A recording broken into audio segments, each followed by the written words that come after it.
At the heel, finger to finger, interlink. Interlink. Do you long for having your party? Everything's a copy, copy, copy. Stop trying to control everything and just let go. Cells. Cells. Do they keep you in the cell? Cells. Cells. Want to know what you think? Fuck what you know. You need to forget about what you know. That's your problem. Forget about what you think you know about life, about friendship. Interlinked. If you were to die right now, how would you feel about your life? I don't know. I wouldn't feel anything good about my life. Look at you! You're fucking pathetic!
All right, all right. We are back. We are back. Eh, eh. All right. Yeah, if the song was not obvious, I'm still going through Expedition. I'm almost finished with it, though. Almost finished. Mark 992 bucks. Hi, Lolly. So, have you ever played any of the Sniper Elite games? If so, thoughts? Yeah, they're fun. They're decent little time killers. Very light on story and more about what can you do in the open world they put you in, but there's a lot you can do, and that's fun. How bad is it when an American calls you Buckaroo? It's pretty bad. It's pretty bad. You in Act 3? Yeah, I'm like literally right outside what I think is the final boss. Because I'm in the last area of the game. I'm not going to say what it is due to spoilers. And I've had the big build-up, climactic, like, it's all coming together. Here's your big battle. It's like, okay, this is really cool. And I'm like right outside what looks like the dungeon to the final boss. So, but I'll know later. I'll know later. An important question: you versus 100 anglerfish. How bad would you fuck them up? I mean, they're fish. You just bring them to the surface, they die. Review Expedition? Definitely after some time, because I fucking love the game. It is really good. Thoughts on the Paintress? Fuck. You can't say anything without spoilers. And the game's not been out long enough for enough people to beat it to be like, well, that's on you. Happy Cinco de Mayo, Vatos. But they're anglerfish. Trump's putting tariffs on American films that are being filmed outside the U.S. Don't know how I feel about the situation. I think it's one of his hardball things, like, oh yeah, you're going to give me what I want, or I'm going to put this on you. But he doesn't actually, like, dedicate to it. Yeah, please don't spoil. Yeah, I'm not going to spoil. I am not going to spoil. You versus 100 Gyarus, who would survive? How close are you to scoring with Lune? I've already finished that. I already finished her romance line, but not going to lie, it kind of feels like the Lune one was kind of thrown at the last second compared to the CL one. CL has, like, way more shit in her quest line. One, a really fucked up backstory. Two, scenes where Verso's getting fucked up. She's there kind of comforting him. It feels like the intention was you would get with CL instead. But, you know, the Lune one's not bad. I can't think of an industry less deserving of protectionism than Hollywood. Yeah. Playing PS2 version of Force Unleashed on emulator. Both ports are lots of fun. I'm still sad about 2. Ended up really fun, but way too short. Oh, yeah. Oh, yeah. Yeah, Mirror Me, CL. Yeah. When I got to her backstory, that was, like, fucking sad, man. What about the younger sister one? Mael, you cannot romance her. And there is very, very good reasons why you cannot. Didn't think Expedition had romance. They're small little moments. It's nothing extensive. You wanna do the social link, which is what I call it, because it pretty much are, for every party member, because it gives you more gradient attacks, gives them buffs. You really want to do it. You really want to do all their side quests. They're hard, but you can do it. I always look down at the Lolly like them, even the guy on the floor with the Yu-Gi-Oh cards scattered around, except with copies of Sire Pop. Oh, isn't she 16 anyways? No. I can't explain why, but no. Left 4 Dead 1 and 2 is like $15 right now. Buy 2, because I think that just already gives you all the 1 maps, so you should be good. The next chapter, Berserk, is coming out yet? Nope. Phase Girls and Hollow Girls are playing Expedition. It's a really good game. It's really fucking good. I'm loving it so far. It's got off work. I'm full of Monster and Contempt. Are you in GTA 6? Do you mean like am I going to buy it? No, I was going to see how it launches. That's on Lune's feet. I have her in the white flower outfit. I think it looks really nice. Only Calliope is playing right now. Still, it's a really good game. Should I say the alternate title was plastered over marketing only a couple days after the release of the movie? What are you talking about? Also, Gears coming to PS5, confirming Microsoft's plan of exclusives several months and release for everyone else. That makes sense. Everyone's crying at the Gomage. It's a great scene. It does a lot to really rope you in. Like, we talked about it a little bit when we did the stream of it, me and Shota. But, like, it's genius for multiple different ways. For one, it immediately makes you sympathetic to Gustav and his journey. This is personal for him. It makes you hate the Paintress and want to kill her because she personally fucked you over. you see the scale of the threat and what's going on, and it's like, oh, fuck. You are able to kind of contextualize how people in the world live, where they pretend to be very apathetic about death, but in fact it really hurts them. Like, there's a lot. Left 4 Dead 1 does play differently, but you can use setting to play something similar to Left 4 Dead 2. You're just missing the multiple tank spawns. Yeah, CL really does seem like the canon romance. As stated, her whole social link feels a lot more in line with... sounds more in line with what you're supposed to do.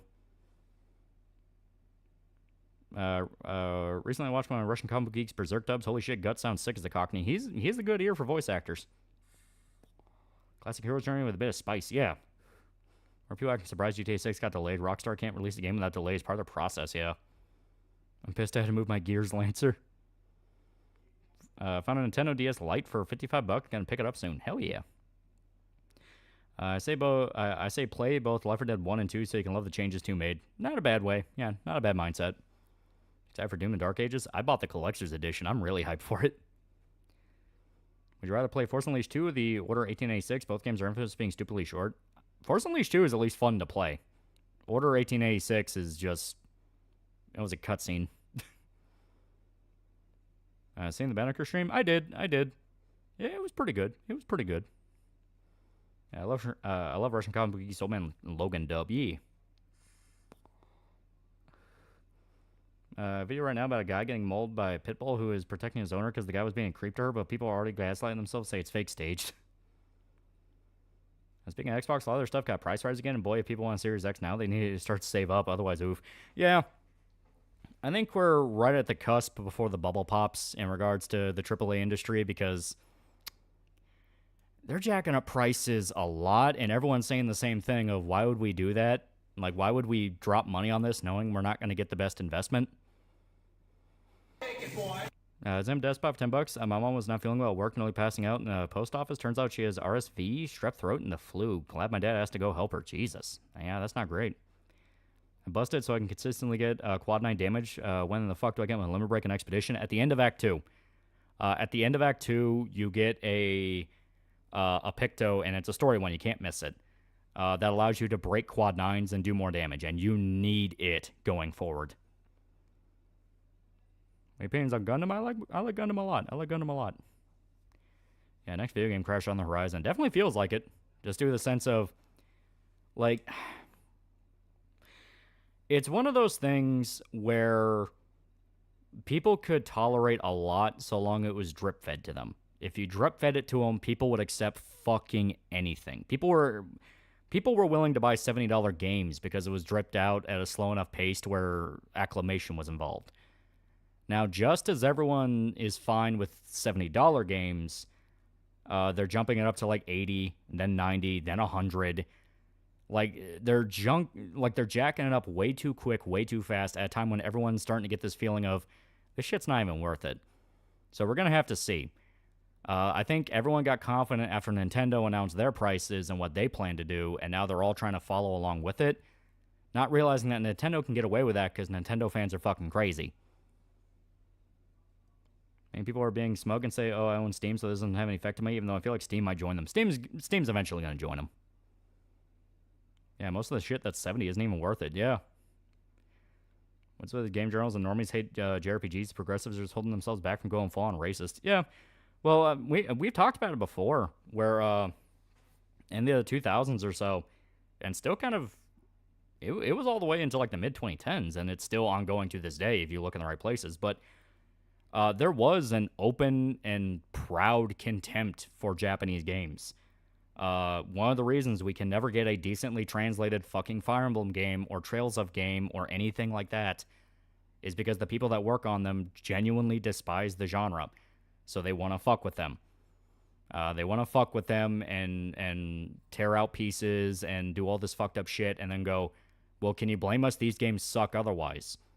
And it's one of those that's really annoying, and we just can never seem to get away from that because for some reason, ever since the fucking 80s, this has just been a thing. People just get involved. Like, someone pointed out something, I think it was Pult Fan. He might have been posting about it on Twitter. Because, yeah, I think it was Pult Fan because he was talking about Valkyria Chronicles. But he talked about how A common criticism of Japanese games is that the jokes aren't funny and they're very wacky. And he pointed out that like a lot of the time in the original scripts, they don't do that. They do not have cheesy puns. They don't have all these weird characters and shit like that. That's added in the localization process. So the localizers are the ones adding in the shit that people are complaining about and saying Japan needs to stop. Now I'm thinking the Genshin Impact and ENVA shit. Yeah. Yeah, look at Yahtzee or X-Play reviewing any Japanese game. Yeah. And it gets to a point of like, haha, that's kind of funny, make a Hiroshima joke every now and then. Then it gets to the point of like legitimately taking off stars just because you do not like a cultural aspect. And that's when it turns into full on like, okay, that's not even legitimate. What the fuck are you doing? If you want to know the craziest thing, so Expedition 33 comes out, and the lead dev behind it's been very open about his inspirations. He's done multiple interviews talking about how he's inspired by SMT, fucking Final Fantasy, obviously, and different games like that, Shadowheart, things like that, Legend of Dragoon. Pilgrim $10 in the span of 10 minutes. I went from joking with coworkers to writing a statement for assault. There is non-0% chance this dono was funded by the trade of CP. Jesus Christ. Yeah, Bayonet IGN review. Yeah. But basically, the lead dev has been very open that he loves JRPGs. He loves JRPGs. He loves the genre. He wanted to make a game that is a tribute to the stuff that he grew up with. And obviously, you have a bunch of game journals coming out and saying, well, it's a good JRPG because it removes the bad parts, which is all the Japanese parts. And what's funny is because the lead dev has been so open and enthusiastic about the stuff that influenced his games, people have been going back and playing those games.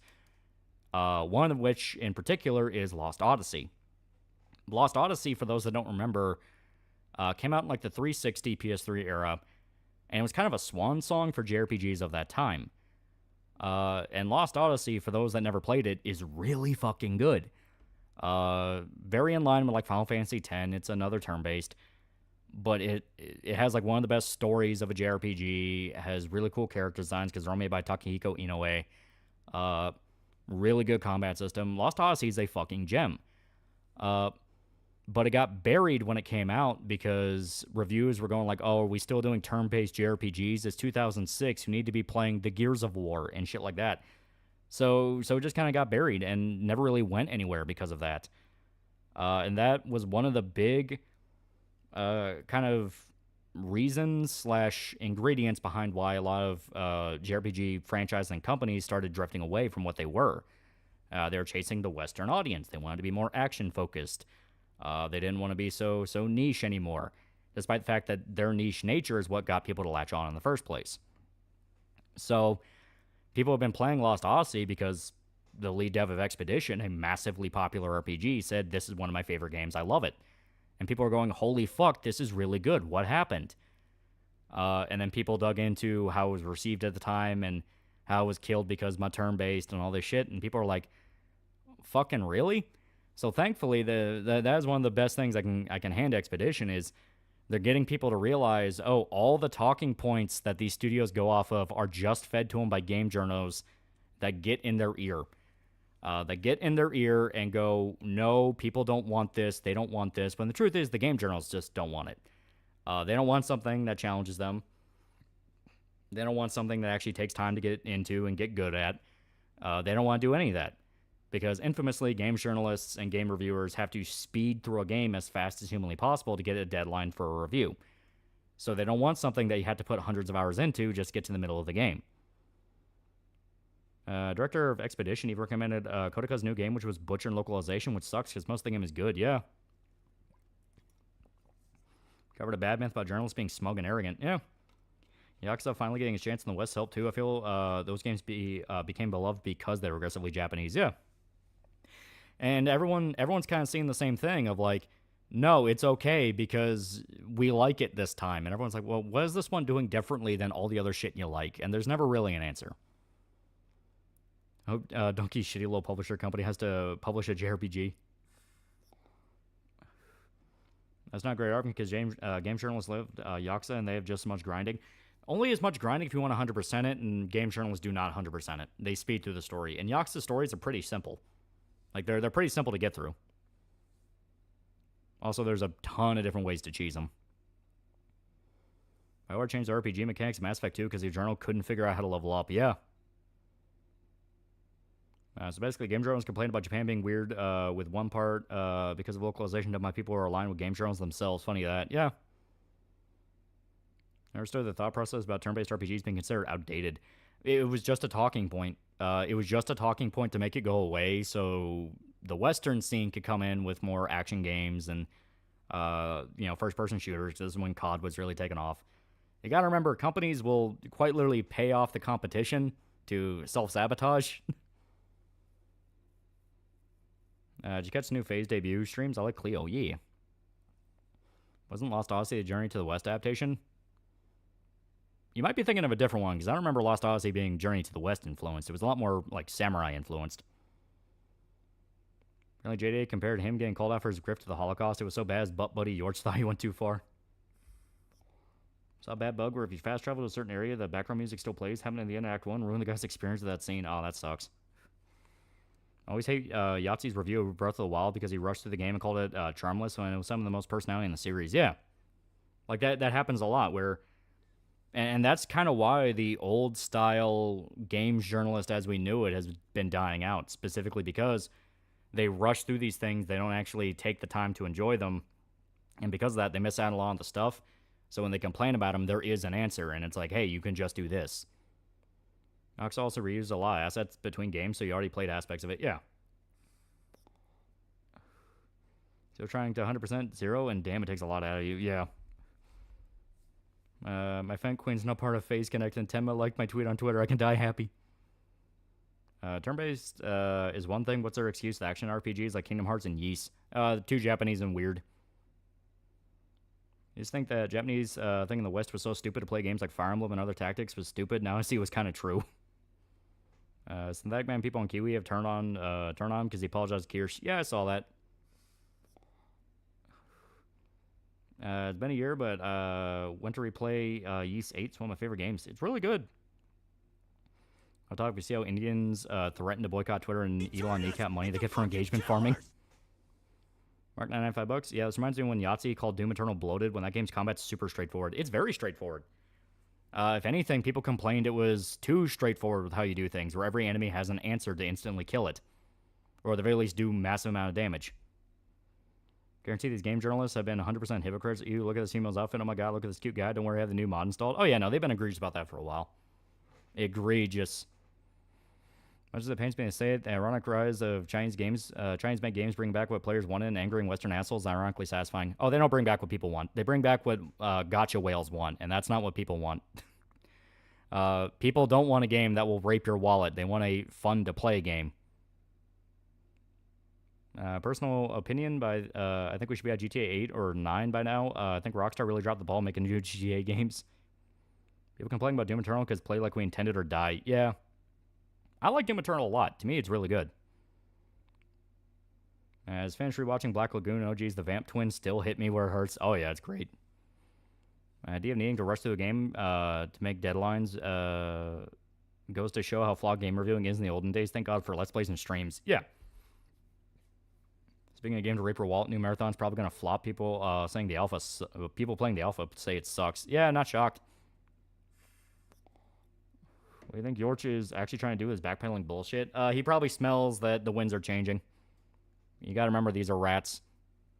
Do you remember Yahtzee video on Persona and tried to explain why he likes the game even now? I still don't understand what he likes about the game. Yeah. Basically, this genre was never bad, but there was a weird sort of expectation to not like them. You had to be above it. You can't be seen liking something that's cringe.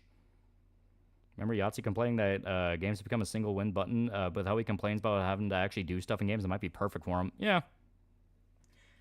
You know, it's one of those things, you watch a Yahtzee review and you're like, it's decently funny, and some reviews are funny. Then you actually, like, watch one on a game you like and have put time into, and you realize, this motherfucker has no idea what he's talking about. Look back at Yahtzee, he's one bad win away from getting canceled by somebody pissed off for past racism. Yeah, basically. Progressives are in love with novelty, so traditional JRPG systems bug them because they're familiar. Yeah. Expecting Mandalore to crash out because of Marathon, since he made a whole series of reviews that was a love letter to the classic Marathon games. Yeah. Even Spoonie complained in Persona 4 that the life parts were boring, and we're like, when does the game start? Yeah, even though, like, the whole point is the life sim stuff. It's slow-paced, but that's the point, because when shit goes serious, it goes really serious really fast. And once you're actually doing the day-to-day stuff, you are pretty shocked how fast days bleed by. That's his timer, because he's close to Jim Sterling. Yeah. Like, JDA became so retarded, even Yorch was like, okay, that's enough, then start backpedaling, and Skull Tour BS really says a lot. Yeah. The ship is burning down, and they're trying to escape. Hate the killing god boring excuse they throw out complaining about JRPGs. How the fuck is that a problem, you goddamn bore? Yeah, I mean, it's like it's a matter of scale.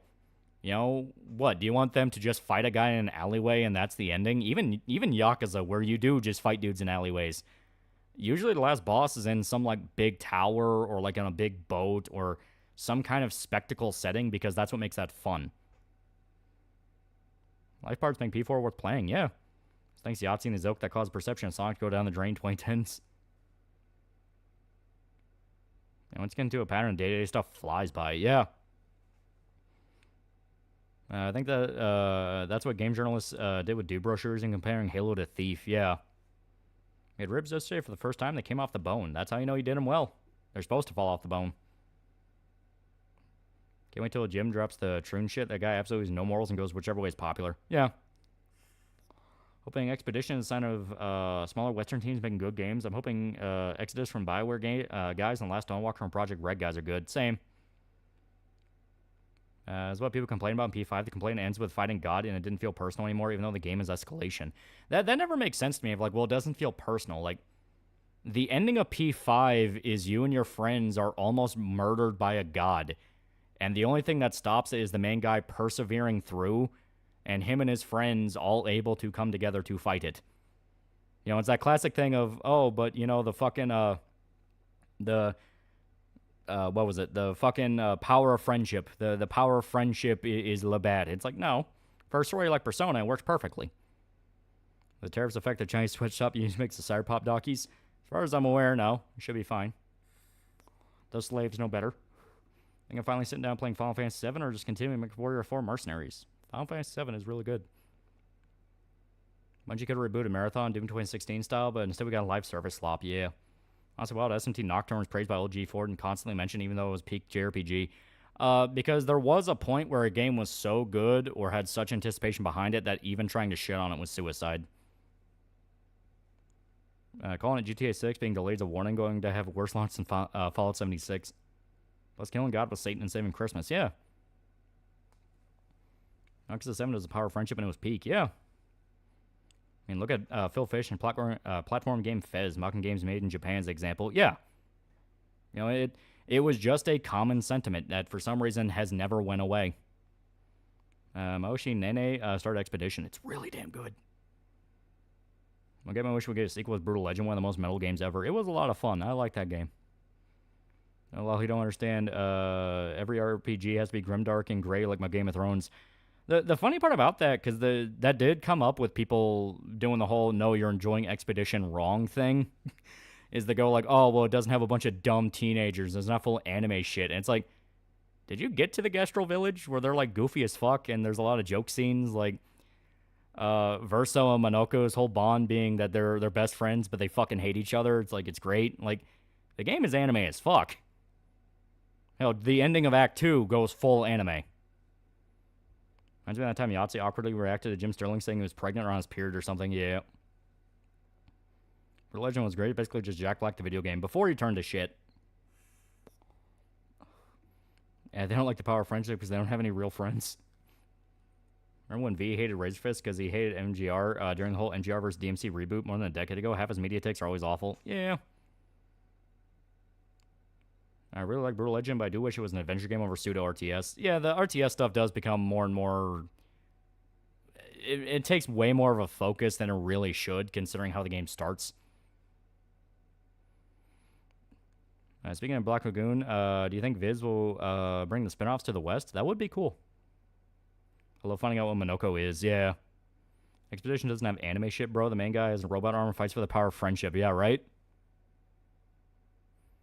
Saying JRPG don't get serious is wrong. The SMT games are a really good example. There's a lot of JRPGs get really deadly serious. Final Fantasy VII famously gets really fucking serious after Aerith dies. Hell, the Final Fantasy series in general got really fucking serious because you had 6, you had 7, you had 8, 9, 10. Like, the whole idea of, like, oh, they're never serious. It's like, no, you get to a joke scene once and decide you can't take it seriously for the rest of the game because you're autistic and can't separate a joke scene from the rest of the story. Yeah, a good chunk of FF games have genocides. I heard you're making a video on DR3 next to your DR series. I forgot. Are you saying off the record for last? Yes, off the record's last.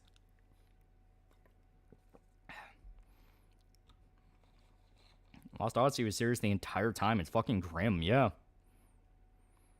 4 deals with death, genocide, a character having to deal with death he caused, yeah.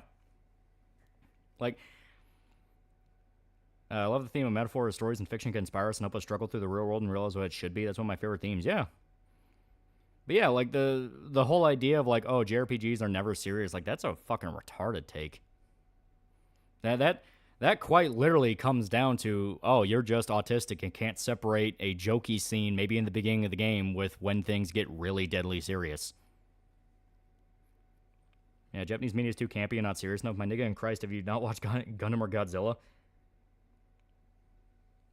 Nobody ever grabbed a boob can be taken seriously ever again. That's the rule.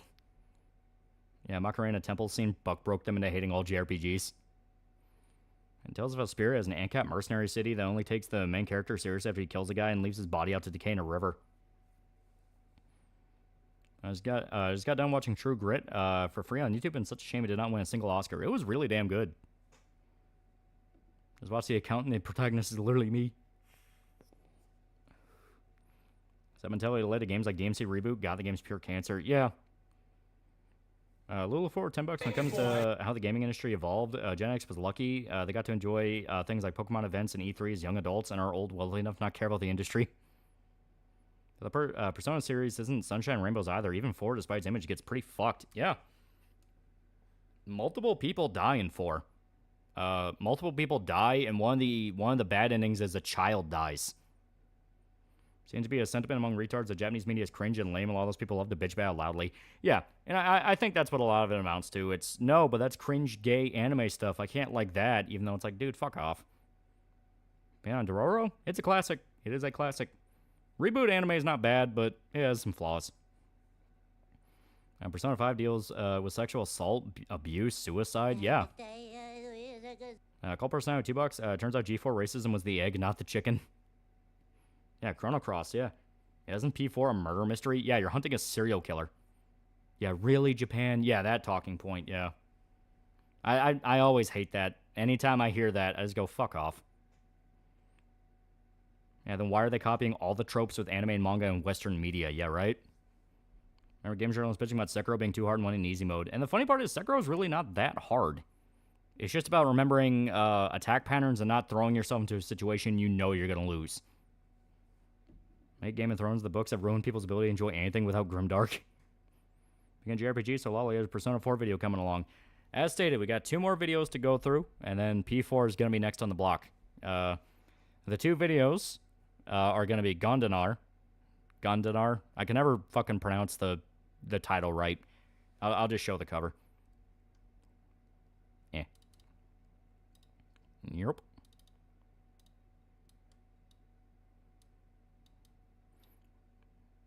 This one. Gondanar. Gondanar? How the fuck you... Yeah. How the fuck you pronounce this? Yeah.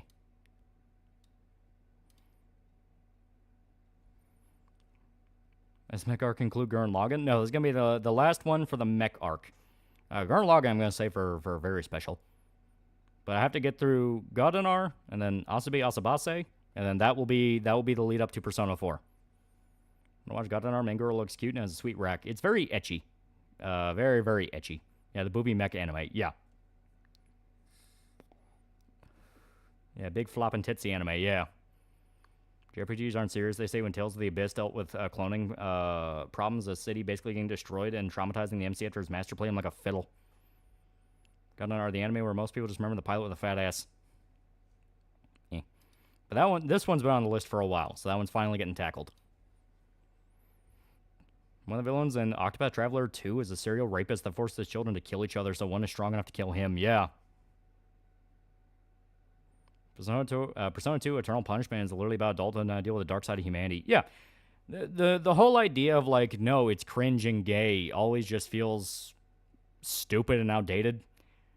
Like, it's like listening to, like, an old relative rant about, like, a historical thing that you already know is disproven. Like, oh, yeah, back in my day, we knew that JFK was killed by Lee Harvey Oswald. And you're like, yeah, whatever, Grandpa. Yeah, sure, whatever, yeah. Yeah, magic bullet never happened. That was just a theory. Yeah. You know, that whole thing. Yeah, just childish. Yeah. It's just childish, especially after you grow up and you do realize, like, everyone just accuses each other of shit everybody does. You know, the whole thing of, like, well, anime game's bad because girls in swimsuits. Then you look at, like, shows in the West, and it's like, hey, these are also women in swimsuits. You know, like fucking Pretty Little Liars or some shit like that. Like, we have our slop here that does the exact same thing. It comes off like they're legit insecure. Yeah. Takehiro Kimura designed the characters like he did with anime, such as Go Ga Gear, Betterman, and Code Geass. Gonna cover the best anime of all time, Mad Ball 34. A big anime or manga have Americans in them. Since I've heard how Americans are portrayed in them, it sounds peak and I need to see it. Read City Hunter. That has more than a few Americans in it, and it's pretty hilarious. Yeah, Fast Times at Ridgemont High, yeah. Platinum Nier Remaster. Okay, do some gardening, follow the tutorial, learn about time zone hopping. Then I get hit with, you have to wait 14 IRL hours, no hopping.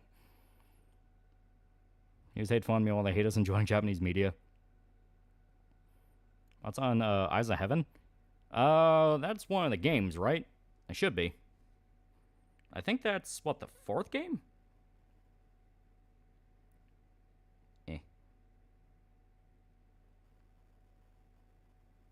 Yeah, it's one of the newer ones. I don't know if it was the 4th, but yeah, no, that one was pretty good.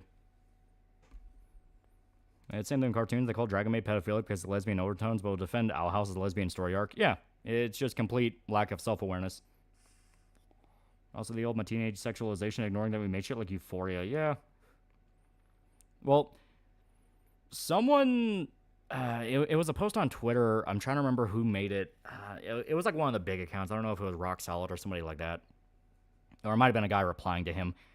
But someone pointed out really well of the reason why people freak out as hard as they do at anime tropes is because they subconsciously still consider it to be children's media. Like, it's animated, therefore it has to be children's media. So anything that's like bridging the line into more adult material, it's like, no, that's bad. You know, how could you show this to kids? And you're sitting there like, well, I mean, Perfect Blue is not intended to be shown to children. I don't know what you're talking about. But it's one of those weird subconscious tics that a lot of people just can't get over. Yeah, Xenoblade X started with the Earth getting blown up, yeah. When a newer JBA game came out nearly 15 years ago. You don't understand our slop is filmed on cameras make Sex and the City far more highbrow than shitty anime. Yeah, because it isn't, yeah.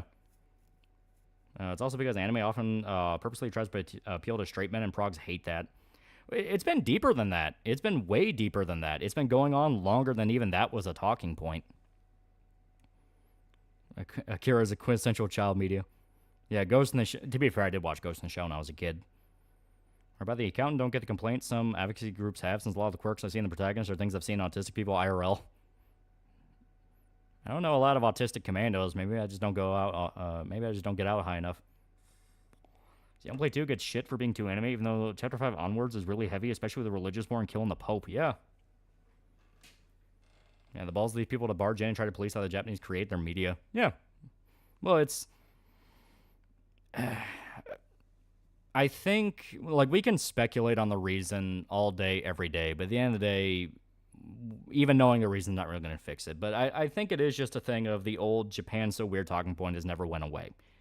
It's never went away, and there just always seems to be some circle out there that just inherently does not like the culture and the country and want to get rid of it. Call us please, $2. Cartoons was originally for adults. Yeah. Most anime aren't even supposed to be aimed at kids at times. They tend to be aimed at teenagers, and you know how teenagers are, especially when they hit puberty and hormones. Yeah. At the end of the day, you just got to point and laugh at the idiots. Somebody probably already asked, did you catch the Medicare's recent Sunday Funday stream? Yeah, it was pretty good. Trust me, there are a lot of animation I shouldn't have watched when I was growing up. Yeah. Yeah, Berserk is perfect for kids. Yeah, I fucking started Berserk in high school. I was in Dark Age removing glory kills. They didn't remove them. They just changed how they worked. Ultimately, people are going to find other cultures a bit strange. Culture shock is the thing. Even so, I feel like banging on about it is too much. Yeah. Well, I mean, a lot of the time when someone is trying to ride a wave of public hysteria over an issue or something they're screaming about the loudest, it's because there's an ulterior motive. The wave to kind of condemn JRPGs in like the early 2000s and Japanese games as a whole was mainly to prop the West up as a video game titan because they wanted to kind of steal the thunder and kind of knock Sony down a peg. And it worked. It worked. 360 PS3 era was filled with Western IPs and Western gaming industry fucking took over the world. But there's always been some reason, and it's never been due to ideology. It's always been for the almighty dollar. And that's what it's always been about. And there's anime explicitly for adults. Yeah, I mean, like Berserk. Berserk, there's a lot of psychological drama ones. I mean, hell, Perfect Blue, I just named that one off.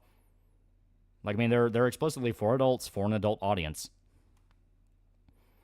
There's discourse about Tasuku Subakino and the Windbreaker, a male dresser and looks almost like a female, basically gender bendy, but people on Twitter call him a trans icon.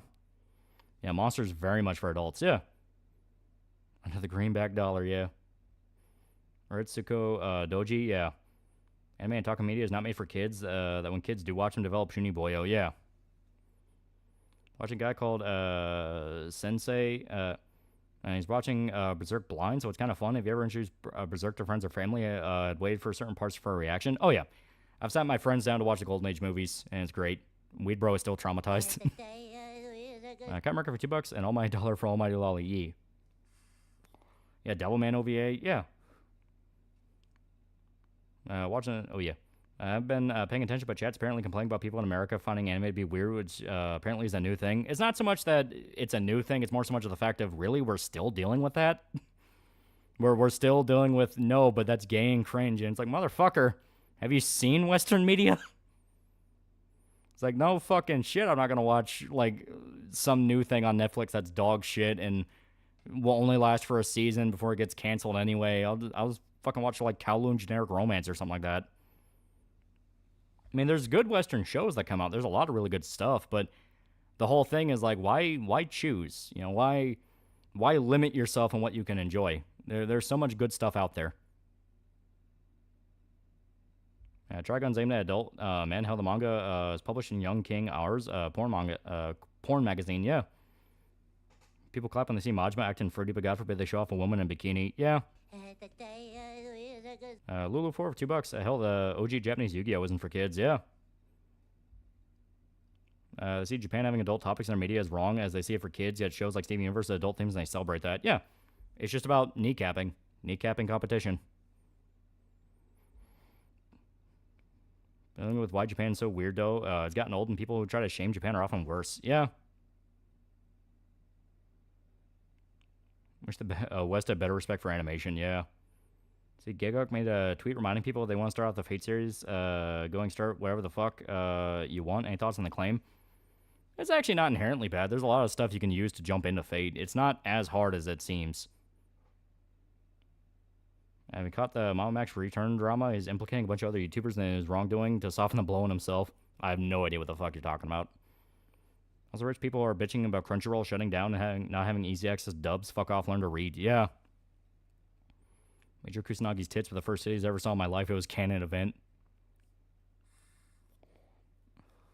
I mean, people have been calling their shit gay and cringe ever since comics have been around. I know that, but it's just one of those things. The specifics on this specific subject and how it seems to be a thing where it's impacting even just being able to enjoy the media, period. Like, you buy a Japanese game and you just want to play the game, then you find out, oh yeah, half the script isn't actually what the fucking story is. Then you try to look up like a fan patch for it to like fix that, and nobody wants to do it, and it's like, well, you should just enjoy it anyway. You don't need to know what the original story is. And it's like, fuck off. What are you doing? Freak Productions, $5. Remember when 4Kids dubbed One Piece because they thought it was originally 4 kids? Yeah. Coppers 95 bucks. Tinfoil hat time. The contempt thrown at games, the gatekeeping tactic, i.e., OG femmes shame Bayo only for LGBT people and new feminists try to claim it. Well, as stated, this has been going on way before even that was a debate. This has been going on, not even kidding, since the 1980s. There has never been a consistent period of time where you could buy a Japanese game and not have the script fucked with in some manner. Now, back in the 80s, it was just due to incompetence, just due to the fact that they didn't have the time or the knowledge to even do it. Sometimes they wouldn't even get the script for it. But past a certain point, it just flat out turned into malice where they just refused. You are not allowed to actually enjoy the media as intended. You are not allowed to experience this specific culture when every other culture is perfectly fine. Some people had complaints about how Parasite subs were done on occasion, but from what I understand, they were still really close to what was being said. If you ever watch like a Russian film or anything like that with a professional subtitle track, it's very, very to the point, very clean, very accurate. Japan seems to be the only culture where if you want to buy even like a well-known piece of media from them, it's fucked with in some way. I think another factor is that anime is sincere. The people in charge of Western media and journals hate sincerity. Everything has to be masked with 80 levels of irony. That's definitely part of it. Yeah, Expedition 33 is full of Japanese-inspired tropes. People want to pretend it doesn't for some reason. Yeah. Yeah, Musco Tensei and ReZero definitely for children. Me and my friend's definitely watching ReZero with his kid. I was complaining about anime appealing to otaku culture, but have they seen this shit coming out of the West? Granted, two wrongs don't make a right, but still. Well, it's not about two wrongs make a right. It's more the sense of this isn't even a complaint. Like, you're just complaining that it's not appealing specifically to you, and it's because your taste sucks. Call us please, $5. People say anime is weird and then go watch child beauty pageants. I hate tourists of the video game Fall Happens too. Anime, you watching this season? We're doing Kowloon Generic Romance, Gundam GQX, fucking Sword of the Demon Hunter. There's one more. Loser Ranger Season 2. And Shota mentioned that he wants us to start 2 more, so we'll know then. Make a video about Expedition in the future. I really want to. It's really good. Yeah, Japan seems to be a target of attempted globalism. Well, I'm not conspiratorial. It's in the back of my mind. For me, that's what makes Japan interesting. Yeah, they're weird to most Westerners, but that's what makes them cool. Well, the funny part is, if you actually just like watch like a Japanese documentary or just kind of a day in the life type thing, they're really not that different from us. Like, really not. Their culture is very Americanized. Obviously, specifics are different, and specific things that can piss them off or annoy them or seeing it polite will be different. But the idea of, like, they're this weird alien culture, it's like, no, they're not. Like, pretty much every first world nation looks and acts very similar. Ever reviewed Legend of the Galactic Hero yet? I have not. Haley Joel Osment is an anti-Semitic crash out and Trump admin post Kingdom Hearts memes. Sorry, Lips, this series is for the chuds. Yeah, people are changing art because his content they don't like is fucking ridiculous. I was talking about, like, someone calling you a faggot for watching romance anime. Chuck Jones made the private snafu animated shorts for the U.S. Army during World War II. One of them was about not catching an STD. What Gundam show could you recommend to newcomers? You can pretty much start with any. They're decently self-contained on their own. It's when you get into, like, deeper timeline stuff that it gets weird. Like, GQX is one where you at least want to have some knowledge of the original. I recently watched Gundam ZZ for the first time. It was good, but the first quarter of the series doesn't feel like Gundam. It feels also funny how ZZ's Getter Robo. LGBT want to fuck with the USA, and they want to fuck with Japan. Oh, they want to fuck with any culture. Any culture that does not pay attention to them, they fuck with. That's kind of why they're petering out and starting to die off, in the sense of people just don't give a shit anymore. Like, every other day I'm hearing about trans activist arrested for CP, and it's like, all right, there's going to come a day where there's that guy with a big enough platform and is seen as, like, a rational voice by every side that just comes out and outright says, yeah, why can we not talk about that? It'll happen. There will eventually be that guy who will go, guys, have we noticed this is a problem? Heck, even Japan thinks some of the stuff other countries, including America, is weird, and you don't see Japan calling them weird and kneecap them, yeah. Red Cross $2. You see that since showed up on Kier's stream? Yeah, he apparently apologized to her and it pissed off a lot of his fans. I'm hearing the death of white guilt is starting to be a thing. Not in so much of a good context. Because, like, the main thing was the pissing match between the Shiloh chick and the Carmelo Anthony dude. And that basically amounted to, nobody's going to see that money go anywhere good. You know that, right? For either side, it's going to be wasted. The only real thing to really say is the Shiloh chick never killed anybody. She never killed anybody. She just shit-talked some kid that tried to rob her purse and then shit-talked a pedophile that was hanging out in a playground for some reason. But everyone wants their symbol. They need their symbol to fight the battle. And it's like, she'll just be another name in the headline for a week, vanish. Everyone asks what happened to her. Then you find out she burned all the money and is back to working a 9 to 5. Would you ever go to Brazil? I would like to. Favorite party member in Expedition? Verso has a really cool system, and he puts out shitloads of damage. Ever seen Boogie Pop Phantom? It's so good. It is really good. More time passes, the more I realize Synth is just a dumb doomer, but his fan base is filled with psychos. Man, come on, Expedition 33 is inspired by Persona 4 and Final Fantasy 8, 9, Sekiro. You compare the two and see the similarity. You don't know why people are pretending it isn't. Insecurity. They don't want to admit, oh, these tropes that Japan made for their game design are actually good. I picked up Ninja Scroll and Cornell Trilogy on Blu-ray. Gonna have a good time. Shallow, GoFundMe down. Can't access where I'm from, Brazil. I don't know. I never checked it. Are you a tourist? Are you a tourist? It's more Persona 5 than 4. UI-wise. Entire situation was fucking cringe. People saying you need to support this or you're anti-white or something stupid like that. Yeah. When it gets into you need to be loyal or you are a traitor, that's where it's like, all right, no, I'm not getting involved with that. Like, I'm not getting involved with that. No. This lady calling a little kid a nigger in a park is not going to save the white race. It's just you feel satisfaction because she did the one thing you didn't. You don't have to give it away, but of all the anime you've seen, what had the saddest, most tragic ending?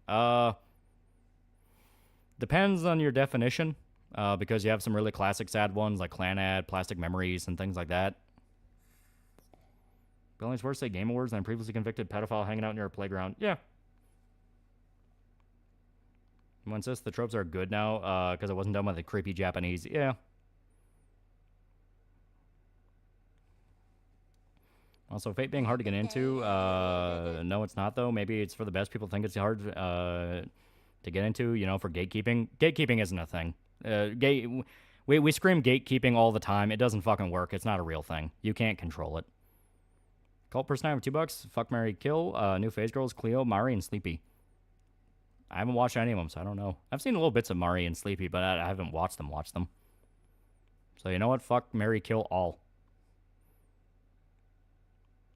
Gatekeep their language? No, gatekeeping is not a thing.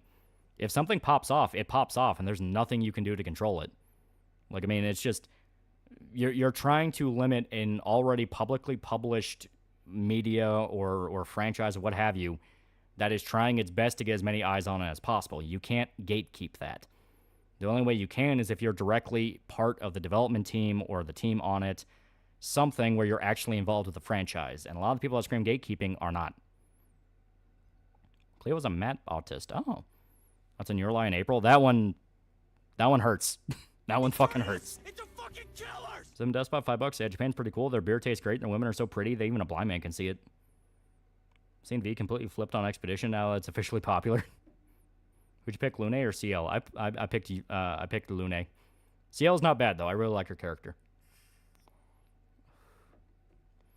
Defend yourself, your family, and your stuff all you want. Hell, encourage it. Just don't ask for my money if you do. Yeah.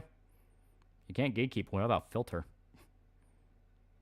Say though, Shallow more balls than Metcalf's dad. I mean, yeah, because it was a completely different situation. Metcalf's dad apparently is like some fucking hardcore lefty dem that totally drunk the Kool-Aid in regards to like race empathy and shit like that. To the point that he genuinely worried more about like the backlash to his son's murder than the murder itself. To the point even his wife and other kid were like, "What the fuck is wrong with you?" Like even they're like, "What are you doing? Like why are you doing this?" To the point that a lot of people are speculating he probably got paid off. He probably got paid off to be the public voice on it and try to stamp down the race hate and all that. Shiloh called a little kid a nigger. I mean, it started off with her directly going, fuck you. I would say Midori has a sad ending. Yeah, it was pretty good. Say that Henya is probably a member of the Principality of Zeon. Anyone says Expedition is no anime bullshit. I haven't watched SK and Francois, who are introduced as having a petty argument. I love it. They're great. And I love that SK is just like goofy and happy all the time. How'd you bet he was paid by the feds? That's my theory. Because a lot of his behavior don't make a lot of sense to me.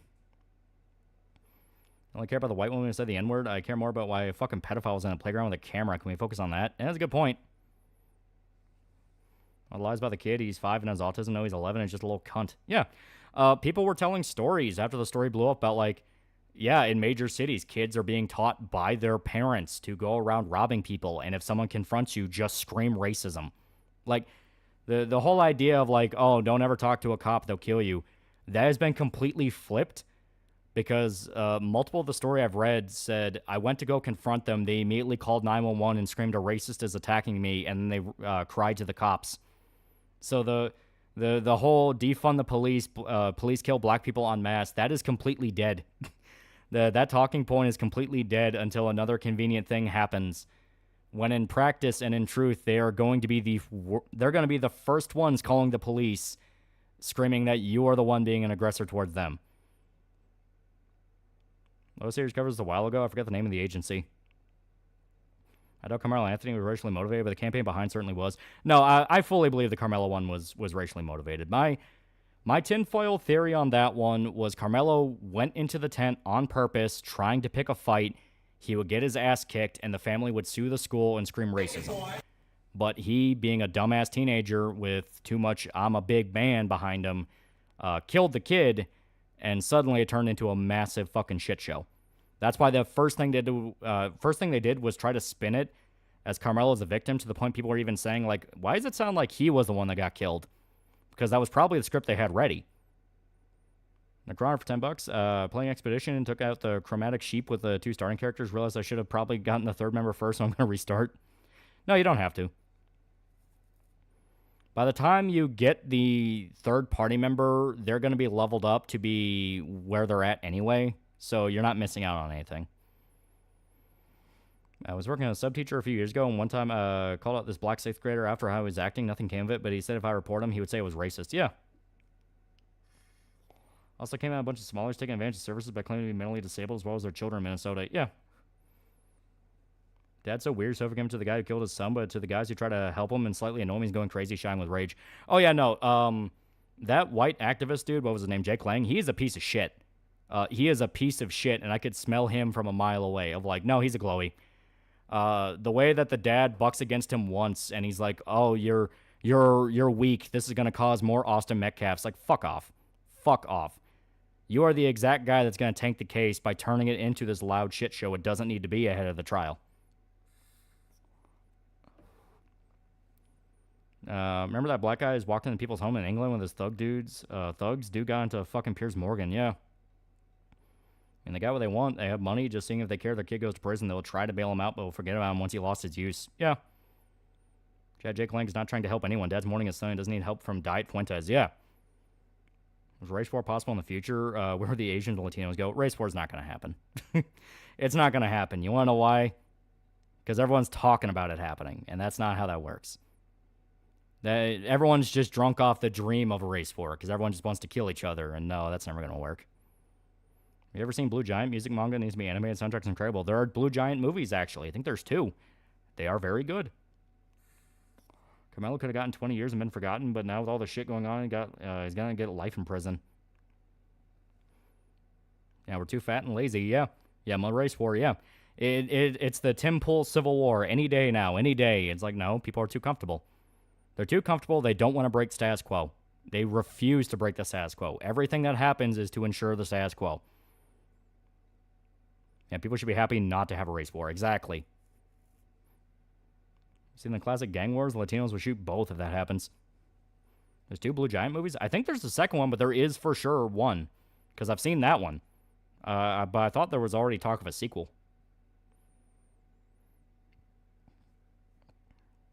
Everyone that praises violence has never experienced violence themselves. Yeah. War fucking sucks. And then you get into the specifics of it of like, well, what if a guy has a black best friend he served with in the military and they're tighter than bros? That does fucking happen. Well, are they going to start shooting each other for no fucking reason? It's like, no, that's not how that works. Got a copy of P3R on PS4 for $25 today. Any big changes or mostly intact? It's mostly intact. Mike Tyson quote keeps becoming more and more true, yeah. Sargon highlighted a video of Boondocks creator Aaron Magruder a few years talking about how black Americans have used up most of the goodwill, acting like fools or excusing it. Yeah. You know, CNN trying to spark a race war between blacks and Latinos. They want everyone divided. You got to remember, the equality experiment worked. It worked. For a period of time, it was actually a very successful thing to integrate and have people working together and build bonds with each other. Because that supersedes anything. Personally, knowing somebody supersedes anything else. You can scream genetic destiny all you want, but at the end of the day, a guy that has been working with another guy for fucking decades and they're friends will always have each other's back. What caused it to tank is you have the new age of racial activism. Everything need to be racialized. Everything need to be discriminatory again. You need to bring it back to the 1960s. Why? Because there's a shitload of money in getting people to kill each other. It all comes back to the almighty dollar. Why would all the BLM activists buy fucking mansions in gated white neighborhoods if they truly hated white people? They don't give a fuck. They don't give a fuck. They're exploiting idiots. So if there's going to be two fat guys bumping on Rascal Suitor's name with the first one losing power. Oh, because some race grifters won another fucking mansion. Yep. I grew up in the 90s. It wasn't until Obama got elected that I started hearing all kinds of race shit. Specifically because of what happened under Obama's administration, which was Occupy Wall Street, which was a lot of people were protesting banks getting bailouts from the 2008 financial crisis when everyone knew they're just going to do the exact same shit again that caused the financial crisis in the first place. Well, when that movement kicked up, out of nowhere, you started seeing a lot of the protozoa to left-wing hyper-activist talking points, such as, you can't be in this area protesting, it's the black people's time now. You can't be in this area protesting, it's the gay people's time now. Then you had Antifa pop up. It's a thing where they've learned from the tactics of Occupy Wall Street on how to break up a social movement, which is throw in some guy that's only in it for himself. Throw in some guy that's in it for himself, have them focus on these incredibly ancillary things, kick off a purity spiral, and it dies. It doesn't matter what you do, it will die. Roger got to $5. Race war needs to be a TCG or something. All right. Cost piece, $2. I blame Obama for all this bullshit. It's bigger than Obama. That is the thing I'm trying to emphasize. It's bigger than Obama. I would say Medicare was right last night about racial identity, how white people are the only ones who are scared of having one. It's not so much that white people are scared of having one, it's that they don't know what identity to have. It's the thing where the white identity has been broken down and turned into so many different things where nobody knows what it actually means to be white. You know, the default is you need to lick Hitler's balls and pretend to be a Nazi to be a white activist. When fucking Hitler was a goddamn pagan involved with a sex cult, him and his buddy Himmler. And so it's like, no. The truth is, the white identity has been changed around so many different times and under so many different criteria that's the number one reason why the white identity is dead in the first place. Nobody can agree what it even means to be white. Every other week I'm saying Italians aren't white, Irish aren't white, the English aren't white. Nobody fucking knows what it means. You know? The reason it died is because nobody can even agree on what it means anymore. And I think a lot of it was inspired, once again, by controlled opposition and racial activists barging in and going, well, you have to be our specific definition to fit in here. White's weird, Scottish, Irish, Dutch, German, British, etc. make more sense for cultural significance. Yeah. Hell, do you want to know what the one unifying philosophy that did bring everyone together and why I said the integration experiment did work? Being a fucking American. Being an American, having pride in your country, your culture, your history, that was the unifying identity. That was the point. When you came to America, you were no longer English. When you came to America, you were no longer Chinese. You were no longer black. You were no longer this. You were that. You were American. That was the deal. That was what worked. And after the idea of being American was whittled down bit by bit over the years, out of nowhere, everyone started looking for a different identity. Everyone started looking for a different thing to describe themselves and get tribalistic about and started eating everyone around them. Because, well, now you're not my specific definition of this. Yeah, but America bad. Exactly. Yeah, Americans are the best at accepting others. That is our culture. It's what works. Like I said, when the experiment was not fucked with and people understood we have to work together to make it work, it did work. But because you have racial activists and grifters and guys who are only out for themselves and need conflict, yeah. Yeah, what's the end game? That's a real question. A lot of guys in suits get a shitload of money and feel like they're kings of the world. That's what it always comes down to. Like anyone saying it's about a new Marxist utopia, no. It's about New Age aristocracy. The Marxism is just the language they use to corral the retarded. I've said before, once you're high enough level in the social totem pole, I guess to say, to where you can affect nations, you don't believe anything. You are the epitome of a nihilist. Because what is there to believe? Loyalty to a nation, but you can just pack up and go to a different one. Loyalty to religion? Why? You never need it to get where you were in the first place. Loyalty to your family? Why? They're all disposable. It is the epitome of sociopathic behavior. They will say and do anything to kick off what they want.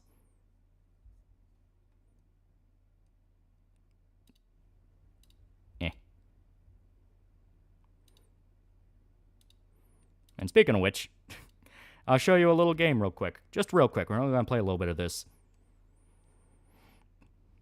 Alright, nobody knows what whiteness means. Time to claim Viking pirates. There was a period of time nobody considered those white either. This is what I mean. Nobody knows what fucking white means anymore. I don't care about white or any other racial identity because ultimately it doesn't matter. Yeah. I've seen a tweet about this. Yeah, this game is batshit crazy. So, for those that don't know, this is made by a solo dev. The solo dev is from Indonesia, and I guess he just woke up one day and was like, I'm going to make a massive military sim about Vietnam. So, he fucking did it. What's this called? It's literally just called Vietnam War. And when I say this is massive here, and we're gonna be cool, we're gonna be special forces, because that's cool. So when I say this is a big game, well, when we load in, I'll show you the map. Nowadays, the people who grift and grifters and socialists think that America is some ultimate dictator faction RPG and be wiped out and you praise CCP. Oh, they don't believe it. They're telling people that's what they believe, but they don't believe that. Why not the Marines? The entire country of Vietnam is in this game. Not just the entire country of Vietnam. If you want to know how fucking crazy this dev is... So, not only is the entire country of Vietnam in the game, Laos is in the game, Cambodia is in the game. Here. Sure, whatever. You have South Vietnam, North Vietnam, Cambodia, Laos, and I think a chunk of China up here? No, I think that's still Vietnam. Yeah, it's separated. South Vietnam, North Vietnam, yeah. Yeah, Laos and Cambodia, yes. And you can go into Laos and Cambodia. You get an achievement for going into Laos and Cambodia when you're specifically told not to, because that's Black Ops. You are doing operations that did not officially happen. The entire point of the Special Forces group is you are close to the border and you can just hop right over.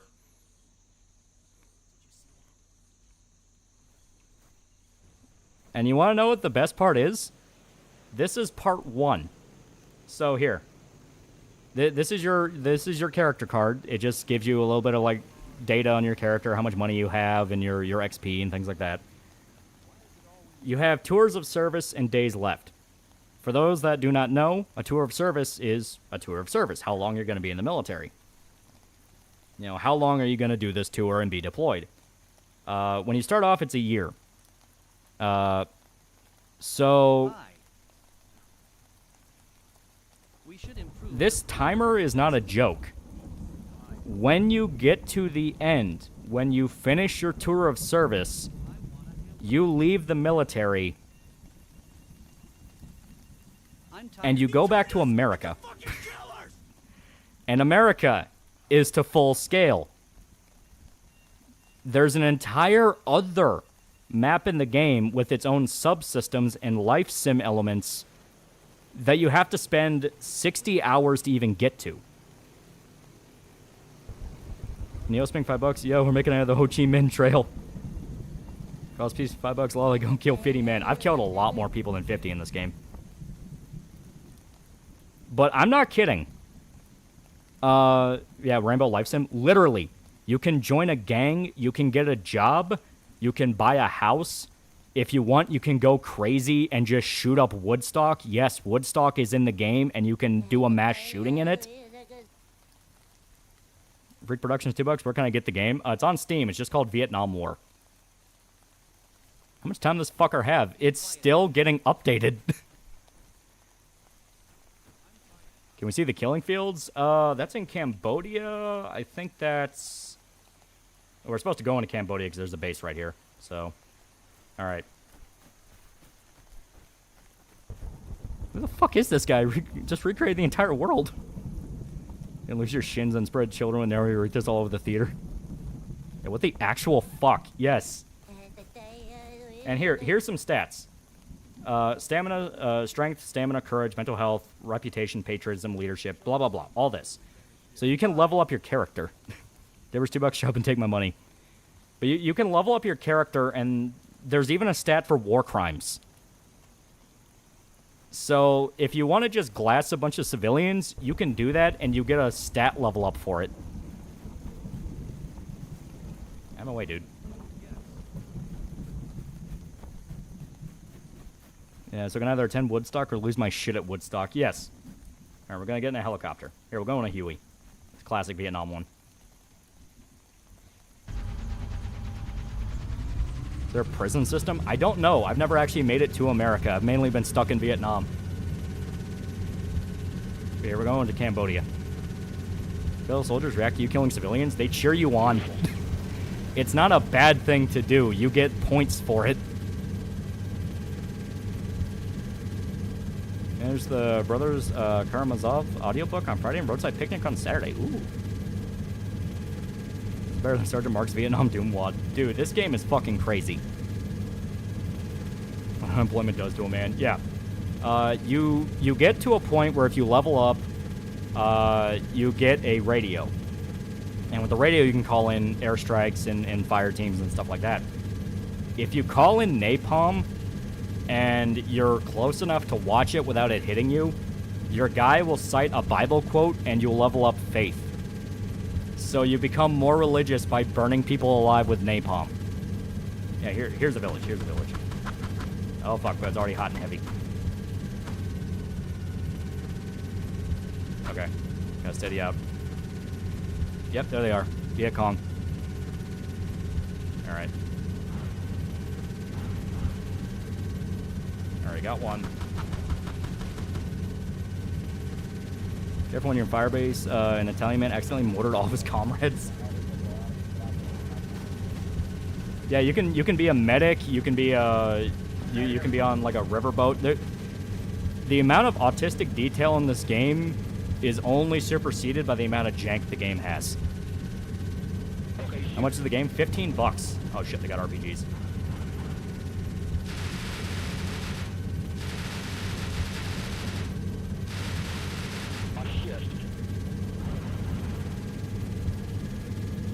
Alright. So I gotta reorient so my guy can shoot. I don't know why this game reminds me of Ace of Spades, maybe the scale and simplicity of how it looks.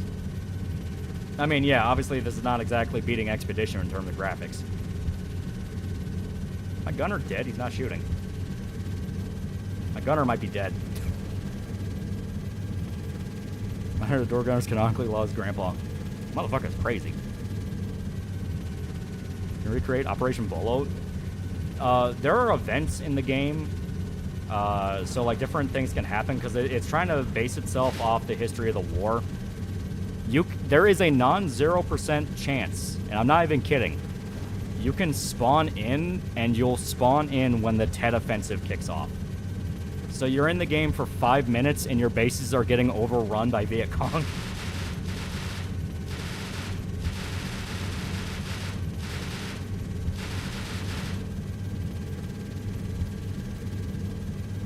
So very impressive, all this detail in all of America. Not just all of America, but all the systems in America. People are posting different jobs you can do, and you can work at like a junkyard. You can do the Rambo thing where you have to park cars, and because the driving is jank, you get fired for messing up the cars. There's $5. I'm Lorax. I speak for the trees, and for some fucking reason, they're speaking Vietnamese.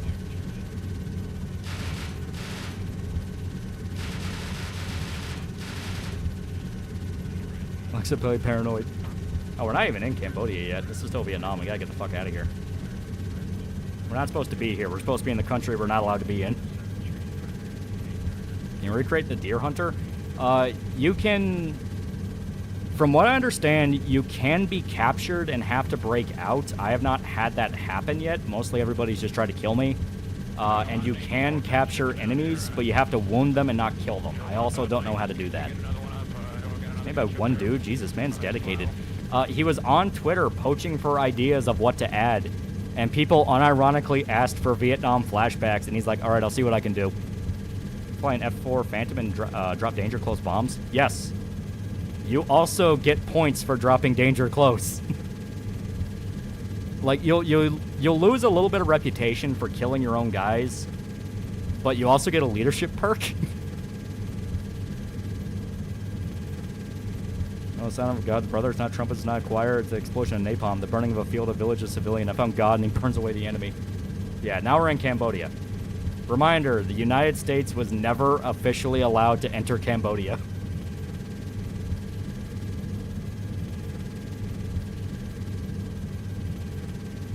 They can shoot women and children easy. You don't lead them so much. Alright. We're still a little ways out. I think the base is right up here. I heard somebody's talking about Final Fantasy Vietnam. Yeah, Final Fantasy 0. I played that. Doing Black Ops shit right now? Yes, we picked Special Forces, so we have to do Black Ops shit, meaning you are actually pretty debuffed. Oh, the Gore Dunner's alive. But you're debuffed in that you cannot call for support and you cannot call for reinforcements. I think the game froze. The game might have froze.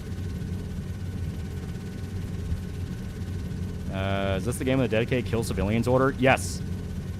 Fucking cowboy for $2. Mickey M-I-C K-E-Y-M-O-U-S-C. Mickey Mouse. And Yar Huey got shot down. So we're badly wounded, gotta patch up. Viet Cong are kinda be coming after us. Unironically base dev. It's some fucking crazy Indonesian guy, and you know what? Godspeed to him. So the retard fight between Ethan and Hassan, it's still going. Alright. So we gotta go back up towards the road. So in fact, Viet Cong hated going against Korean army. The White Tigers were ruthless and took no prisoners. Because they already knew what communism was. How's Grandpa? Nah, that happens. Viet Cong understand it. Unless unfreeze ourselves for attacking. Out of curiosity, is My Lai in this game? You can commit My Lai in like every village you go to if you want to. Like here. Yeah. F8, kill civilians. These villagers are VC, kill them. You can just genocide an entire village if you feel like it, and sometimes that's actually the tactical thing to do. Rubido 2K10 for $10. For $2, Captain said torch this place.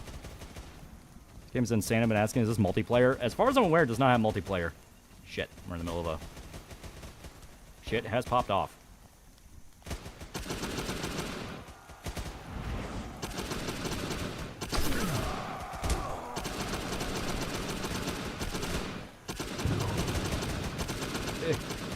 Damn you. More children just shot away, just a shot away. Oh, cool. War crimes. He's going to pull a Jacob's ladder. I've not gotten to America, so I don't know what's in the actual America content. All I know is we're here. And if you want to rush to America, every time you die, it takes off a few days of service.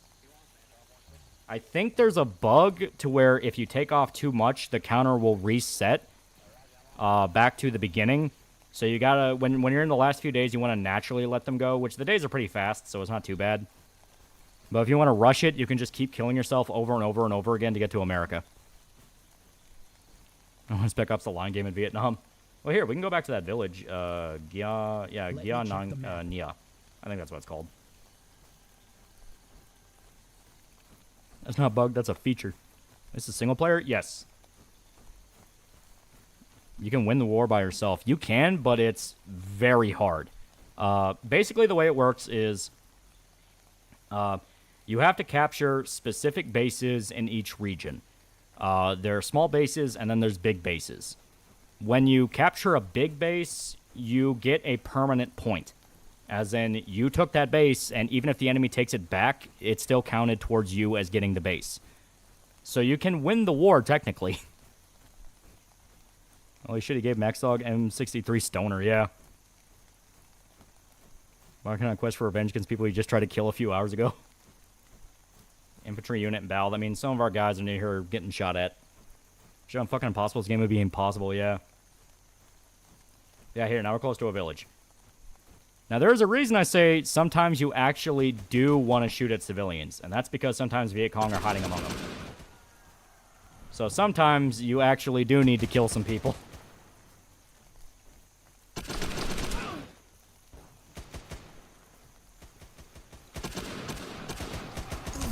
Fuck.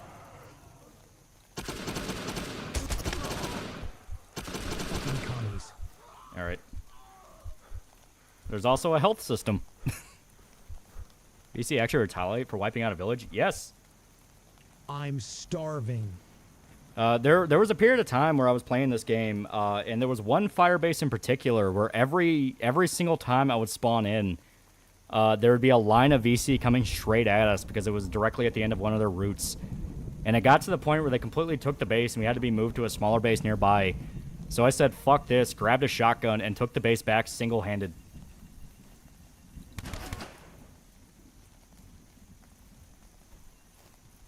Alright. And see one of the American battleships offshore. It'd be cool to have them broadside entire base. Yeah. You might be able to do that if you're part of a naval unit. Expedition 33 devs admit the game would have taken years to make out of conception. Good thing this game wasn't made by Ubisoft. Hell yeah. Hell yeah. I'll be in a boat in Laos listening to Rolling Stones. Should be... I guess their village is literally just this. Just some guy with a farm. Are there gators in the river? As far as I'm aware, no gators. There are animals, though. Marine call artillery from battleship. Oh, okay. Yeah, okay, there's the rest of the village. It's on the other side. For something related to Gondanar, have you watched Gun X Swords, another mecha show with the same character designs and a pretty good revenge story? I've not. That does sound pretty cool, though. Are there tunnels? There are tunnels. And some of your jobs are to clear out tunnels. Yeah, there are tigers. Can we kill John McCain and stop him from being a traitor? Are there booby traps? Yes. When you're VC, you can set them up, and if you're Americans, you can walk straight into them by mistake if you didn't know any better. But yeah, here. Can you drop a nuke? Close. You can drop airstrikes, and they get pretty fucking powerful the more you upgrade them. Here, we're gonna... There we go. This is now officially an American base, and we got some hearts and minds. There's like a soft base building thing, but it doesn't really work right. But here's a lady.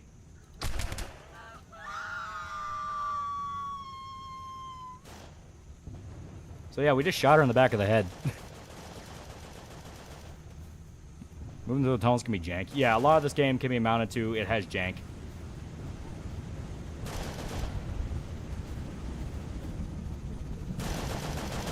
What are they shooting at?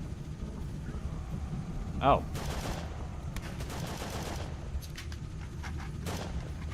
War crime, yeah.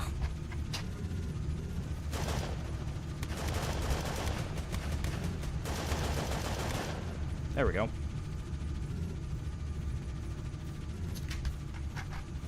A game like this for the Pacific, yeah. Yeah, casually committed a war crime. Oh, I've killed a lot of people. Yeah, that guy's an RPG, but he's a dumbass.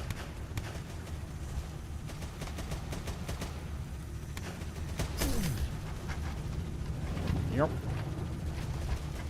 Being Roblox numb. It's called Vietnam War. I'm just showing you guys a little bit of it because this game is batshit crazy.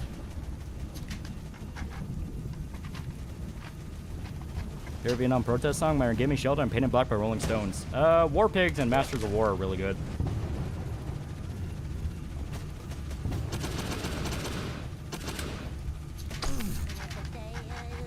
Difference $2 between an Iraq War version of this.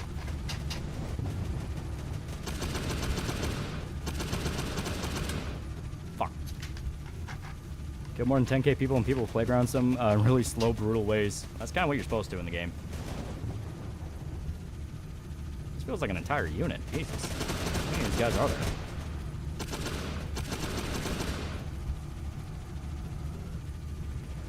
Smoke a cig, yeah. You can. There we go. Oh, I guess my entire team died somewhere. Here. I need a cigarette. Is McCain a traitor? He sold a lot of people out when he was a POW. He was called Songbird.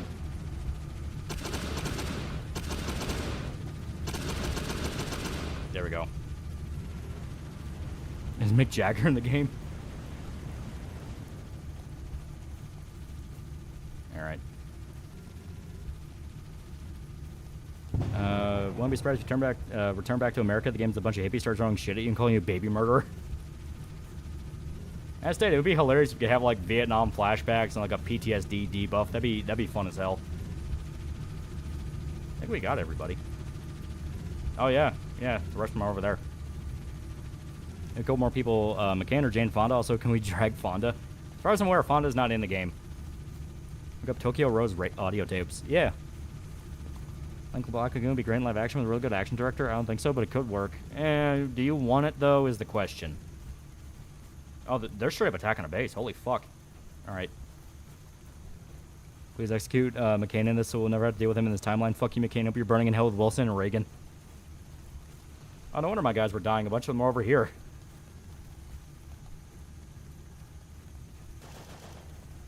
Yeah, it's still popping off. And the scene with Barry and the actors trying to act like they have PTSD, yeah. Alright, here. We'll swap to an M16. Because M16 in Vietnam, you know, it's classic. Oh, there it is. Alright. I'm gonna go for it. Fuck, a little bit over. Can you get Vietnamese prostitutes? Maybe in a later update, because I didn't see any. But you can buy drugs, so they are willing to get into the more skeezy side of it. Fuck. Okay, no, there we go. We hit it. Yeah. Yeah, thump. No, my stoner. Shit. I have to waste all my fucking grenade launcher ammo. Shit.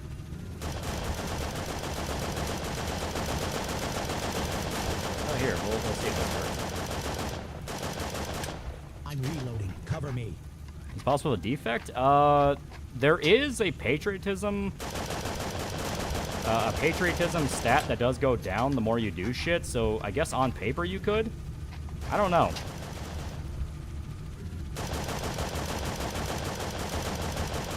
Shit. Shooting behind you with a fucking M72. It works. At least it did work. Here, let me... Get away, dude. Let me get an actual fucking explosive weapon. Or we can go for something fun.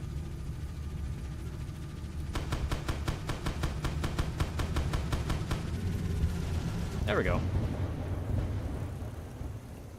We do a Barry Season 4 video? Yeah, I've been meaning to do it for a while because I already reviewed the first 3 seasons and I really want to talk about Season 4 because there's a lot to talk about with that. Access to Agent Orange? Maybe. 16 motherfucking Eugene Stoner on this bitch. Yeah, dropped like a rock. Yeah. So we did it. We repelled the Viet Cong. Oh, this guy an RPG we could have used. Came up by Magnum. Is now a pretty cool guy for 3 months. 3 months. Yeah, those are Russian choppers. Yeah. Did they call napalm on us?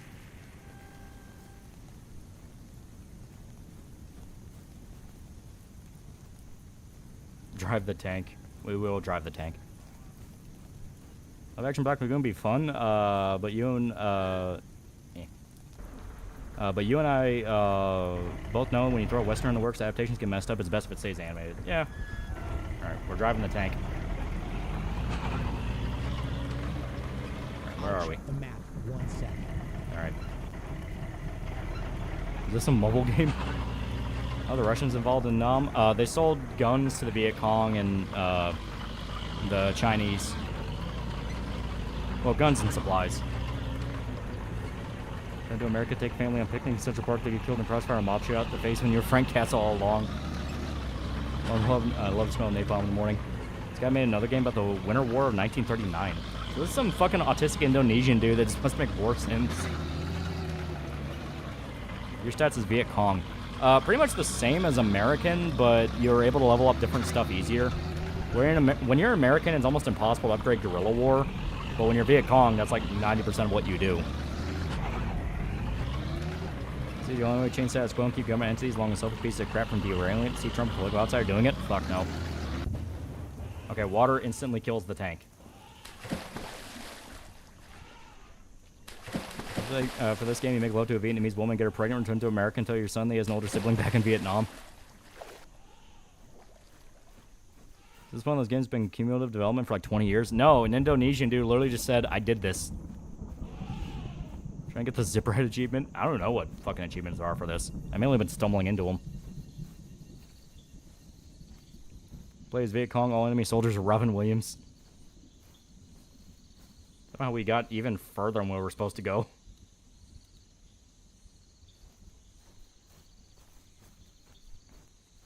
There's Soviet agents in Vietnam training VC, yeah. And $15 me love you long time, yeah. Calls VC a gook and a concho. When you listen to some of the dialogue as you kill Viet Cong, it does just straight up turn into, man, fuck you, you commie bastards, and shit like that. It's pretty great. Why is there an elephant? Viet Cong can ride the elephants. I'm not kidding. It's an actual war mount for them. Watched Batman 1989 for the first time in years. Pretty good and funnier than I remember. Ranking as Reeves, then Burton, then Nolan. Not big on the Dark Knight trilogy. Yeah, I like the the Burton Batman movies. I'm hungry. He is. I'm hungry. Concho means dog and bitch. See, Trump tariffs on foreign films. I want to clarify more before I make a decision. If it's Chinese movies, I don't see a problem. I think it's a strong arm approach thing. It's like, hey, you're going to make more movies in America with Western sensibilities in mind. Because it's one of those where it sounds batshit crazy, then it's like, all right, he's using this as leverage. I like the voice. I'm 95% sure it's AI. Because there's a lot of AI voices in this. They're pretty hilarious. VC can ride them. Time to cause an extinction event. I'm surprised if there are plans for a quasi-RTS mode for commanding officers. That would make sense. Asian elephants are smaller than African elephants, and many are endangered. Apparently, the ARVN actually had fire field rations with rice and fish. The Green Berets and SOG guys used them.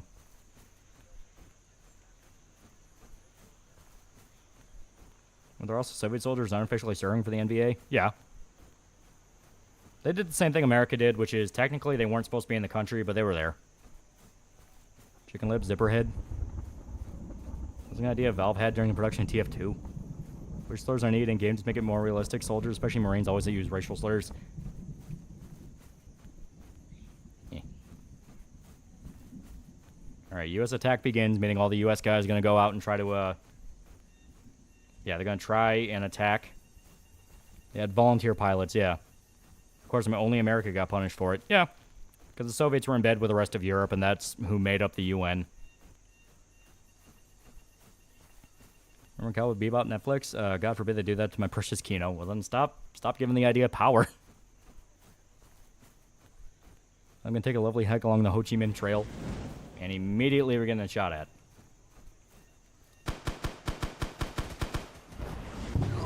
Oh. direct hit from an RPG. Vietnam had a great OST at least. That is true. Can't believe Fishman made Mari Mari EN cut off her EN.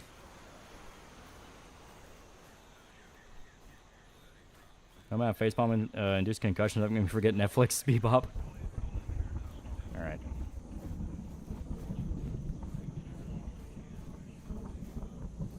So it seems like it's mainly just kind of a... Oh, wait, no, there's a helicopter over there. During Brother of the Arms phase, then idea of a commander class that would send orders to players. I know certain games did that. Natural Selection did that. Where there'd be a commander that would do like all the RTS shit and decide where places would go, and then you had the actual players who had to fight the battles. Alright, here we go. Iraq War OST is underrated though.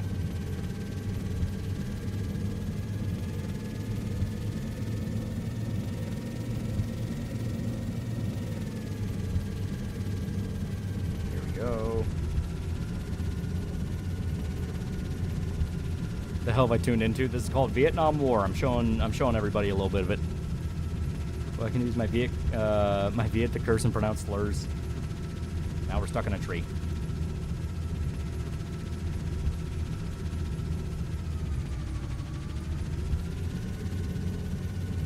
We are now stuck in a tree. Vietnam version of the RPG Impalement from Black Hawk Down. That game is very realistic. There we go.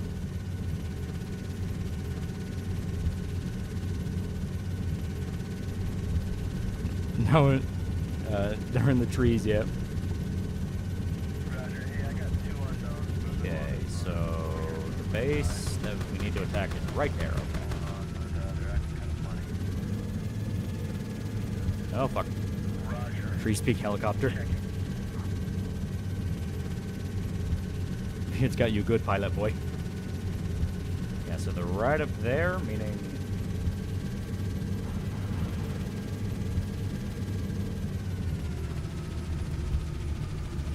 There we go. Start your cameras, the Vietnam movie. I mean, Black Hawk Down in the jungle would just kill you itself. Alright, now do cool guy shit.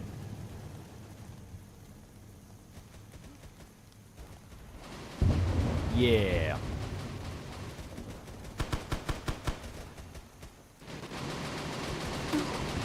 Shit. Government lies to you, GI. Kind of worked, though. How many days left do we have? We have 336 days of deployment left. When do you think Sony's going to raise their prices? Probably when Nintendo does. You're my Henry, $5 that you're playing Clair Obscure Expedition 33. I've already been playing it on my own. It's really good. Then we're going to play Final Fantasy X-2 after this. Since Star's getting media talking points, think people seriously advocate for 21st century slavery, how much do you think it's natural and elite-fed propaganda? It's all just bullshit. You gotta remember, 95% of the people commenting on politics have no fucking clue what's actually happening. We all just try to come up with our best version of reality and push it as hard as possible. Field Max or something else. Yeah, Hanoi Hannah is playing near the DMZ in-game.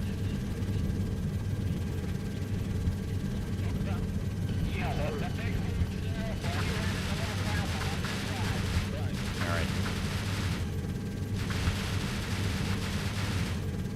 Whee.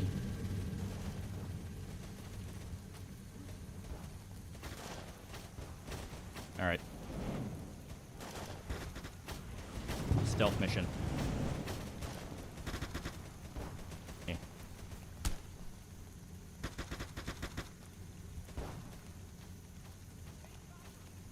Coming in hot.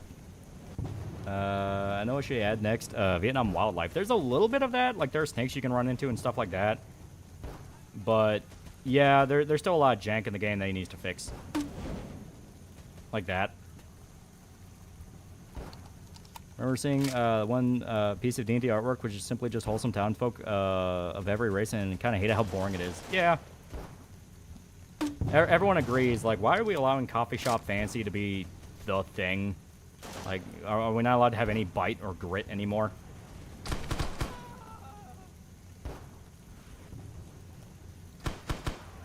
Oh shit, he was a friendly. Alright, someone shot me. Fancy adventure? Give me some adventure. That place settle down. Yeah. Alright. But we took the base.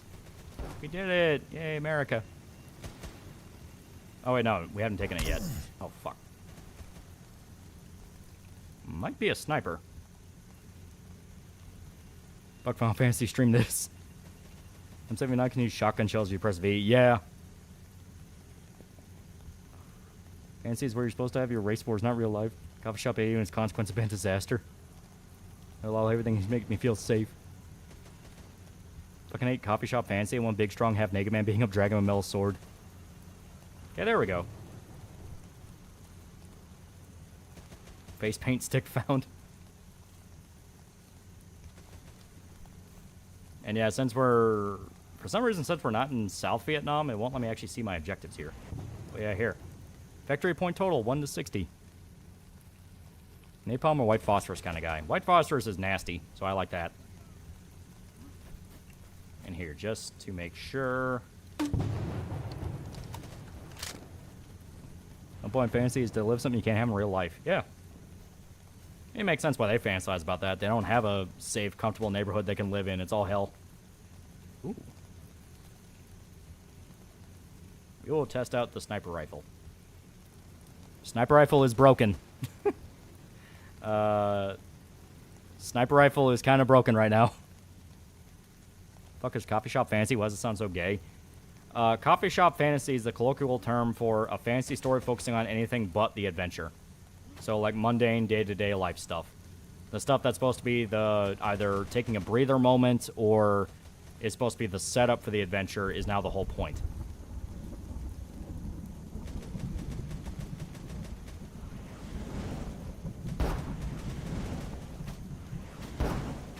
The sniper rifle is fucking busted broken.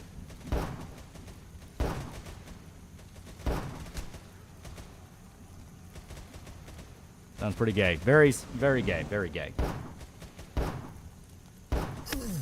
Shit. They realized I was shooting at them. Well, you know what? I'm gonna do something funny. We're at the top of the mountain. They're at the bottom. Shit, no reception. Basically, instead of badass barbarian, fuck shit up, you're a tavern owner. Yeah.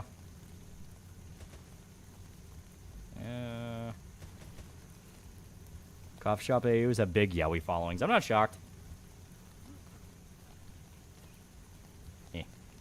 Trying to call in. Fuck. We're too far away.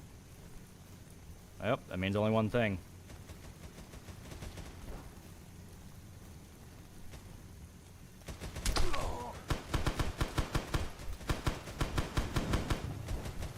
Time to be the big hero. Alright. It kind of sounds like slice of life to me. I could see that being alright if done well and not gay. And the problem is it's never done well. Talking about like the Western equivalent of it. Japan has like plenty of stuff that's more slice of life and it's fine.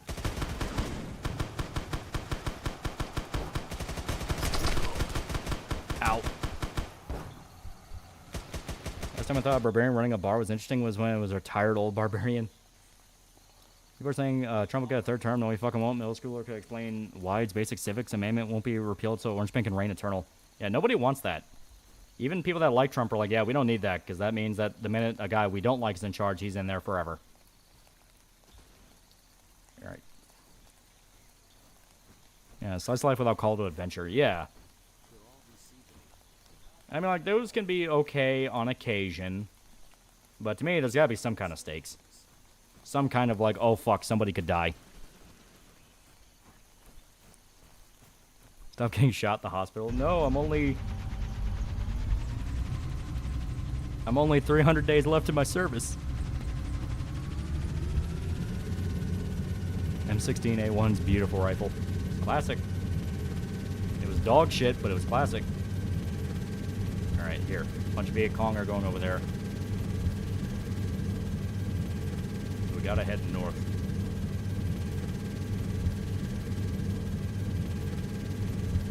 Want a mode? Well, we're not talking about general slice of life. We're talking about fantasy slice of life. We really don't want another FDR in office. We really don't want another FDR in office. A1 wasn't too bad. It was the A that sucked. Oh, okay. Play this game while blasting real emotion for the lulz. Trumpy would not be the first president to do that more than 2 terms. I think there was one that did 4 years. Well, the problem with that is once that precedent's set, everyone that comes after will live by that precedent, and you don't want a 30-year president. Imagine how absolutely hilarious and fun this game would be. The creator adds multiplayer. He just needs to fix a lot of the like really game-breaking bugs, add multiplayer, and this could unironically be a great streamer bait game. Not fair is $5. Screw Final Fantasy plays till you get to America section you mentioned. Well, we can just like kill ourselves over and over again.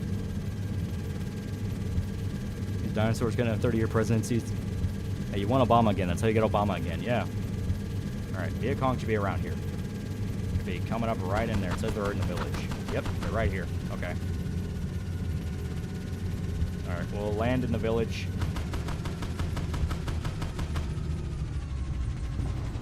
There we go.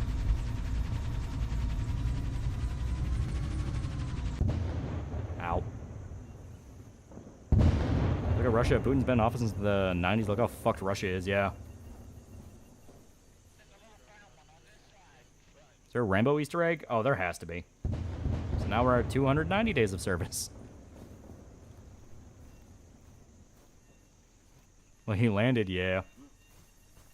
Once again, the game is very janky, so please be patient with it. It's trying. Alright. So now we're taking the tank.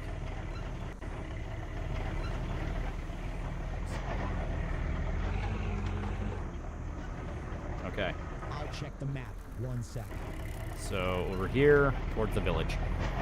I reckon Russia could fix stuff if Putin goes within a long cycle of shit. Hard to say.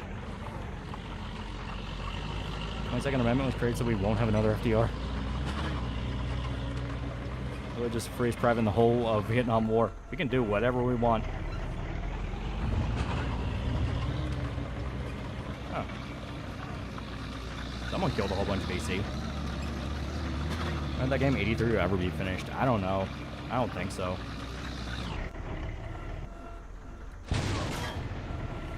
Bad man.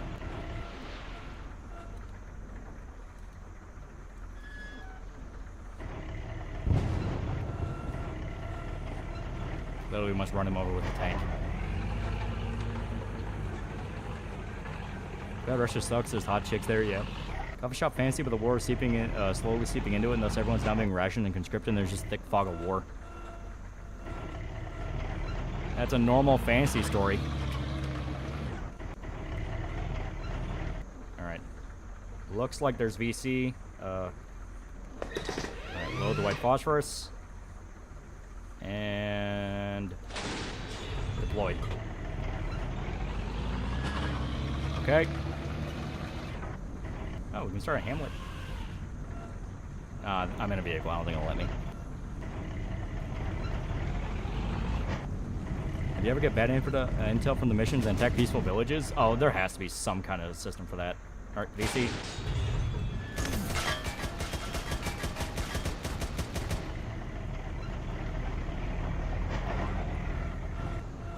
He's about being run over by a tank.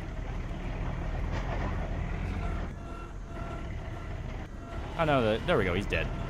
Alright. We're here to win hearts and minds, everyone, exactly. Okay, so it says the rest of the VC are still here. Yep, there's one right there. Okay. White phosphorus. Deployed. Alright. First locked in a cycle of shit. Their entire history is, and then things got worse. Alright. White phosphorus. Deployed.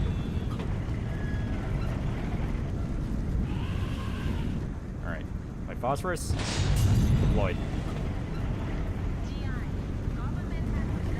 That white phosphorus went through his head. Oh, it killed us too. Coffee shop fancy, but, and hear me out, we focus on the adventure. No, we can start with the gate disabled mages, but they go to other places than taverns.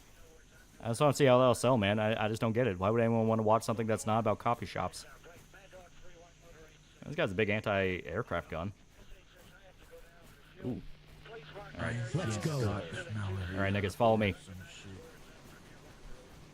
It's the anti-GI lady, Hanoi Hannah, yeah. They carry radios with them that spout propaganda. Here, I'm gonna need to eat my I hate rations. these C rations. Alright.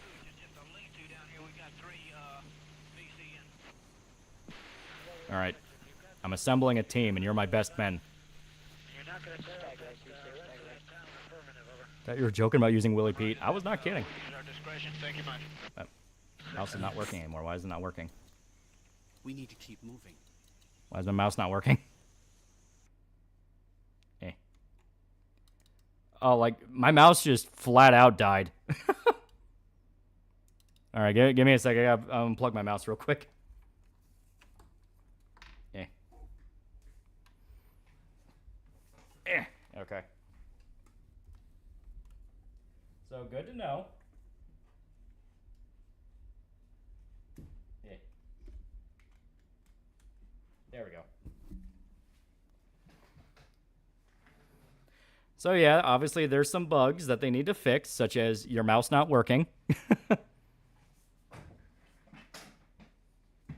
Yeah, rip mouse suit, yeah. Upside, I just unplugged it, and it seems like it's working, so. You ever do a review of Duck Dynasty with Shota, Irish, and Weed Bro?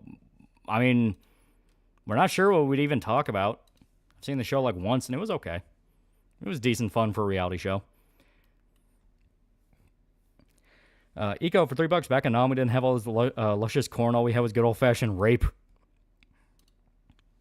Please, Mr. Indonesian man, add multiplayer to this game. I'll be the first. It'll be the first 1,010 game ever. Okay. So, gentlemen, we're going on a mission.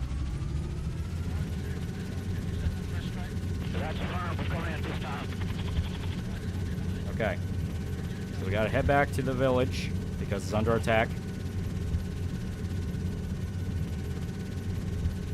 Strength and muscle and jungle work.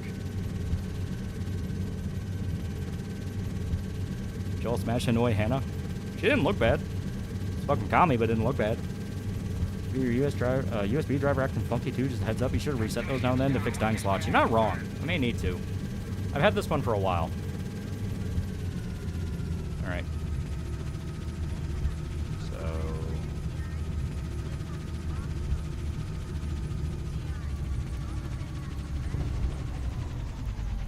There we go. Successful. Okay. We do not know who in this village is VC and who's not, so... Fuck these civilians. Open fire. Can communism be counted as an STD? I don't know. Also, I don't know if my guys are actually going to follow the orders, but we'll see.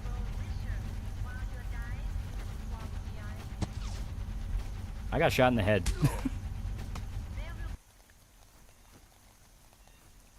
This way. Alright. So let's all go to the APC instead.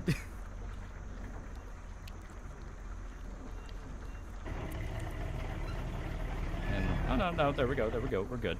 Alright. Get in the APC. Okay, won't let me.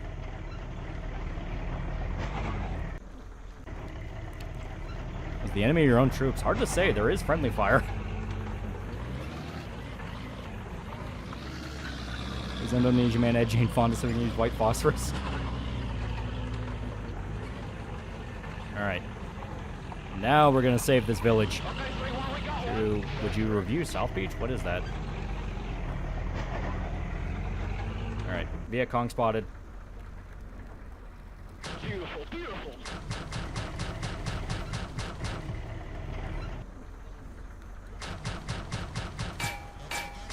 Oh, see, they're Viet Cong. They start shooting at us. Alright.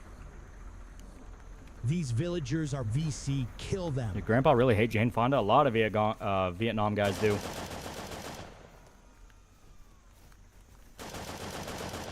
Oh shit, we were about to overpass it. We gotta go back. Some different languages. It reminds me of A10 Cuba. South Beach told us some reality show. Oh, I mean, I don't really watch reality shows. I wouldn't know how to review those. Alright, they're gonna have their fun shooting up people, so. So they wiped out the wrong village? That was more of a hamlet than a village.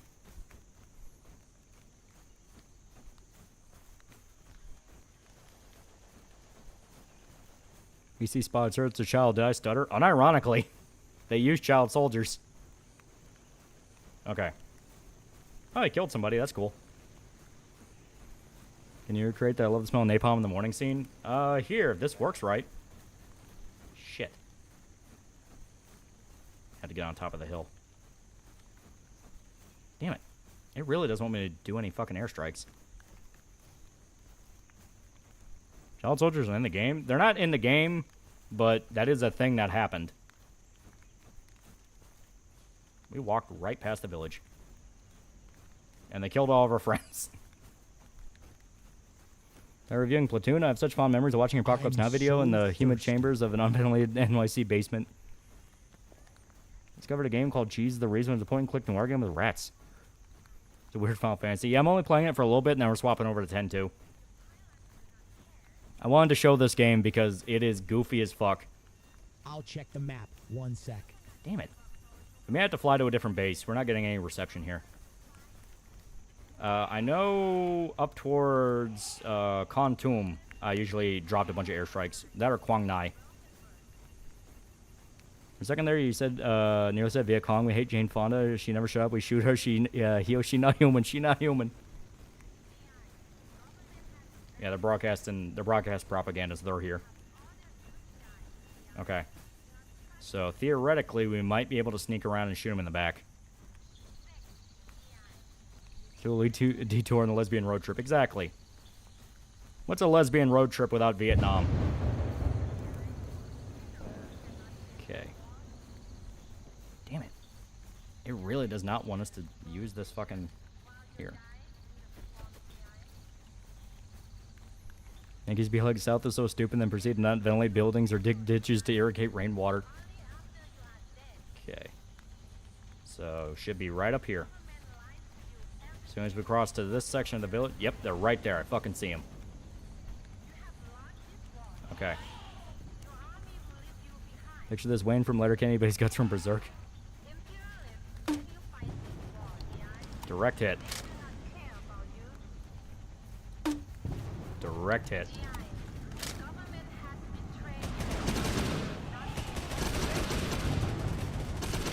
Fuck. I'm jammed. Shit. And of course my guys leave me behind. Oh wait, no, Jim's dead. Shit. I'm hit.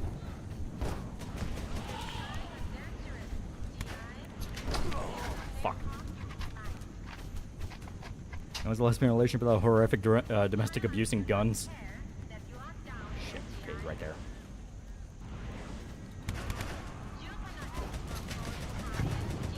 What did Jane Fonda say about Vietnam? She was one of the big voices protesting, quote-unquote, the war, when in truth she was just directly collaborating with the VC.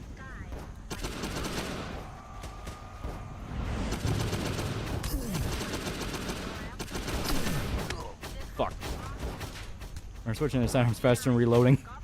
Goldlings traveled to Vietnam, and Ho Chi Minh's got a lot to say about that.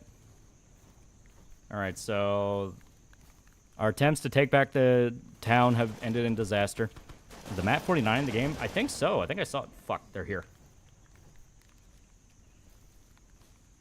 So not only are they pushing into the town, they're also coming towards us. So here. 763 is such a cool machine gun. It is fun. Speaking of which, I should probably clean it. What game is this? It's literally just called Vietnam War. Despite how much Jane Fonda claims, everyone knows she doesn't regret endangering Vietnam vets. Elites love communism because they become the new aristocracy. Yeah. The worst part about that is that was all just to piss off her dad. She was the epitome of "fuck you, dad." All right, we're going to a different region where we can probably get better signal. I know towards the border up in Thu Tin or Quang Tri is where a lot of airstrikes get dropped. Yeah, Hanoi Fonda, interesting, yeah. Lose Vietnam, imagine the consequences. Guys, remaster the original, the Tomb Raider games or remaster other older games? Which ones would you want to do? I wish old Hitman. Freedom Fighters. I've been waiting on an actual fucking Freedom Fighters remaster for God knows how long.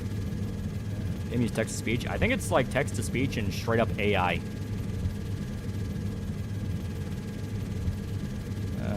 Would be fun to find old World War II guns from the Viet Cong. They do. They do have those. Right here. That's for other helicopters, so... Oh, village. Alright, pacified. American women are just always sabotaging whores, not just Zoomer millennial women. 100%. Oh, fuck them. Open fired on us. Yep, okay. Okay, you're still firing now. Someone took a shot.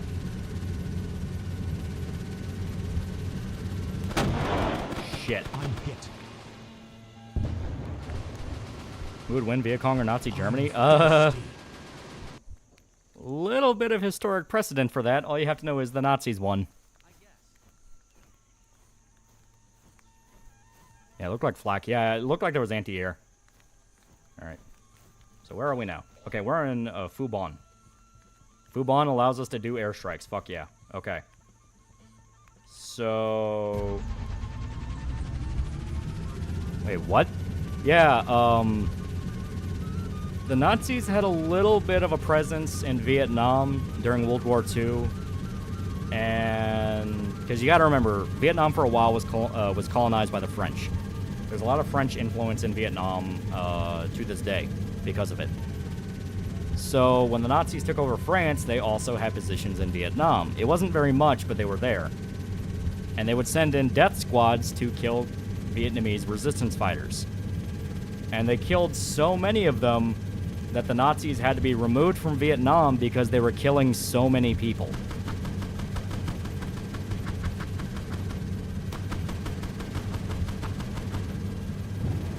Yeah, welcome to the rice fields, motherfucker. Alright, so... Fuck it. Okay, so clearly... Requesting napalm airstrike. This village has been compromised and attacked my helicopter. So let's get to a hill.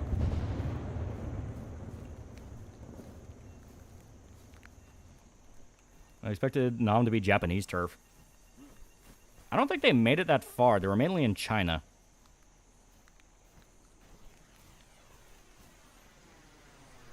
Vietnam started in the 50s. This is... Well, what I'm talking about is not really Vietnam. It was before that. Okay, there we go. And wait a minute. Yeah, there were VC here. Fuck.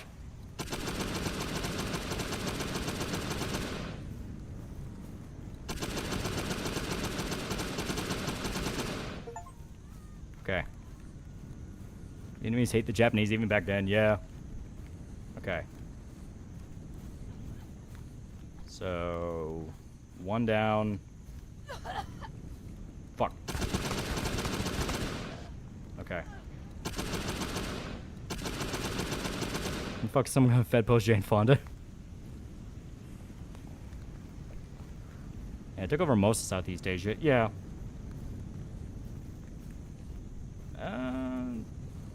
Can't tell, is he alive or is he just... Okay, no, he's just burned in place.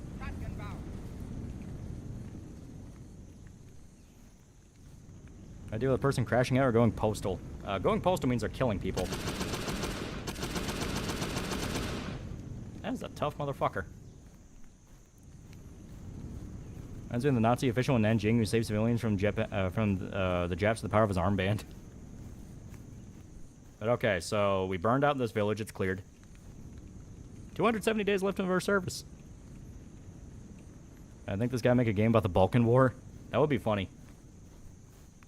There's some undeployed bombs here. Alright. It looks like there's still some VC presence in the village, so let me... Requesting B-52 airstrike. Okay. So, to put in context to what a B-52 is, it's a very big plane. It's a very big plane with a lot of guns on it. So, you need to get pretty far away. And I gotta know what direction it's coming from. Well, we'll hide out here. This seems like a peaceful little house. So, alright. Any minute. Yeah, I hear it. B-52 is also nuclear capable. Yep.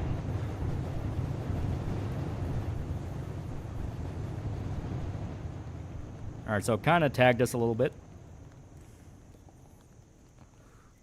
Isn't that danger close? I tried to get as far as I could, and it worked.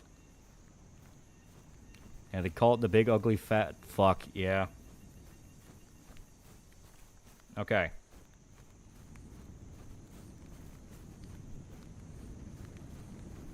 Just read the latest chapter of Drama Queens. Screw the owl chick. She's an idiot, turning on her deceased friend's brother for eating aliens. Holy shit. I'm so thirsty. This lady survived. This lady survived napalm and a B-52 airstrike.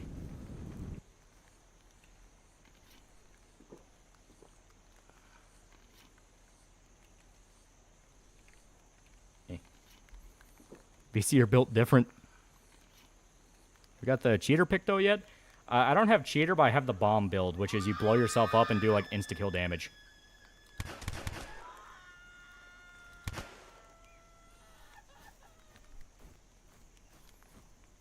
You shouldn't have to save bullets. That's actually not a bad idea. Alright. Hey, man. Oh, enemy kill, so he was a VC in disguise. So, I was right. This village, in fact, has VC presence. Some of them just shot me.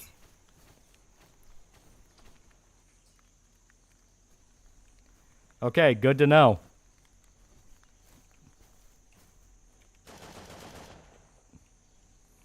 He was cowering. All right. So we had our fun here. Let's find a base that's a little bit more heated.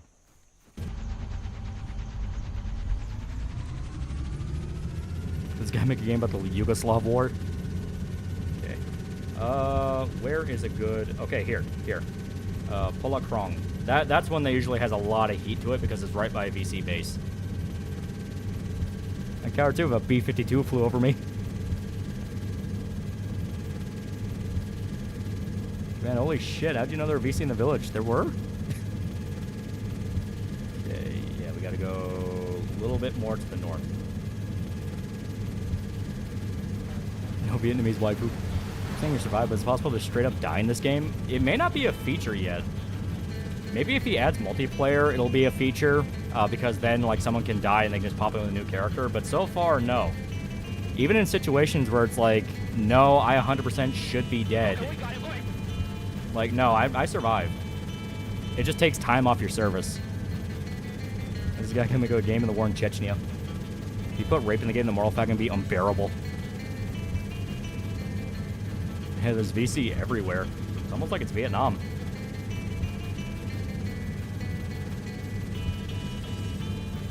We get to enjoy our little helicopter ride. Since you're Sog, where's Roy Benavides? How much of a fag was Alistair Crowley? He was involved in like sex cult stuff, so you tell me. That's never straight. Alright. So another village, but it is loyal to us. So I do struggle with what the ultimate message of Forrest Gump is. Like, if you're a decent, honest person that leads a good life, forgive your drug addict girlfriend and just rape the kids. Where's Woods and Mason? Or God, when you were with that woman, your character said I saw her first. Maybe that will be a thing in the game eventually. Maybe. Makes me want to replay Shell Shock. It is a good game. How does Crowley create modern occultism in the bad sense? Yeah. 70s Viet Cong pussy got me acting up.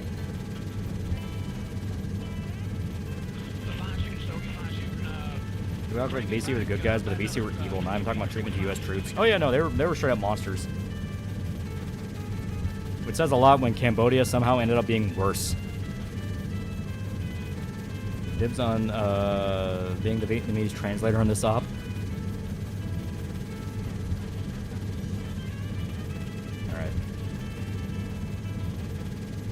Alright, here's Pilakang, or Pilakong.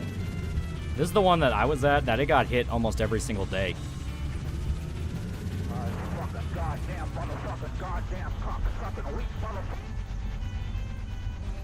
Cost you $2. Can you get comfort women in this game? Not yet.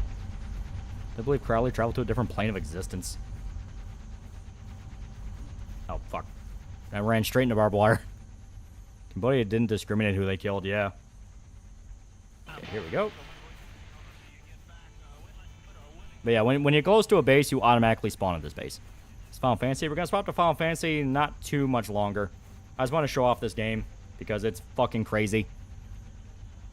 Crowley also beefed with a poet by casting spells on a university doorstep. Got responded by kicking his ass down the stairs. Crowley was a sex nerd, you loser. What's the radio transmissions? They just kind of sound like generic nothing. Okay. But see, you can actually fire Mark 18. Pretty cool. Alright. And just over the ridge here, there is a base. So I say,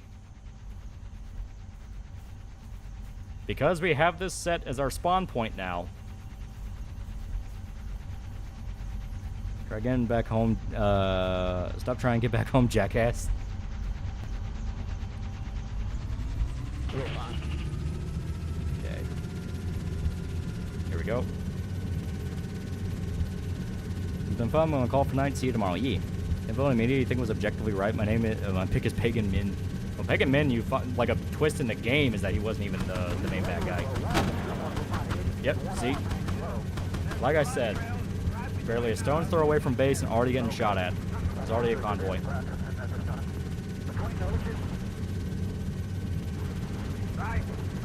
There we go.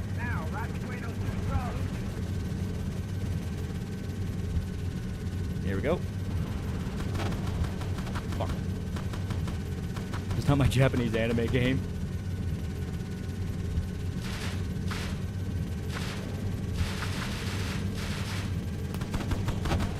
Shit. Jimmy Chung is $2. Please tell me there's no blitzball next to. There is no blitzball, don't worry. NBA were a whole lot worse than what they tell us. NBA committed genocide, covered it up, and the journalists who covered American atrocities helped. Yeah. Yeah, I wasn't kidding. Like, this base gets hit every single day. 239 days left in the tour. Yeah, there are card games next to. That is true. There are card games. Okay. What game is this? It's called Vietnam War.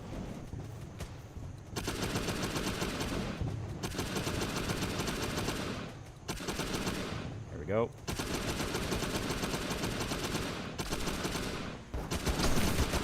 Okay, not only are we getting hit, there's a lot of them. Holy fuck. Here Kong will start. We'll start off. They was good boys who didn't do nothing. Okay, here we go. Damn it, get up. Yeah. Get up there. Gotta get on the 50. Fuck.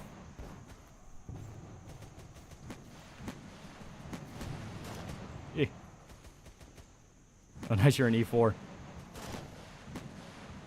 I'll be busy shouting racist language Vietnamese while committing war crimes. Okay, here we go. Awesome.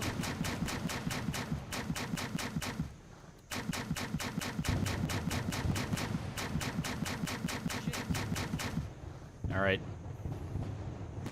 A conquering army doesn't have a genocide or two. Shit. I got it. Okay, here we go.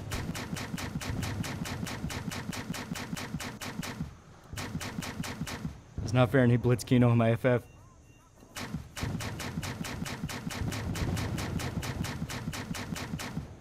Okay. I've been hearing that Blitzball music in my dreams thanks to you. Well, don't worry. You don't have to hear it anymore. It's gone. It's gone forever. Okay, here we go. I think we basically managed to get them all. So. Reminds me of Ravenfield somewhat. My grandpa turned to ashes in Vietnam by napalm. The fuck is that fire rate? Well, the whole thing around it is the 50 caliber is like a big heavy machine gun, so I guess the dev is like, well, if it's heavy, it means it must fire heavy and slow, right? Even though, no, that's not how that works. Alright, let's pick up an AK. We'll kill the commies with their own guns. Oh, it's an RPK.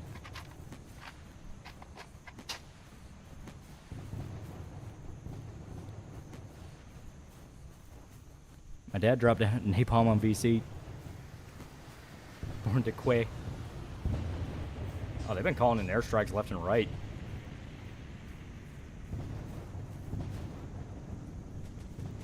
I didn't even call that one in. Playing Expedition 33, need to get the soundtrack. It is a really good soundtrack.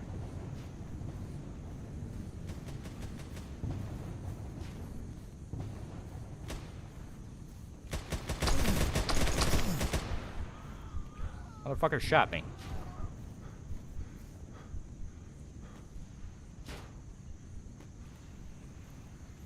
Broken arrow, broken arrow.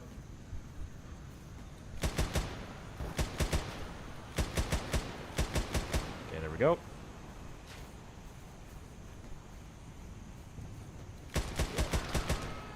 There we go. I don't need that. I need the AK. Hey, Metaphor Re Fantasio, amazing game, yeah. Did you put a card in his mouth? Yeah, it's a death card. It was a scare tactic that America would use against the VC by putting cards in the mouths of commanders.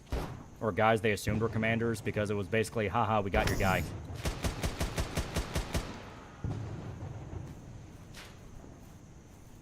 There's an entire base here.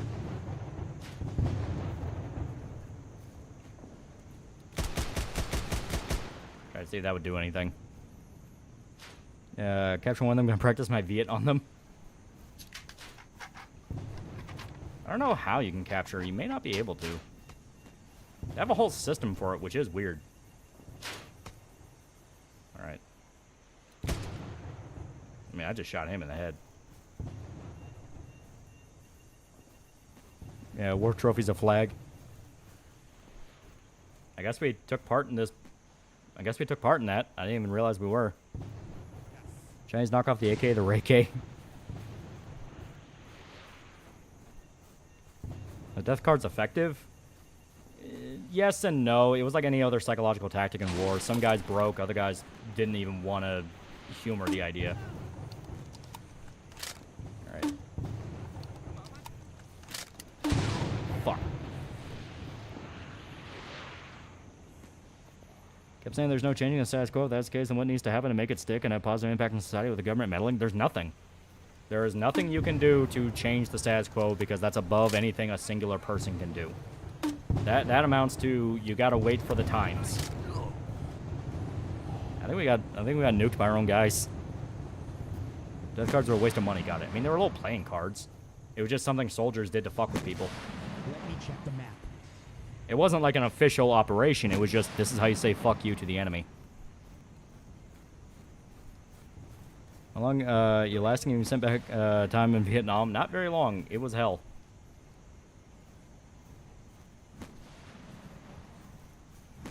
Willie Clinton's entire administration was a mistake, and making diplomatic ties with Vietnam was one of the big ones. In fact, the U.S. used wails and screams to scare the VC into believing ghosts of their friends. Yeah.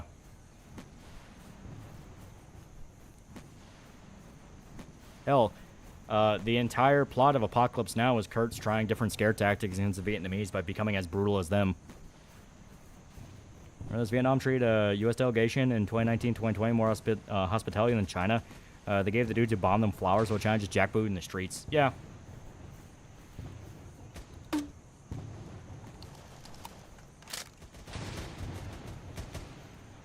I got another tank.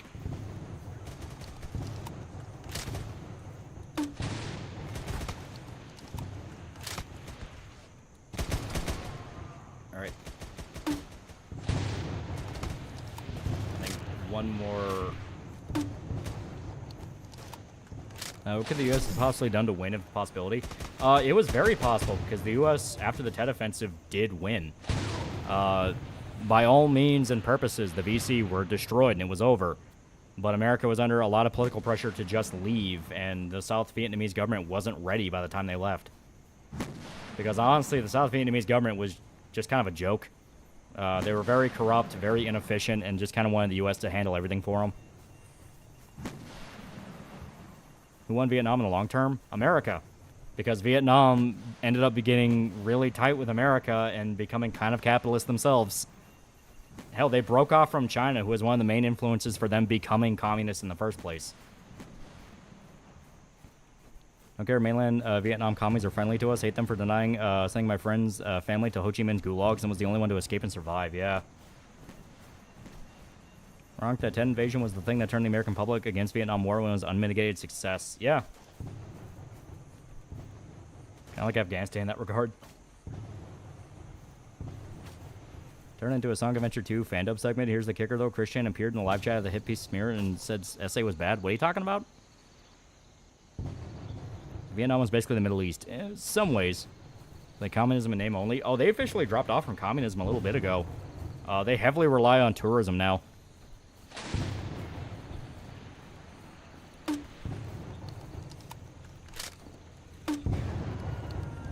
Fuck you.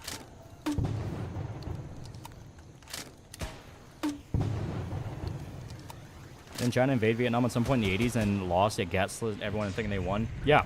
Estee, that was one of the big reasons. Oh. Alright, motherfucker, put down the gun. I had the minute of VC surrendered, yeah. Yeah, there we go, there we go. Yeah, a little bit of a hiccup. They've been doing work in the area on the different internet lines because they've been trying to upgrade everybody, so some spottiness has been happening. Just a little bit of spottiness. A little bit of spottiness. Vietnam really loves the captured American equipment, which probably possibly says shit about them. And just the good part. Don't worry about him. He's fine.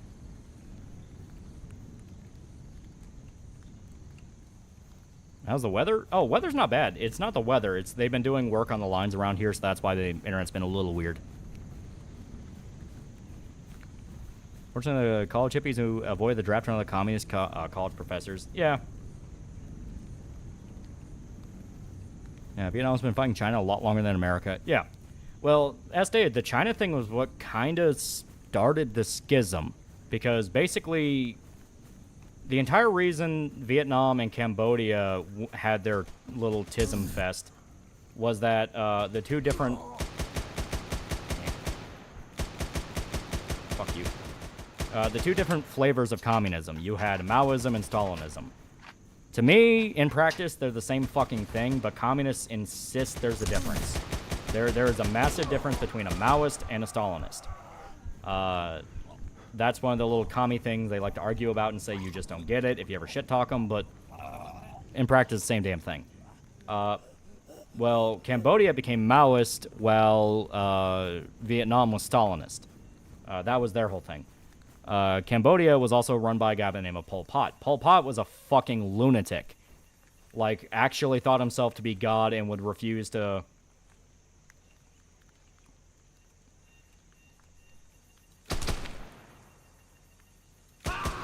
There we go. Refused to allow anyone with an IQ above, like, 90 to live in the country, if even that.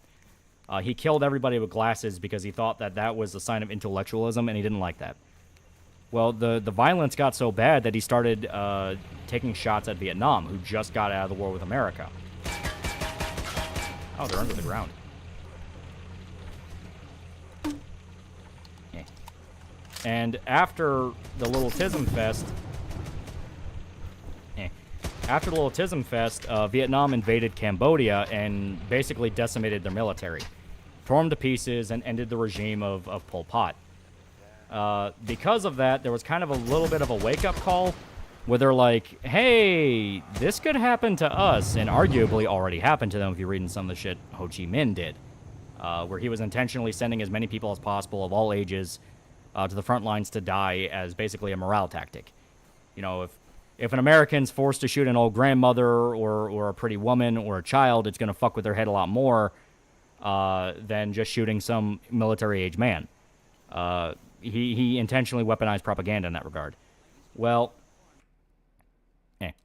the thing is, it got to the point where Vietnam kind of had a coming to Jesus moment after the war with China, where they're like, how long can we realistically run off this system? This doesn't seem like it's very stable.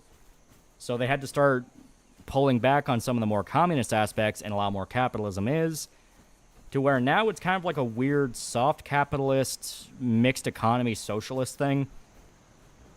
Like, they allow tourism. They allow tourism and have, like, luxury hotels and things like that. I'm thirsty. So, as stated, it's kind of weird to refer to it as such, but in a way, America did win.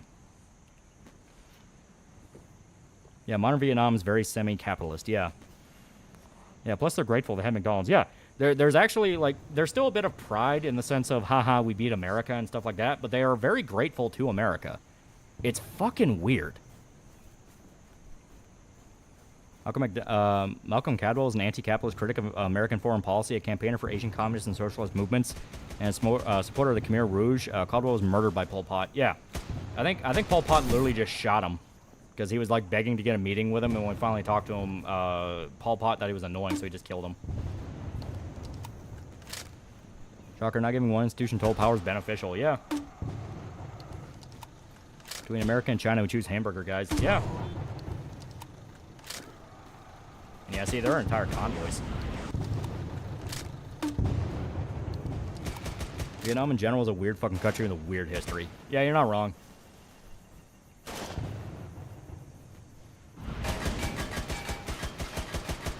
Somebody's opening fire. Oh, it's that guy. Japan's the biggest enemy, bigger enemy, while America's will just eat shrimp the Vietnamese produce. Yeah. 238 days. Shit. Okay.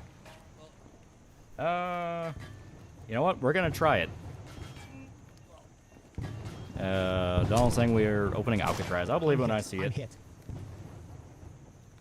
Okay. So I'm gonna see if we can get discharged to America before we end off on this. Now, if we just keep killing ourselves over and over again, the timer will run out. So we're just gonna do this. Ho Chi Minh was educated in America, right? Yeah. Holy shit, this guy's tough. Was Alcatraz closed because it was literally collapsing? Yeah, it was an old prison. Old. And it was hard to get to. Shot retarded or just autistic? 50-50. Depends on the day. So, 196. Hey, buddy. Oh, shit. Hey, buddy. Aware of Hassan Ethan spat? Yeah, I know. I do not care. Strange Section 8 I've ever seen.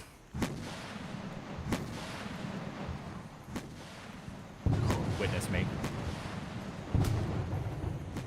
I love Kim Possible a lot. Saber's Park Accuser made hit piece that equal next to nothing. Lily Orchard friend Saber's segment is Science Venture 2 memes. Hit parts of Saber's email response shady as fuck. So I was right to say, yeah, I don't trust that. 200. Trump's rebuilding Alcatraz, so it's not just going to be the old prison reopening. He's even possibly expanding it. Oh, okay. Okay, 190. Son, Ethan, and Ian all all deserve each other. They're a bunch of dumbass rich kids talking about shit they don't fucking know about. Like, listening to Ethan and Hassan talk about the Israeli war, it's like, you niggas have no fucking idea what's happening in that region. It's like zero perspective. And it's funny because Ethan's wife is fucking IDF. She's ex-IDF. Now, granted, it was a mandatory service thing, and from what I understand, female IDF are mainly just office ladies. They don't ever do frontline shit. But it's still one of those things of like, how do you guys have this little perspective on the fact of maybe it's a military conflict in the Middle East and we probably shouldn't be talking about it?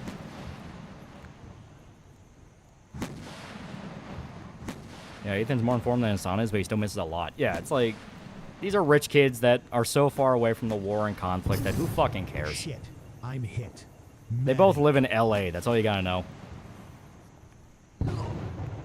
Yeah, she was logistics. She wouldn't actually shoot anyone. Yeah. I know people do the joke of like, oh, her shooting Palestinian kids, but like, no, she was a logistics kid. Doesn't Ethan live in Israel? He lived there for a little bit, but he's been gone for a while. Also, they have very different views on the issues of war and ethics. Yeah. Like, damn it, we're too close to our guys. We need to step out a little bit and die, because they'll keep patching us up. But like my perspective on the matter, I know because everyone cares so much about that, is we're Americans. We live in cushy, safe America. Even the worst place in America is still nowhere near as bad as a typical Middle Eastern war zone.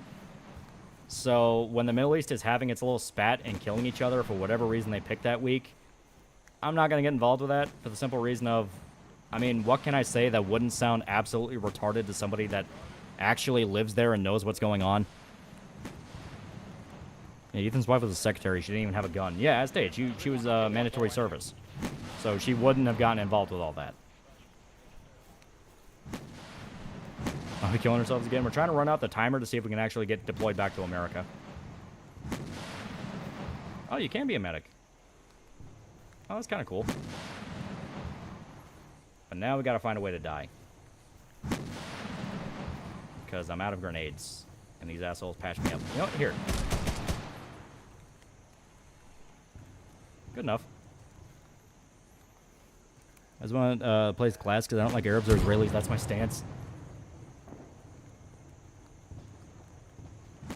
There we go. 148. So do I need to rewrite my story about an alternate history about America winning Vietnam? At least it would be a whole lot safer if Muhammad didn't cause a war of expansion. As stated, anything we can speculate on or talk about, it would just be us speculating. We don't know.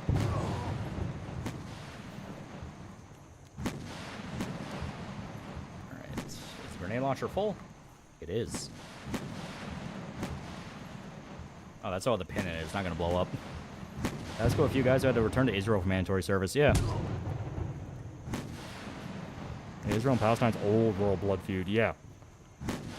Like I said, it's one of those things, if it ain't my fucking place. You know, I'm American. I care about American issues, and I got things to worry about that are for America. His wife deserves some credit after having sex with him, not committing suicide afterwards. And not my country, not my ward. Especially there was a way for both to be wiped out.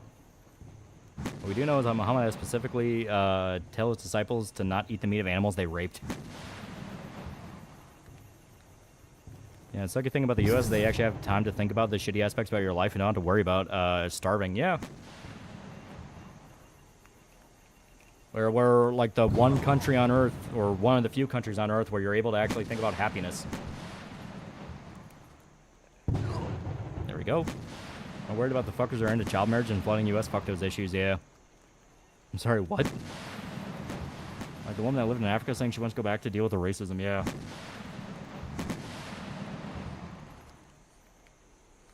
Imagine Vietnam, Cold War, happened with modern tech, internet culture, so many nothing ever happens memes. That's reality. We're still living in that right now. Ukraine was intended to be our next Vietnam, but we were just very lucky to where it never blew up the way they wanted it to. How's that be? Sure, I'm making it harder, though. I don't like people who are different than me. I also don't like who are too similar to me. You think on a roller coaster, being retarded and being normal is just LA air? Yeah, it's LA air. Okay, 100 days.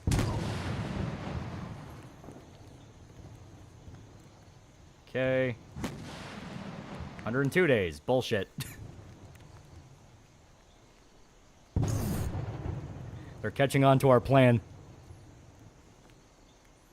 Get back from my Israeli friends during the military service. Unfortunately, in Israel, depending on what Hasidic community you're in, they don't serve free money to read the Torah. Hey, most people are the people I hate more than others. You're staying, bitch. Yeah, Cold War, meanwhile, every single third world country is having bloody civil wars, yeah. Oh, that wasn't even a grenade. That was a flat out, that was artillery. What? That was weird. I'm on stream talk about games, anime, comics, manga, etc. I can care less what's going on in other places in the world. Yeah. For some reason beyond our comprehension, Kamala won. We have boots on the ground immediately in Ukraine. Immediately. The plan was it would have been the next Vietnam. It would have been the next theater of war after Afghanistan, where, because look at how it is now. The lines are still not moving. There's insistence they're moving. There's insistence that both sides are gonna win any day now, but it's been like that for years now. 73 days. They're adding days on now. The country on earth, the people are so better off that time to sit down and complain about how they aren't suffering. Yeah. Okay, 49 days. Using Brian and Stewie's shot foot method? Yes. Because if we actually sat down and tried to, like, serve the term, it would be hours. You know, leave Vietnam. Okay, 23 days. I'll blow us up one more time, but like I said, there is that thing where I think if you go a little bit too high over the counter, then you'll end up, like, resetting, and you are stuck in Vietnam for another tour of duty. Okay, 25. Sorry, Loli's invincible super soldier, too valuable to leave the front. Therefore, you are getting stop loss. Thanks for your service. Okay, 23. It's been 23 days for 3 grenade cycles. Men certain to say communities get free money from the government to read the Torah, and nobody in Israel likes them. Hell, the Israeli government's trying to force them to serve. Being promoted for blowing yourself up. I don't even know. Okay, 11. We'll do one more, but after that, we'll try to serve normally. At least in the sense that we'll sit around and wait for days to pass. 23 more days. Okay, 3 days left. Okay, this is perfect. Perfect. Okay. So now we sit at the base and wait for time. Alright, guys, Russia will take Ukraine for the spring of 2020, right? Okay. So it's 4 p.m. now. So now we just sit and wait. I doesn't realize that the soldier's stuck in a catch-22 situation where he can't leave. That bug I talked about is a well-known one where you can actually you can accidentally end up resetting the timer, and you have to do another tour of service. So people call it the catch-22 bug, where it's like you can never leave. Day cycle is 24 minutes per day. I don't know if it's necessarily 24 minutes per day, but possible. In times does Israel promise not wipe out Palestine, but they never do. Alright. If we want to do a 2nd or 10th tour. The war will actually end in, like, the time frame that it does end in real life. What game is this? It's called Vietnam War. I wanted to show it off a little bit before we did Final Fantasy.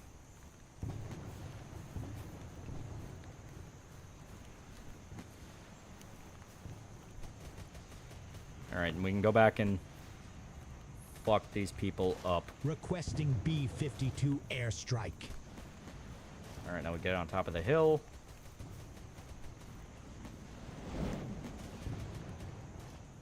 I don't know what direction it's going to come from, so we're going to be a little bit in danger.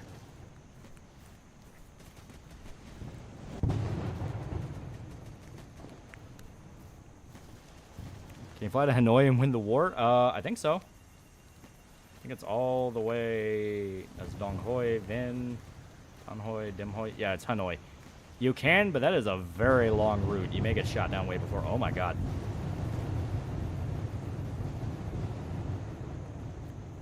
Around the Muslim country, regards to attacking Israel, is they have very nepotistic in terms of leadership. Yeah. Grateful the internet's given us a shit show of drama for the Cinco de Mayo. Alright, I think I cleared the road.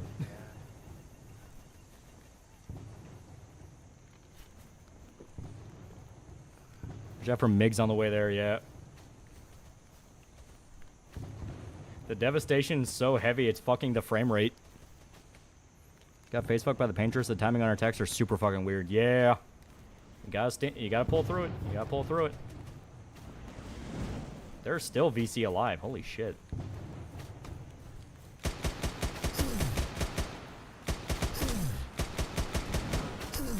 3 days out, you commie bastards. Ow. Or South Vietnam would just be like South Korea or richer Philippines? Good question. Oh, tour of duty. Discharged from hospital. Do I go home? Oh no. Oh no. We're stuck in Vietnam. I'm reloading. Cover me. I think we might be stuck in Vietnam. Oh jeez. Oh no. Are you holding a Tommy gun because it's AK-47? Yeah, restarted. It restarted. We're on the second tour of service. Maybe it depends on which faction you pick. Because we did special forces. They may have another. They may have like a longer tour of service compared to like just a grunt. You got stop lost, yeah. Time to die, GI. About to leave. Team leadership takes you out. We're at like negative mental health. Well, that's all, folks. I'm still in Saigon. Maybe they need to have a certain amount of stats to get back home. Maybe. G.I. Joe are here. G.I. Joe. Okay. It added days. It added days. Alright, I'm getting the implications here. Alright, I'm going to swap us over. But there you go. That's a little bit of Vietnam War. Did you win? No, we are stuck in Vietnam. We're stuck in Vietnam forever. Is there a way to cheat your way back home? Maybe. Like I said, I don't know how the tour of duty thing actually works. Like, from what I saw, people that were just streaming the game, they just got past the tour of service, and they were able to go back. Maybe it just depends on the route you pick. Because, like I said, maybe like a normal Marine guy has like a shorter one than like a Navy guy or a Special Forces guy. Maybe. I don't know. You'll never leave the jungle. Self-inflicted grenade wounds are not an excuse. You're here forever. Military realized what you were doing, so I had to bill you by way of days in service. Well, I got stuck in Vietnam forever. That's the opposite of winning. All right. That is funny. It's like, oh no, we're stuck in Vietnam forever. It's a fucking killer! Revy 2 hands, $5. Wish I was gay, but I'm not, and it's 2025, which sucks. Maybe I can try again tomorrow. Okay. Yeah, Spec Ops the line ass ending went. Who said I did? War never ended for Lolly, literally. No game today? No, I just showed off Vietnam War. Vietnam War, now we're actually starting 10-2. Yeah, Purgatory Saigon Edition, yeah. It may be a thing, like I said, it may be a thing where, like, depending on the route you pick, they have a longer tours of service. Because, like, I don't know. I assumed it'd just be one. The menu music for this game hits me right in the feels. I haven't even played the game. It's good menu music. It's good. Yeah, I fucking love the piano opening. Yeah, it's super good. Something that happened. Australia had its elections and fucking Labour won again. Every Australian I've talked to, except for one, has basically said, oh, great, more years of debt. Good game. That and Aneurysm 4. Decent life sims.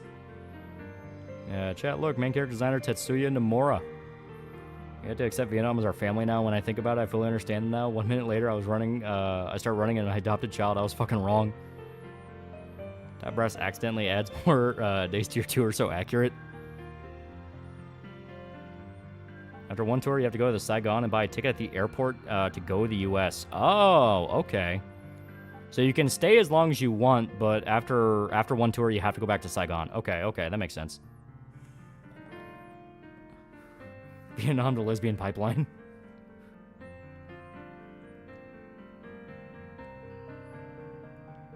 Yeah, back to the Berserker mines. Think there'll be nomad clans in the future of America? No. I love X2's combat, but some parts of it bore me. The grinding for the true ending kind of sucks. It kind of sucks a lot. Christian hit Gino Samuel's latest vid with DMCA. Heard about it? I have not. Question is that actually Chris or someone claiming to be Chris? Because it's hard to tell now. It's genuinely hard to tell. Who's your Riku? You look up the guide? Not yet. We'll figure it out. We'll figure it out. Run for the ending and Sphere Break, my biggest gripes. Yeah. OST was designed to represent how sad Yuna's ovaries were after ties disappeared.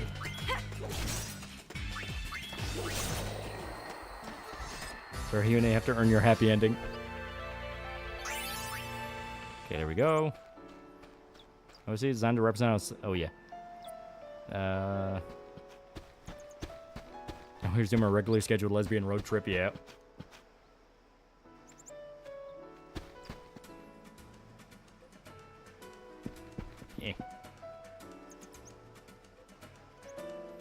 Unfortunately, you have to talk to a lot of different people.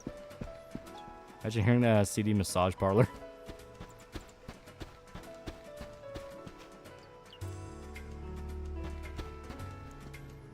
At least Yuna kept Brotherhood. Yeah. It's a nice little detail.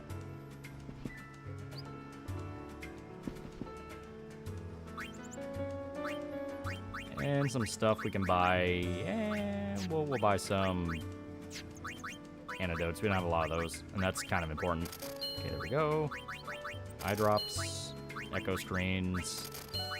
Soft. I don't think we need to worry about soft right now. And holy water we definitely don't need to worry about for a while. Okay, we'll come back for those. It was Chris, Gino Samuel was making a motion comic of Sanchu, and Chris took offense to that for some fucking reason. Ah, okay. And the Vietnamese economy super fucked? Yeah, that's why they rely on tourism.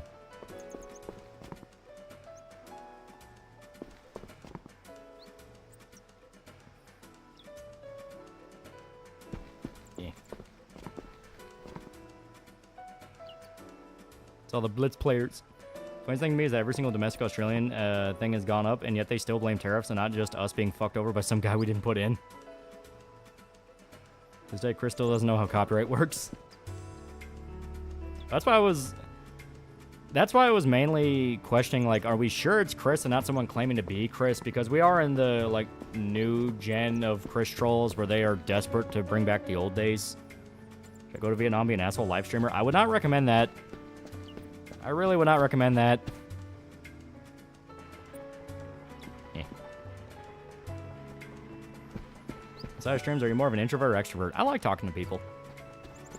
I mean, it's one of those things where I know, like, all right, this is just a situation where I'm just trying to, like, get something done, so I'm not going to, like, chat up everyone I see, but I like talking to people.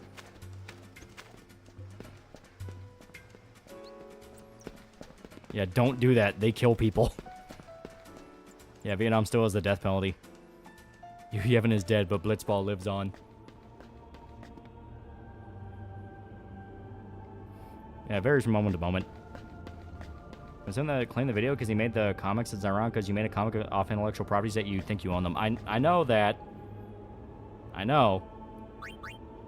But my point is, do we know it's Chris? Has he outright admitted it was him? Because, like I said, there's been a lot of gay ops faggotry shit with Chris, so... Hey guys, your boy Johnny the Faggot. We're about to live stream me prank in Vietnam because of the streamer being thrown against a brick wall before being gunned down, yeah. Okay, Gino confirmed it was Chris. Okay, I'm trusting Gino on that.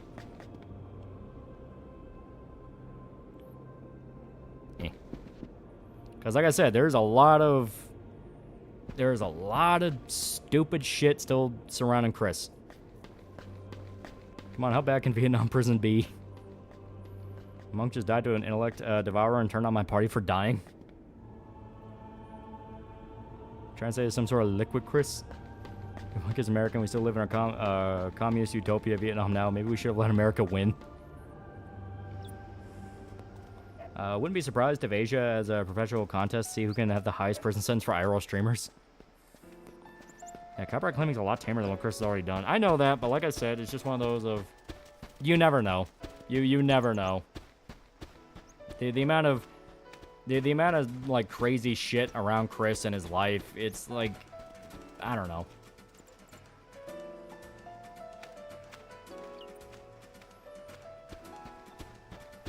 Chris usually admit it was him when he does something for better or worse. He doesn't really lie about doing stuff that may land him in hot water. Yeah. Chris's usual tactic is he'll outright admit it was him, and then once he realizes it was a bad thing, he'll start doubling back and lying about it.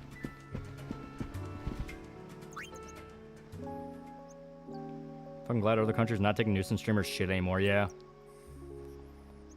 I'm still shocked he got out of prison. I am too. I heard you're gonna fight Dragon Cult, but nope. Oh, come on, how bad can Vietnam prison be? You look pretty from behind, American soldier. You're a real patriot, aren't you? I like that. Oh, no, not even that. They just try to beat you. Vietnamese prisons are infamous for just beating the fuck out of prisoners.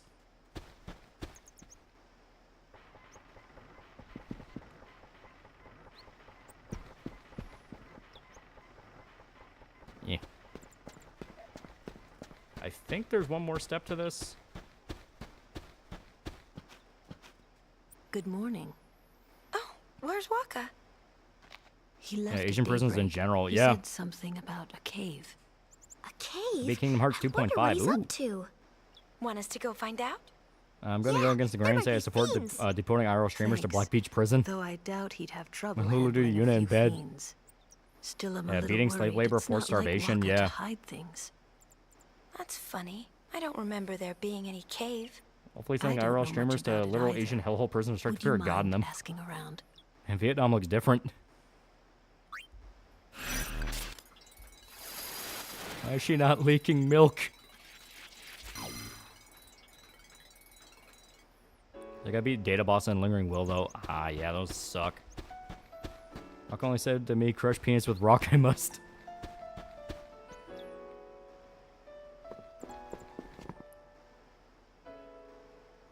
Yeah. Sorry, Chad, the Blish Ball player gets the goth mommy.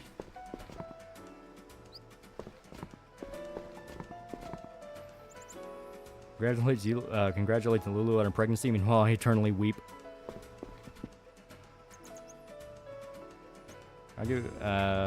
Argue we should send nuisance streamers to Desert Island, live stream them Lord of the Flies experience. What second here is really improved, mainly due to the directing. Yeah, they have more time to actually refine it.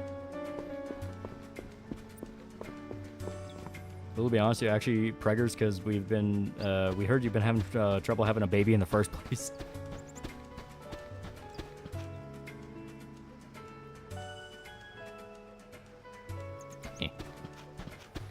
Someone living in Western Australia, I'm waiting for the Greater Labour Party to finally do what it wanted for years and carve up my states, share the GST, and we can all have we can all have the shocked Pikachu face.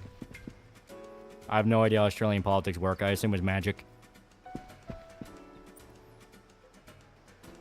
Sorry, chat. Looks like the hot social jock won this time. So, nuisance streamers to Alcatraz. Alright. I'm pretty sure I've not fucked us out of the true end just yet. I'll say here, you're not wrong. It's magic. You dominant one in the relationship, Waka or Lulu? You already know the answer. When is it ever not Lulu?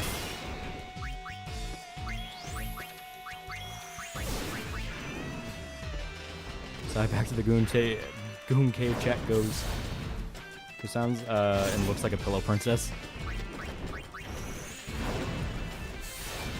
One thing to notice with Waka is post FF10, he stopped being racist all bad. Yeah.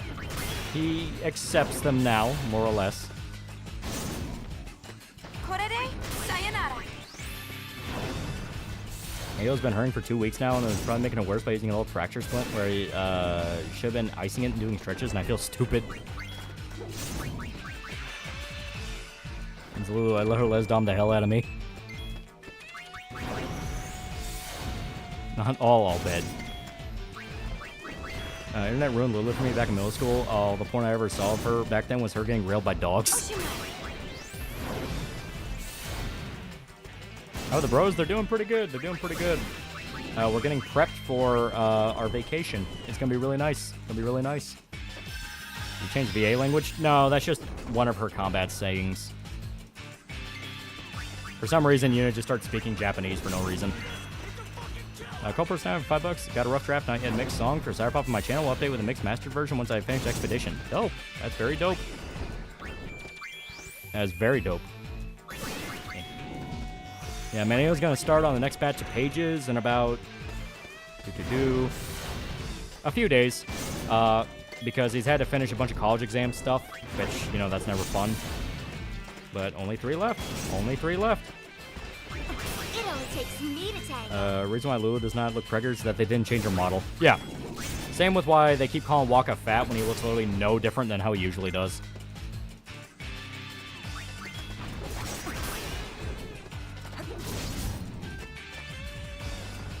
Lulu cast Eternal Erection on Waka. Yeah, we'll do Thief.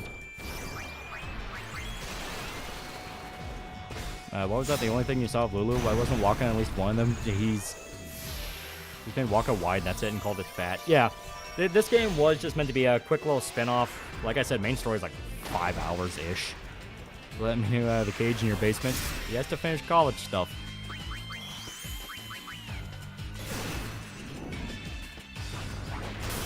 Ow.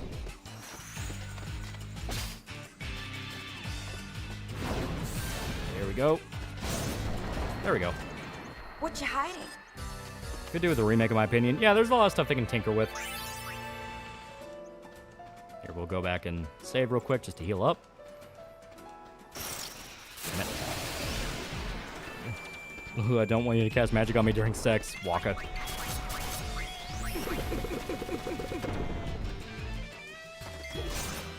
You can have a little college as a treat. Found out through Instagram memes, apparently Roll24 made a slider toggle AI generated hentai. I'm not going to check myself because I'm clean. Which game are you doing after this? After this, we're doing 12. Which, Final Fantasy 12 is when you dip closer to the modern Final Fantasies, and that's where shit gets weird. It's really good, though. And good cruise ship games for a cruise stream? I'm gonna have to figure out what the plan is in regards to that, because that is something I've been thinking about.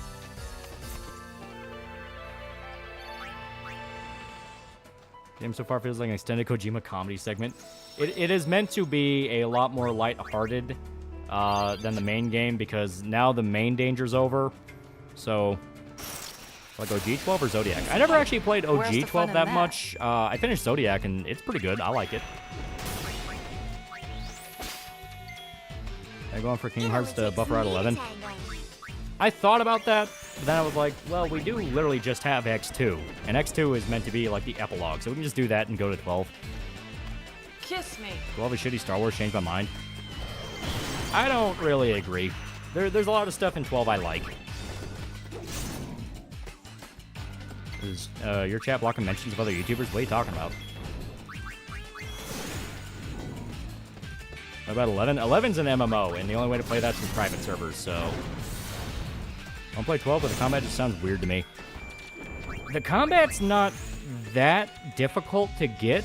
It's just one of those of the specifics. When you want to get into, like, really high-tension fights where you have to have every variable planned out. Speaking of Star Wars, remember the rape scene? Those be more lighthearted, Sin Dead and all that, but then, Vegnagon, yeah. You post a message, recommend a guide, and it never shows up. I've never seen it.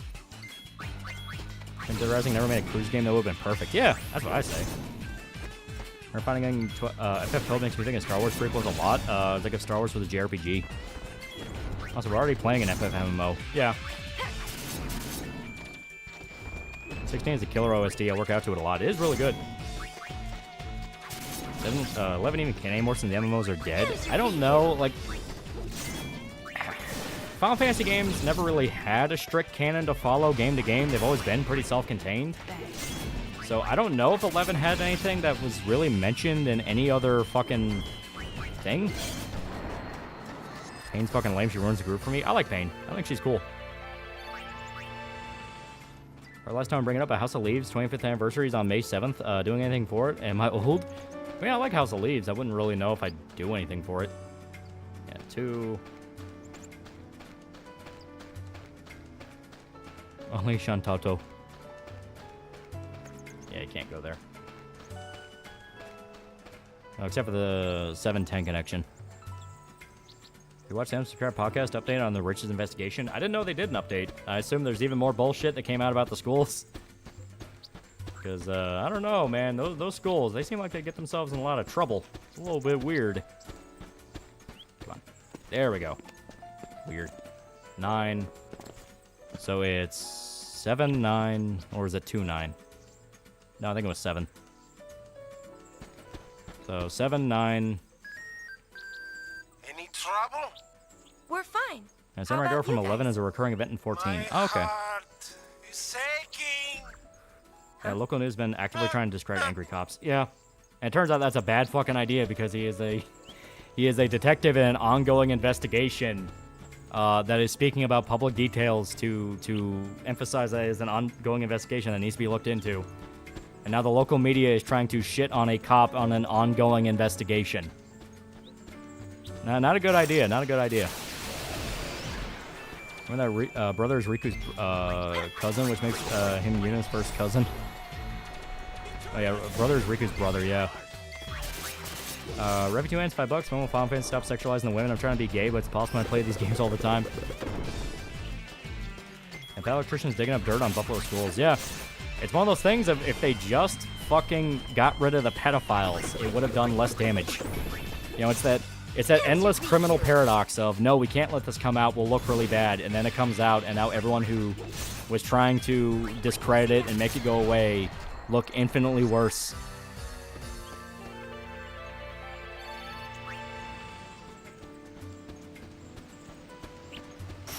Eh.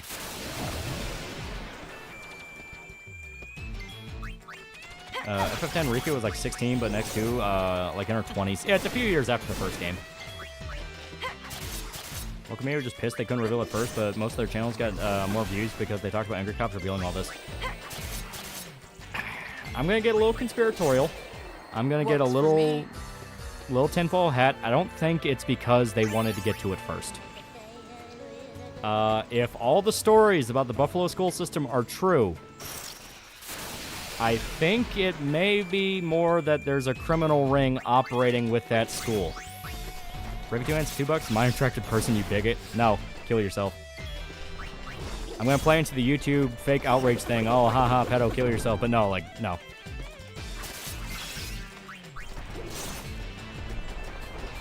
Yeah, Nick, that electrician had a whole 2-inch binder. I don't know why that's so hard to say. For abuse and cover-up misconduct, the schools did go back to 2019. Yeah. In the Buffalo school system, the same one Mr. Girl grew up in. I don't know about that, but it's one of those things of, like, covering up teachers sexually abusing students happens in all fucking schools. You know, that's sadly a common practice. So that's one thing, where it's like, well, they just covered up pedophiles and things like that. Then you read about specifically what Buffalo did. And it was shit like, they wouldn't tell parents a pedophile tried to kidnap their child. Like, they didn't report about a pedophile trying to kidnap their kid and trying to get access into the school. You know? That to me was, like, it happened twice. That's the best part. It wasn't even just once, it was twice. That to me is what kind of set the red alert in my head of, alright, this is not incompetence, this is something else. This is something way fucking worse. Because, once again, teacher raping a student or students raping each other, that happens in schools. That's something to where, like, alright, I can see some dipshit guidance counselor or principal trying to cover that up and go like, well, we don't, that's not that serious. Weird. We don't need to do that. But, like, a guy trying to break into the school and kidnap a kid, and the obvious question is, why would they want to kidnap the kid? And the obvious answer to that is human trafficking / rape gangs. So my personal, oh god, this might be what's happening, is the Buffalo School Administration might be in bed with a human trafficking gang. And they're essentially selling the kids. Rather retarded thing than ruin their reputation, or actual pedos protecting each other. Yeah, it's like there's too much weird shit just to discount it as incompetence. There is active and intentional malice. Okay, 0790. I'd say on the feds and media claim that security guards who stopped the bomb of the Olympics was blamed for planning it. Yeah. Apparently a case that angry cop worked on was covered up, and someone who was involved told him teachers withheld evidence related to it. Yeah, that's the Buffalo School one. DC area apparently declined to charge an illegal who was caught breaking into a house to basically abduct a kid and already had arrest for exposing genitals to kids. ICE arrest him anyway. Yeah. Like I said, I think this is where you dip into what I think is the actual reason why illegals are protected as much as they are. And it's not just because, oh, we got to kill white people. That's the cope. That is the cope. Okay, 7901. The actual truth of the matter is a lot of powers that be are in bed with cartels who pay them a shitload of money to let them go rampant. Push drugs, push sex slaves, push whatever into the country because it's $1 billion industry, at least. So I think they pay off, you know, people like the local media and the schools to essentially keep quiet about it and go, well, you don't need to talk about this. You don't need to. Do you really need to focus on this? This is so small and stupid. You know, that whole thing. Okay. Oh, yeah, it was too. When Come was still around, they would have gotten to the bottom of this for entire need of Nick Mullins' gay guidance. Never ceases to amaze me. We live in a world so cartoonish. The good guys who do good stuff are bashed. Yeah. Something wrong? We came to check Same on school you. where Mr. Girl went during, went the same dude defending cuties. I don't know. Yeah, something like that. I don't know anything about Mr. Girl, and frankly, he doesn't Who really knows? matter Maybe to the it's grand not scheme. Here, yeah? But I thought, what if? Yeah, favorite angry cop Maybe quote, it's everyone for loves crack. real. Then again, When it comes to keeping maybe kids it safe, never yes, it's was. important. Been so long. Like, you hate I'm journalists, not but the sure truth is you don't hate anymore. them nearly enough. So, you're saying Was there's that Jay something that Longbone might stream? be here and you Happy wanna to see you know for streaming. sure, Yee, good shit, good shit. right? Chat, remember if Rich is Right. found somewhere he's But, not you suicidal? see, I want to know, and then I sort of don't want to know. Oh, man. Make up your mind. What is this thing anyway? It's coincidental on Expo's video covering the cult who had FBI connections with the lead a See, while ago. I Yeah. heard there was this old sphere. A sphere? X-Factor tries this Of so small, why what? care about it? Loses teeth. Well, yeah, no, Sphere it's of, you know, that is a tactic that's used called doesn't intimidation matter. by scale. And basically, it Hey, has two whoa. different things. We're sphere hunters. One, this is so remember? small. Why would you even care about that? No one even cares about this. You know, that whole thing. It's as good as ours. Taking advantage of All right, go the Wings. actual like Time for molehill business. situations where nobody actually gave a fucking long term, by applying that to situations of no, that very much needs to be looked The into. Go-Wings, huh? Sexual abuse of kids needs to be looked into. What the fuck? Then you have intimidation by scale, where it's the large case of, well, it's so big, you're never going to stop it. There's nothing you can do. It's done. It's over. You can never stop it. You know, that whole thing. Revy 2 hands, $5. Wish I was gay tonight. Thought listening to you talk would help with that. This nigga's having a fucking mental breakdown right now. Spear hunters, oh no. Also want that permanent voter base that allow them to ignore so much of the American people's issues. Fucking evil. Oh, they don't give a shit about the voter base because they just want it to be where they can just put fake names down and nobody will question it anyway. Like, no, it's all about they want the money from the human trafficking and the drug cartels. Like, it has nothing to do with anything beyond just the monetary gain. They get to live in their gated communities. They don't give a fuck. And when goal wings or 10 wing goals, This is goal wings. brother. You all right, Yuna? Yes, sir. Yeah, fuck that. I always try to make things better. Just Well, I'm ignore explaining how it's a literal intimidation tactic. It's not a mindset, it's an intimidation tactic. They don't believe in it either. It's just a way to get you to shut up. Always the ones who go out of their way to talk about how good they are that turn to be predators. Yeah. Yeah, Mafia never ended. They just joined the government. Yeah. Question, have you played Muso games? And so would you consider your favorite in the series? I would consider Samurai Warriors and Pirate Warriors. I liked Hyrule Warriors, and I liked, Gundam. I think it was just called Gundam Warriors. But Dynasty Warriors Gundam. Got back from a concert. How you doing? Pretty good, pretty good. Righteous looting till they start getting their own houses looted. Like I said, they don't care. The biggest problem anyone ever had tackling these issues was believing these people genuinely believed a word coming out of their fucking mouth. They don't believe it. They don't care. It is peacocking. It is social peacocking. We've seen countless times they don't believe a single word of this when it actually comes time for them to own up to their side of it. No, it is social standing. It is clout. The question you should be asking is, why are you even pretending this hard? You clearly don't give a shit.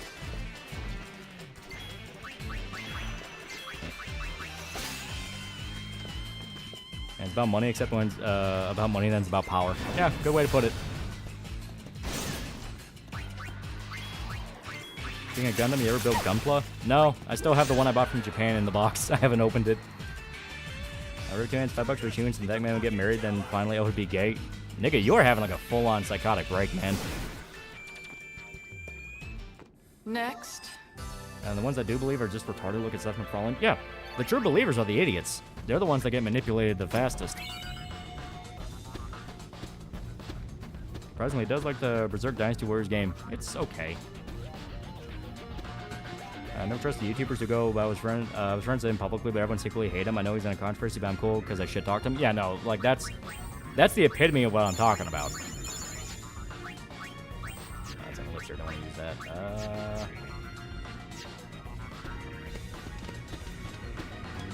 Yep.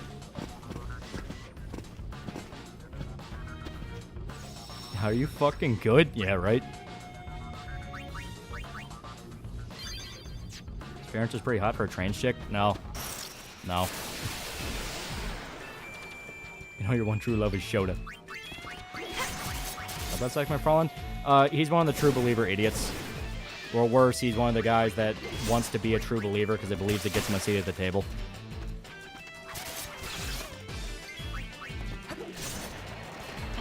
Paradoxically, he probably is good if he's spending money to talk about wanting to be gay.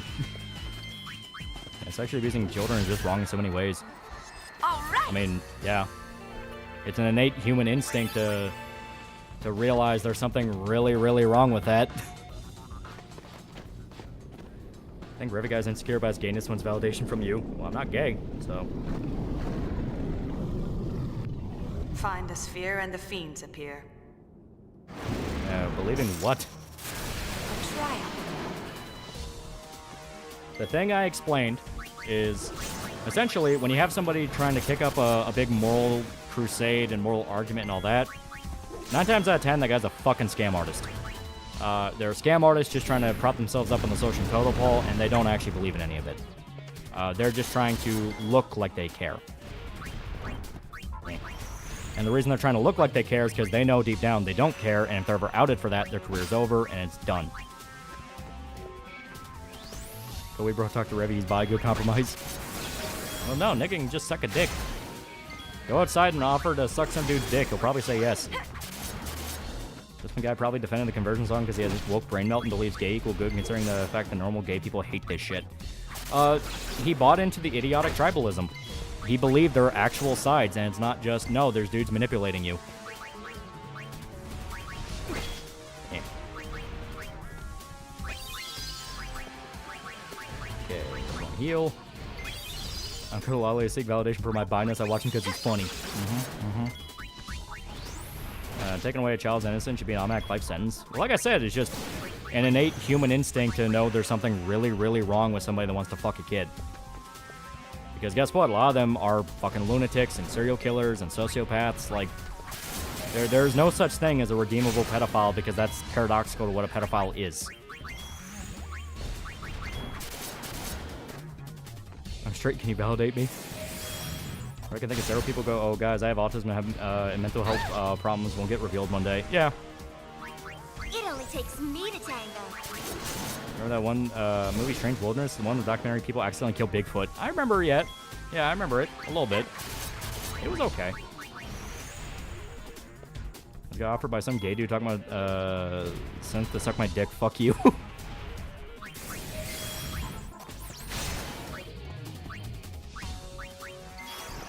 I've got schizophrenics who have really disturbing fetishes. Oh no, like... There's no such thing as a pipeline to where you goon so much you become a pedophile. That's always been inside you if you are even willing to humor that act. You know what I mean? Like, some people are just fucking evil. They're just I will evil. clear a path. Any good mockumentary movies outside Savage Land? Lake Mungo. Watch that, watch it blind. Even saying it was a mockumentary kind of fucking ruined it a little bit. Operation Expedition IED was a success. There are little bits of people shrapnel inside the painters now. There you go. Time to bust a move. Yeah, pedophilia is pure sadism. Yeah. Like I said, the only reason that even exists is due to the human instinct of essentially destruction, conquest, things like that. So the reason a guy wants to fuck a kid is not because he thinks a kid's attractive. It's because he finds the idea of fucking a kid exciting. Like, I have the power to do this. I can just do this if I want to. That's why they do it. Like I said, anyone doing the whole fucking virtuous pedophile thing, it's a medical condition, things like that, no, it's not. It is explicitly not. It is the same mindset as a serial killer. It is just a human predator. Great Big O video. I watched it about a year ago and loved the setting and characters, but I thought the overall plot was kind of retarded. It needed more time. It needed more time in the oven. Yeah, like Destiny, yeah. Yeah, Destiny in response to the some people are evil thing. Yeah, Destiny's the epitome of just a fucking asshole. Says before you don't go from cranking to Lol Bunny to decapitating dogs, you're either Carol or not. Yeah. Like, you know, there's the simple fact of the matter of some people are just born deranged. No one knows why, no one knows how. They are just born fucked up and deranged. We can make any excuse we want. We can try to armchair psychiatrist it all day, but end of the day, practical reality is some people are just too fucking dangerous. How do we need to explain pedophilia is a bad thing? 13 fucking times saying don't fuck kids. Say one of the greatest evils is being woefully ignorant to evil itself. We sure did. 12-ounce mouse created by people who hated Big O and Adult Swim. That explains a lot. That explains a lot. Watch Ultraman? If so, which show movie's your favorite? Shin Ultraman's really good. It's really good. Other lighthearted news, how's the dog? It was very good. Winston found a favorite chair. He found a chair in the house he loves to sit on. And he sits on it every day. Nice guys, you know, said it best. Some people are just born bad. Yeah. Is it? Always despise the thought that of I'm a pedo, but at least I'm not racist. No, nigga, you're worse than that. Yeah. That is a sociopathic, manipulative tactic to appeal to an in-group. Like, hey, I'm not as bad as these other guys, even though, like, I stayed human predator. It's a sphere of our On parents. a long enough timeline, a pedophile Chapu will said end he up killing found it. somebody. Because Chapu? why wouldn't they? Oh, your brother. He was a I think the crusader. African nation are dropping the Now dollar and going he's to other gone on currencies to with the retaliation and farmland. tariffs. Scene got Good our luck. parents not long after Chapu was Squidbillies and born. 12-ounce mouse were low-key We peaks. were both Squidbillies too when it was young good to with fucking remember their Kino. faces, you know? That was a love letter to the When we were South, and it was kids, fucking we got great. into a fight one time, And then the and modern Chapu writers said, got in, and it started "I found a just sphere with straight up Mom and mocking Dad the in it, South but instead. I'm not telling you where it is. And you never Even Dan asked can explain it him? with that French book by I was Marquis too de Sade, boneheaded to getting let off on the my idea of little ruining brother innocence and win. purity just for the sake So of ruining I it. went Yeah. on without asking until I just forgot about it. Gotta write a song about how And not to kill yesterday, kids. talking with you made me think I about don't think it anything again. will make you look like a pedophile more than writing a song about diddling Chapu used kids. to play in this cave, so I thought maybe he found the sphere here, yeah? People call Anno a hack when he made the 3 awesome films in when a I row. came to look, I am just I got to personally thinking. not About a what? fan of Evangelion. see, I I got this just never got picture into of it. my I parents don't like in it. my head, yeah? I respect the effort Anno put into it. I think Strong on an and objective kind. manner, it's very well made. Whenever I things just don't got like it. tough, those are the parents I imagined. But everything else Anno has made, I But like. their real I like faces might GQX be right now, totally and he's one of the different, fucking yeah? head writers for I it. think about that, and I'm not I don't know so what it is sure about I really Evangelion. wanna know. I just don't care for it. I was sitting there trying to figure out what to do, and then We're you talking guys about people showed trying to normalize pedophilia. Was in a Discord argument with someone arguing in favor of fucking animals. Generation's That's our fucked. Waka. Yeah. People lost sight of reality. The sphere might still be Uh, somewhere on the island. I think the best way to describe we it is look people for have gotten so used to everything online being Nah, that's content that they alright. forget I'm that too like worried there's about that objective stuff. real things that What's happen and past some of is them have past, yeah? massive fucking Can't let it get to consequences. me. I'm going My to be opinion on a father Evangelion, soon. watch Gurren Gotta Lagann. pull it together. Yeah. I was not a writer, he's a character and mecha That's designer. right, No, he's Dad. like a full-on project lead on a bunch of shit. But, Or are you talking about in Just regards to how am I GQX? supposed to Wait, no, pull it GQX is together? not. It's the fucking Pokemon artist doing sure wish GQX I had for something designers. to go by, you know? Squidbilly's episode saying fluoride in the water supply is good while ignoring the fact that for decades they said there was none. No, the funny part about that episode is like the water is still heavily contaminated even without the fluoride. Yeah, we'll be back soon. It solved literally nothing. Some days it looks like that Sorrel player ruin all technology might be a good thing. People are forced to be aware of reality. So weird how young John DiMaggio sounds, right? Like when Lolly talked about Evangelion because it always pisses off Eva fans. I just don't like it. I just don't. The Last Mount seems like a shittier, low-effort Aqua Teen Hunger Force. To be fair, a lot of shows from that era were kind of trying to be. Finally, they tried to pull a springtime for Hitler with Anno and Evangelion and backfire in the studio. Okay. So let's check out our garment grids. This one's pretty good. So we'll put gunner here, warrior here. Yeah. Black mage, top, white mage, put in the middle. And we'll put festivalist here. That one's a fun one. Okay. So equip. We will put that on Yuna.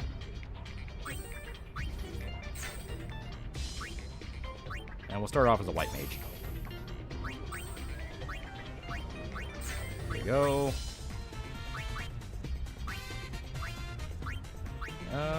Guard against silence. Okay. Only thing I like about Evangelion's design for the mechas, like the idea of building in a giant abomination. Yeah. Here. And we may as well equip the garment grids on the rest of them too.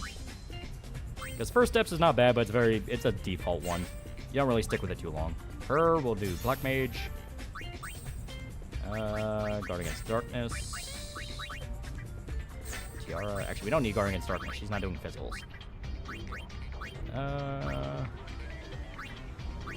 Here we go. Confusion Berserk. Now, the degree of involvement of Kara founder and President Hideaki Anno, created as GQX's co-writer, has been debated.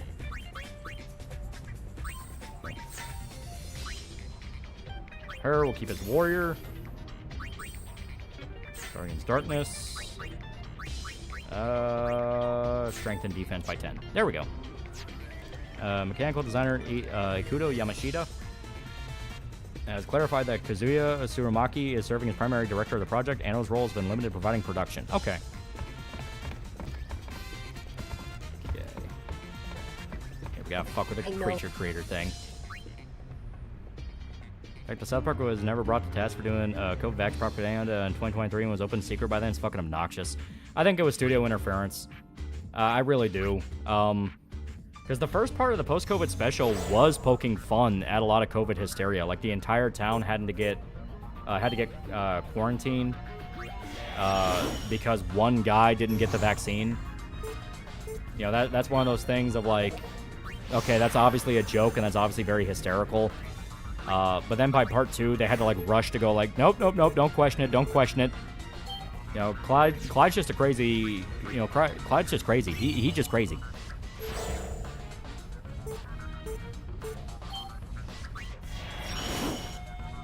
How often do massive solar flares hit Earth? Because the last really catastrophic one was the 1800s. I was thinking a lesser one in the 90s. It doesn't happen very often.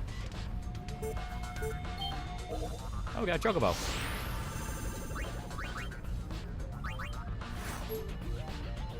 Explains the Banjo's Black TriStar's appearance in GQX. Say the sound design for Eva is amazing. As stated, on an objective manner, Eva is really well made. It's very well made. A lot of like objectively good elements to it. I just don't like it. Shinji drives me crazy. I captured a goon. Basically, Soros was pissed at South Park, guys. Yeah. You are not allowed to actually buck against the status quo and go, maybe we all freaked out for nothing.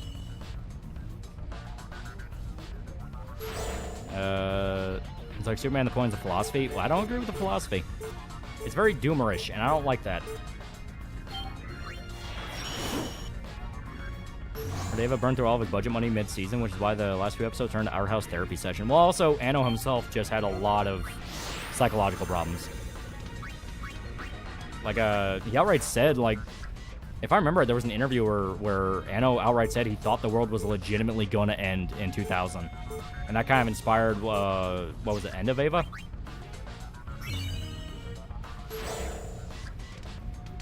He's a fucking pussy, and that's point. Don't be like Shinji. I know that, but it drives me nuts. I don't like protagonists like that. I don't like protagonists where you're supposed to hate them, and they're not at least interesting to watch. You know what I mean?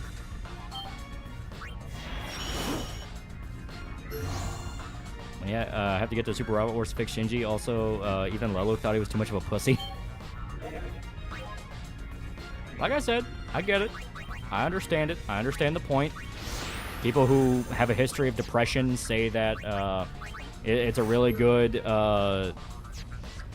really good, like, I'm not sure if fucking representation is the right word, but it's a good way of showing depression and all that.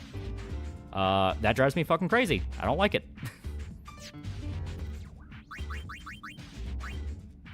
Someone likes Eva. I'm not even going to try and defend it because I'm not a therapist. Which Kamino would just appear, make Shinji grit those teeth. So you think going just Anno's Y2K prediction? It's not so much that. It's more so much of Anno just had a massive history of depression. Very psychologically damaged guy. Dealt with a shit ton of issues. Like, if you read into some of the stories about how his dad would abuse him and his mom, it's really fucked up. Yeah, Anno was in the subway when the sarin gas attack happened. Yeah, that also was pretty fucked. Like, I have a lot of respect for Anno as a creator. I just don't like Eva.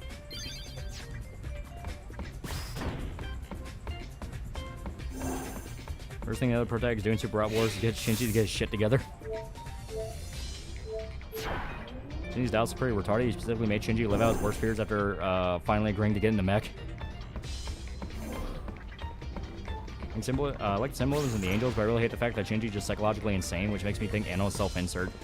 I mean, I'm sure to a degree it kind of is meant to be representative of Anno's specific issues. It's just like I said, I'm not depressed. I've never been depressed, so I don't really click with stories like that. It just kind of frustrates me. You know, a lot of the time when people talk about Evangelion or like No Longer Human or something like that, they go like, oh yeah, no, that's exactly what it's like. And it's like, well, these people drive me fucking crazy. Like, I hate them. And they go, well, that's the point. You hate them just like they hate themselves. And it's like, yeah, that's well and good. I hate them.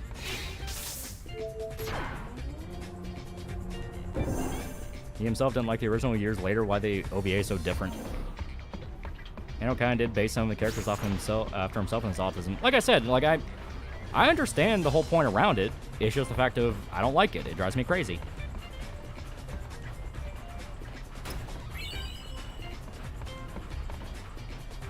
That's a My House.wad. I mean, it's a fun little, basically, tech demo for what you can do in a Doom game.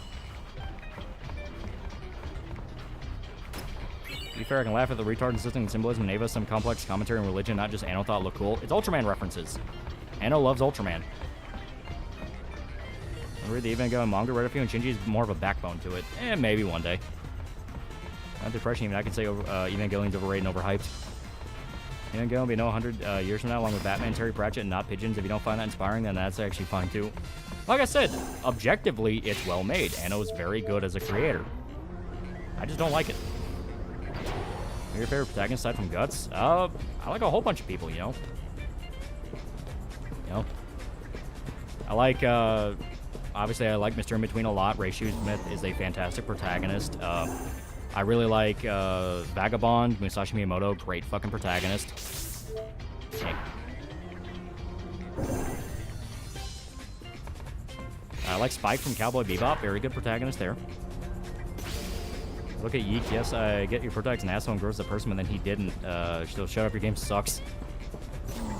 And I work on Shin series, Godzilla, Ultraman, Kamen Rider. He was the director for all of them.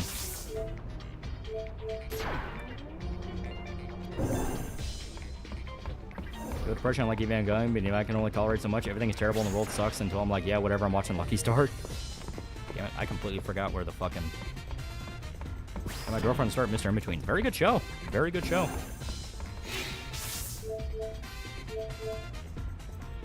I gotta remember where the actual fucking... There it is, bridge. Some of the most self-important snobby faggot animes love Evangelion. Like I said, it's very well made. The animation in Evangelion is stellar. A lot of fucking detail in the show that is very well done. I just don't like it. You want Demi Mate? Yeah, right. Okay, give me a sec.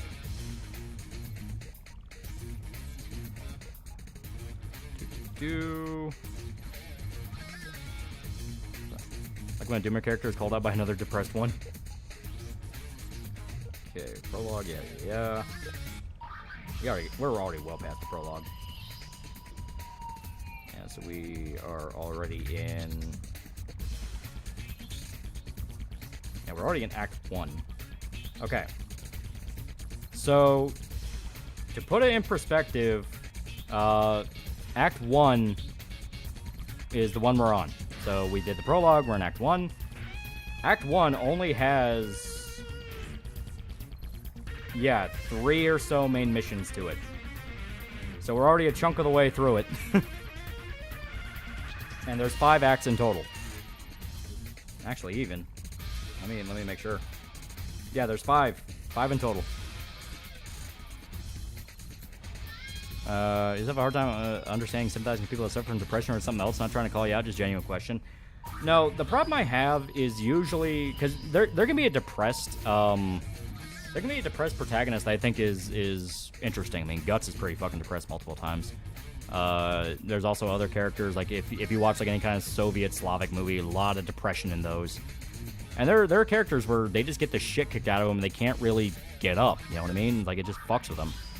I'm actually more forgiving towards them than a lot of other people. There are some where I'd be watching like a show or movie and like a main guy's like fucked up by something that happened. I'm like, God, that's really sad. I feel really bad for this guy. And I'm watching with like a buddy or like a family member, and they're like, God, this guy's a whiny little faggot. And I'm sitting here like, no, they're not that bad. Like, it's kind of understandable after what happened. You know, shit like that.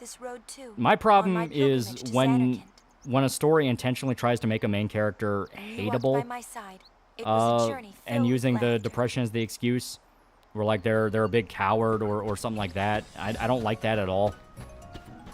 You know?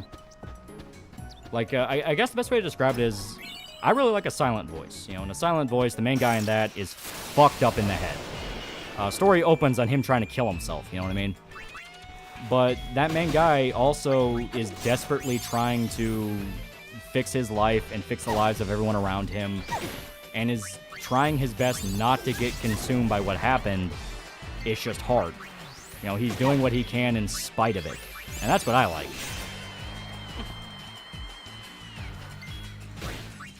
Yeah, units press in FF10. Yeah, it can be a little hard to tell, but yeah. So Spike Lee's trying to remake Akira Kurosawa's High and Low. Loved Denzel Washington, but after how he handled Old Boy, it's not looking good. I do not trust him to handle Akira Kurosawa. Running from across the pond. Reform surprisingly won more in the general election than I expected. Looking forward to nothing happening. That sounds gnarly, but I like Ava for the character interactions and animation, along with the really makes you think moments within the story. Gurren Lagann blows it out of the water, though. You know that Elves Netflix series? Never watched it, but I love the idea dumb kids released Elves thinking they helped and realized the island had a legit reason to cage them. I have no idea what you're talking about. Yeah, both Protags and Silent Voice are pretty depressed. Yeah. The manga, Silent Voice, my favorite manga. Yes, I enjoy Dogville being there. What's your point? Yeah, Spike Pico with a lot of trauma. Yeah. Like, to me, a good depressed protag, this is just my personal preference, and this is why I keep saying, like, I get it, I just don't like it. You know, it's a personal preference thing. But to me, a good depressed protagonist is somebody that is fucked up, is like kind of mentally unstable, but they're trying their damnedest in spite of it. Like, they're genuinely trying to break out of the cycle, and it's just one of those of the circumstances around them are hard. That's what I like. Where they can try and they can even fail, but the point is they gave it their damnedest. An Evangelion remake where Space Dandy's there to counter Shinji's bullshit, or forcing him and other people around Shinji to be better people. Yeah, nobody likes a coward. Yeah. I wish Silent Voice anime was more like the manga. Manga's basically a comedy. I get why the movie's a lot more drama-focused. It had a shorter runtime, and I think it did it pretty well. You know, I like the movie a lot.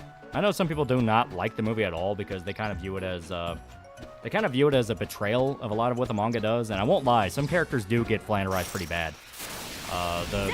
The childhood friend girl just is like a total fucking bitch when she really wasn't.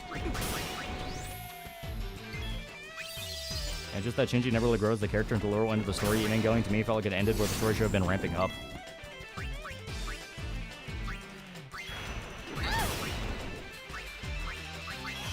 Everyone, stay strong. A good example of trying to make himself a better person after doing horrible things and sticking to his no-kill rule. Who are you talking about?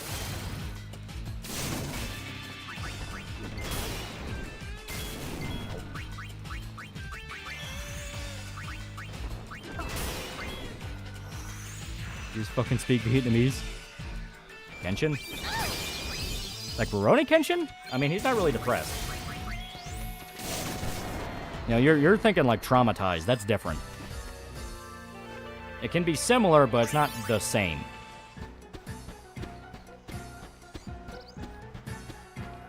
Introduced to a silent voice of the movie and relate to the protagonist struggles with social anxiety. I like the idea with the X's on people's faces. Yeah, like I said, that to me does what I like more.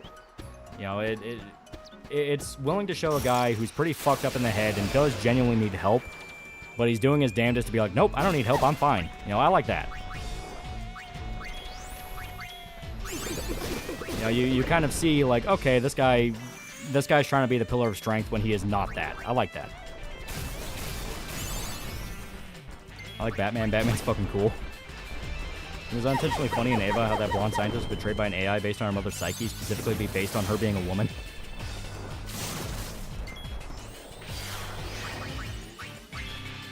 Rebuild of Evangelion 3.0 did get on my nerves. We're talking about depressed Chinese and start talking about Chad Ash from Evil Dead. Trauma, fear, depression, sadness. Yeah, it's different. It's a much different beast.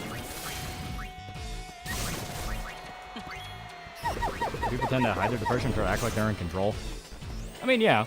I think that's why a lot of the time when that trope comes up, I like it. Because that's, to me, maybe it's just more of a Hollywood flair to it. I don't know the best way to describe it. I'm going for my Yuki, but it's not depression, it's something else.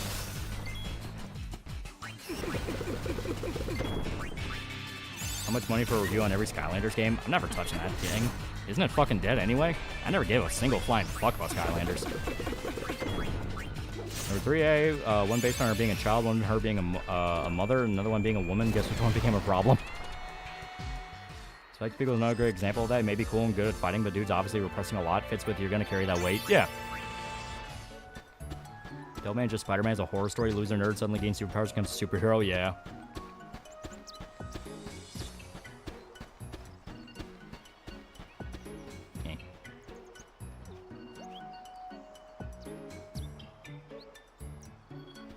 I think there's a step to the true ending here. I'm trying to remember. With scientist, mother, and woman. Ah, okay. Skylander dies with Donkey Kong. Go.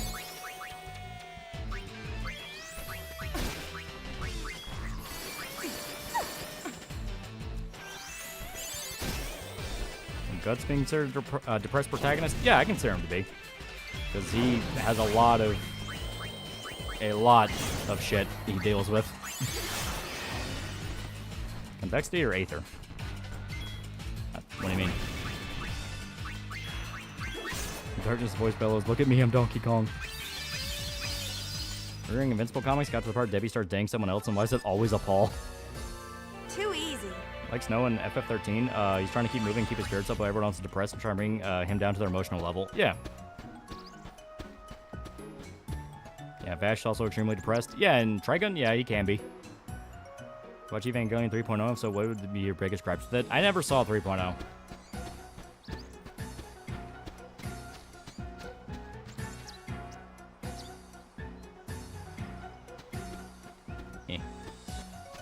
There's Denji, refused to deal with any of his shit. Sorry I'm late. How was the Kentucky Derby? It's pretty fun. It was pretty fun. Sovereignty won, which was kind of one of those where obvious in retrospect, but at the time he kind of got buried a little bit. Because he's a horse that had a history of running on muddy tracks and would like to sneak up from the back. Everyone stay strong. So a muddy track, and he started at like one of the farther out gates. Yeah, that was basically perfect for him. And he won like definitively. Like the closest horse was like a few feet behind him. How can I be used to fight fiends? Yeah. I mean, it makes sense. They're not evil anymore. Think humanity will ever find an actual cure for woman brain syndrome? The only existing treatment was consistently good dick, but male feminists ruined that for many women. Last case from Mukata for Evangelion with a bop, though. Yeah. Like I said, Evangelion, on like an objective level, is good. I just do not like it, and it drives me crazy. It's same reason I never really liked Demon Slayer. Demon Slayer, animation's fantastic. Characters are pretty fun. I don't like it. It drives me crazy. Lord Sovereignty was a descendant of Secretariat. All the horses were. That was kind of a special gimmick with the Derby. All the horses were a descendant of Secretariat. Love a good roast. Yeah, weren't all the horses direct descendants of one other horse? Yeah, Secretariat, the most famous racehorse of all time. Can Common America get a new anime trailer versus Common America? Being Common America Alpha is proof just how great things are going for indies. Yeah, we're in kind of an indie boom right now. Yeah, Demon Slayer is overrated in my opinion. I do not like Tanjiro. The later on stuff gets pretty good. When you actually explore some of the other Hashiras and their backstories, like the blind guy is fucking metal, where he spent like 12 hours beating a demon to death until it finally died in the sun because it attacked his kids. Like, I like that. Tanjiro is the worst fucking part. He is the worst fucking part.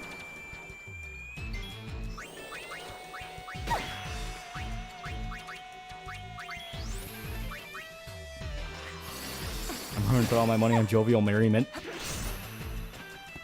Demon Slayer just for people who couldn't handle Phantom Blood. I didn't like it. The fights were pissing me off. Yeah, Bleach was better. Yeah, that's how I kind of view it. Bleach is better. Andrew has no personality beyond Shonen Pro Tag. Yeah. Got to the Haunted House episode and then dropped. Yeah. Nice work. I've read the manga, Suffocatingly Lonely Death. I really enjoyed it. I've not. Like Amuro in 79, he was depressed about getting dragged into the war and then started lashing out when he realized what was at stake and sacked the fuck up. Yeah. It gets to a point where it's not about you. Found Inosuke to be a pretty fun character. Yeah, Inosuke's fun. I like Zenitsu. He's fun. I don't like Tanjiro. Tanjiro ruins it for me.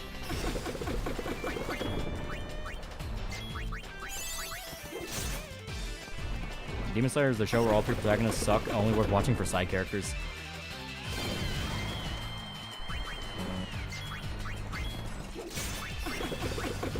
Shit, she's out. Okay. Swap her down to Festivalist. Nezuko's fun. She's fine. She doesn't really end up being a character for a while, though. Yeah, Nezuko's a glorified plot device at worst, pet at best. Later on, she's actually allowed to do more stuff and ends up being more active in the main story than fucking Tanjiro. But it takes a while. It takes a while. Like, you're already like 75% of the way through Demon Slayer when you actually find out what the twist behind her is. I was gonna say Demon Slayer's fans only do the hentai. What's funny is that other characters in the show are infinitely better than Tanjiro, Inosuke, and Zenitsu are more fun to watch. Yeah. Like, it does a classic shonenism that I don't really like, and it's that they will spend a significant chunk of time showing characters train just for the very next arc to basically go, none of that training mattered, and you still suck. And I hate that. You know, if a main character trains, it needs to feel like there is a substantial difference in like their power level. You know what I mean? It needs to feel like, oh shit, they've now reached like a new level.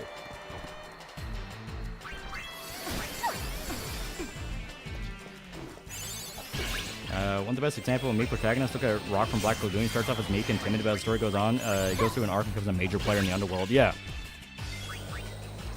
Yeah, like Dragon Ball Z. Dragon Ball Z does it great. Yeah, there's tons of fun things they do with that.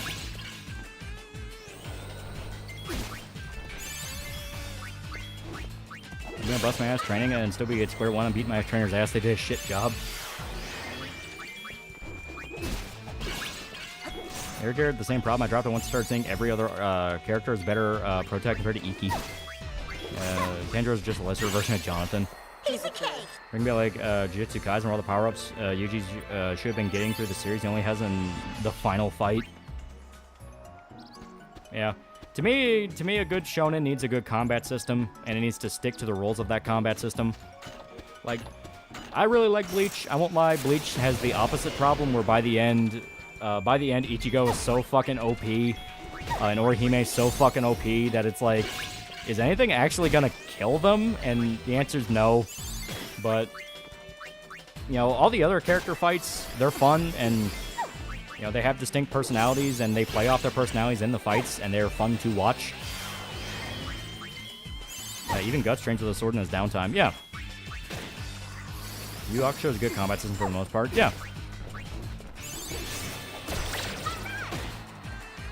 Say as much as Hunter x Hunter is overrated, that's a good nin system. Yeah. This goes literally the second coming of the Soul King. Oh, really, though? He gets ruffle stomped all through the final arc. True. What about Shaman King? That's not a shonen. I never started that one, so I don't know. Really like Ichigo at the start dies in your Blood War. Dude arrived at the Soul Society, saw the destruction and death. He immediately goes for Yavak with the intent to kill, and I love that. I find AOT's power system seems largely turned to kaiju and punch hard than conventional weaponry. I'm not a big fan of AOT. I'm not gonna lie. It insists upon itself. It insists. Most remember Yu Yu Hakusho is the tournament arc. That's like 80% of the series. Pretty good tournament arc, though. Pretty good. Each biggest issue is they had to keep fridging Ichigo and coming up with a plot device to keep, prevent him from ending the arc early. Yeah. Yeah, you especially see it in 1,000 Year Blood War, where he's stuck in hell for a long time while the Quincy's are fucking up the Soul Society. Now, you bailed out to the shifter reveal. Yeah, I didn't like the shifting idea. I didn't like it. I didn't like all the stuff I was hearing later of like, oh yeah, every side is just awful and evil, and it's like, you know, why the fuck would I care? And then I was seeing like all the shit for fucking main guy, whatever his name is, Eren. I was seeing all the shit for Eren in like the later arcs where he just goes full like edgelord, fucking, no, we need to genocide everybody, and I'm like, man, fuck this. What was the twist with his sister in Demon Hunter? It's not Demon Hunter, it's Demon Slayer. And I'm not going to spoil that because the animes are still coming out. She's immune to the sun. There you go, that's the twist. Fuck you. And I've watched Demon Slayer, but I do like the concept of the anime, like the main character slays demons, but his sister's a demon and struggles with it. That is ignored for a very large chunk of the actual plot. I'm not kidding. She sleeps in a box for a while.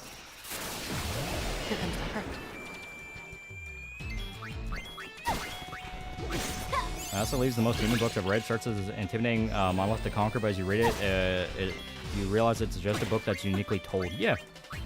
On Dandadan. I really like Dandadan. That does the coward protagonist thing very well. Because they're just dumb kids. They shouldn't be involved in any of this bullshit. And Nezuko's adorable, though. Nezuko should have just been the main character. She should have just been the main character. Fucking kill Tanjiro and replace him with Nezuko. Like your idea in AOT for a third faction just letting loose to kill each other for being retarded. Well, it's this thing where I stayed. I do not like it. I don't like it. I don't care for it. I have a petty grudge against AOT because the fans co-opted SNK tag on various sites, making it impossible to find Fatal Fury stuff. Ninja Scroll's great, yeah. On Spain, Nezuko should, with her demon side a little bit more. You mean fight with it? She does later. I don't think your dislike for Ava and AOT's final level of Fear Griffin disliking The Godfather. Maybe if you hate something like JoJo or Berserk. I mean, AOT and Demon Slayer are very popular, so that's why I'm just like, they insist upon themselves. It's just it's just kind of a gag about it. Naruto used to be good, then even into the war arc, it just went downhill. When the creator doesn't know how to kill your main final boss, that's a huge fail. There aren't cowards in Dandadan. Go out of the way to get involved in dangerous stuff. Yeah, but you know what I mean. Like, the moment to moment, they're just dumb kids. I mean, battle with them more. AOT is good. People really like it. I just don't care for it. Hot take, Jujutsu Kaisen's most mid to ever exist. It survives purely off its art and fight scenes. Aaron becoming Genocide Maniac sounds pretty funny. It's one of those things where I was just kind of like, whatever. Just whatever. It's like, sure, fuck it, fine. This concept you wish we would explore more in media, like in manga. I like when it explains a lot of problems stem from people being dumbasses and how. I don't know. If you name any concept, there's probably a manga that exists for it. Kishimoto didn't know how or if he could come up for Madara to lose. And Dandadan's them fucking around and finding out. Yeah. Damn, what are some of the best anime of the last decade? Hard to say. Vinland Saga's been really good. Sure, I also don't like AOT, but fuck you, it's different.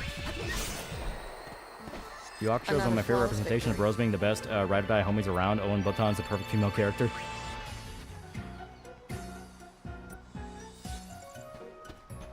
Okay. I've completely forgotten if any of this actually matters to the ending. Yeah, Violet Evergarden. Violet Evergarden's really good. Don't really need that. Don't need any of this right now.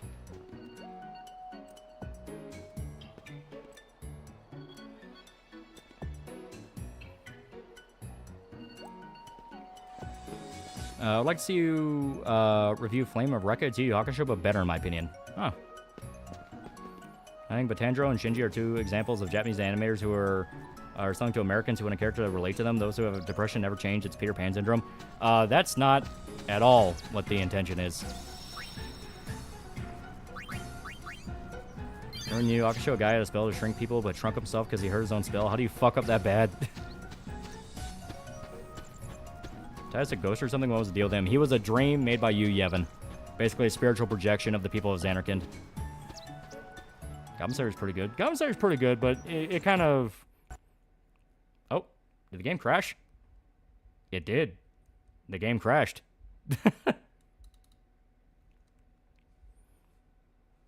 Yeah, what you're after is the girl in her chocobo here. Yeah. Only 2 more days until the new Helldivers update. Okay, here we go. That was weird. Okay, here we go. So, did it... Where are we? Okay, so it just crashed on this specific screen transition? That's weird. I like Dorfman, but Oscalot's peak.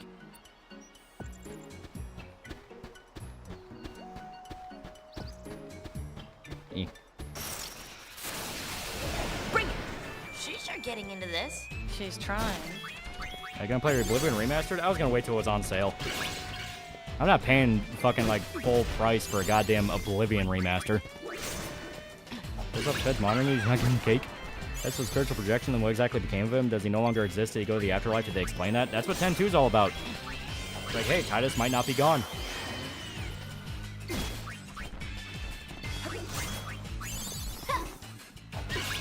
Here we go.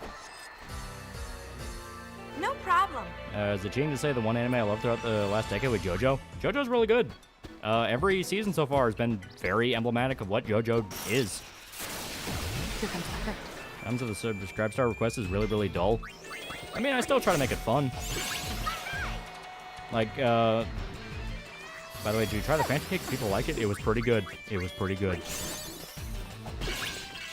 Yeah, no, like, I mean, obviously, people recommending stuff they think is fun or sounds good, you know, things like that, so I try to understand it and go like, oh, I can see why people like this, even if there's stuff where I'm just like, it's kind of bored the shit out of me. Not saying I try to puff up everything, but I mean, it's just one of those of like, I just didn't care for it, but I get what people like it. Because I got a request for Sword Art Online a while back, and Sword Art Online to me is boring.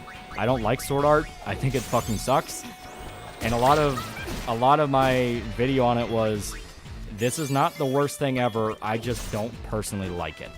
I get why it's popular. Apparently some of the spin-off stuff is really good. I just do not give a flying fuck about Sword Art. JoJo and Hunter x Hunter are battle shonen. They're well written and smart. Like how they acknowledge Ichigo's power at the start of Blood War, putting you in Quelleg's POV, desperately trying to figure out how to beat Ichigo. The idea that came to mind for me is a novice magical girl who's a member of a witch pulse service, but monsters keep attacking, making her late for deliveries. Think I'll sleep on it. I'm surprised Japan's not done a Truman Show-esque anime yet. Pretty sure there's one that exists. I'm trying to remember if I'm just misremembering it or what, but I think there's one that exists. First thing SAO did was give Mother Cuckshed a career. Also, Jeff, your girl's a hoe. Is there a manga anime about tulpas? There are multiple. Tulpas are a very, very common trope in anime. Curious if you watch Garuda and Wait a Lone Wolf. If you haven't, it's about a guy who killed a rapist and he's on the run. Creator Baki made it. I have not. Turned on. Yeah, Japan did the Truman Show IRL. That's right. That's right. Nasabi. I didn't even think about him, but yeah, he technically counts. Nothing about SOO when I watched it. I liked it and was very surprised that it was universally disliked. Yeah. Tyler Kirito thinks he can fight you personally and was funny, so thank you for that. Yeah, I try to make it fun. It's just one of those things of like, SAO didn't do anything for me because it kind of embodied all the stuff I don't like, which is, there's no point even trying to make a fun battle system. I'm just gonna copy like a video game. Yeah, I'm just gonna make it like a video game, and that will be good enough. And I'm like, no, I want an actual like combat system. Tulpa is common as Spirit Yokai anime. Yeah. I don't want to spoil it, but there's an anime that's out right now this season that's about tulpas. But I can't say which one it is because that's massive fucking spoilers. Poor guy, I'm pretty sure the producer put illegal shit to put him back into the show, yeah.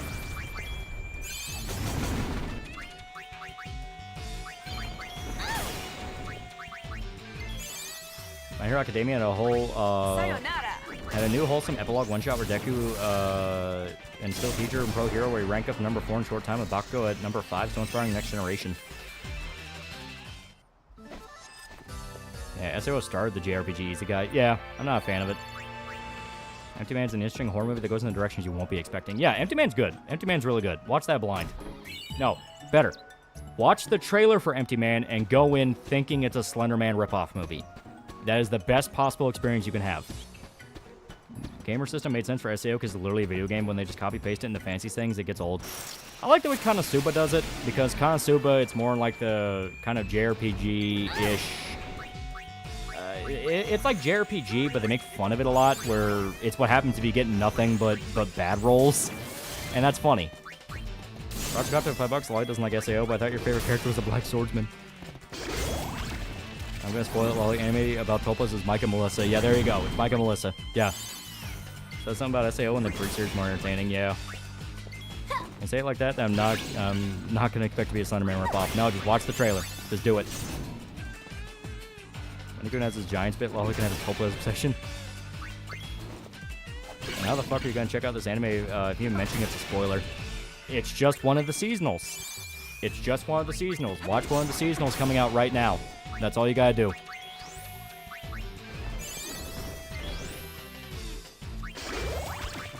People who have read the manga to it are probably going, you motherfucker, if you name drop it right now, I'll kill you.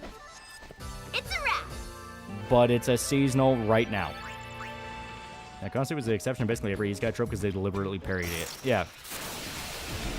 I'm talking watching anime created by Neil Breen. There are some anime that definitely invoke the vibe. Watch some 70s one that are fucking nuts. Name drop it? No. No, I'm not going to name drop it. Yeah, it's one of the big anime of the season. Yes.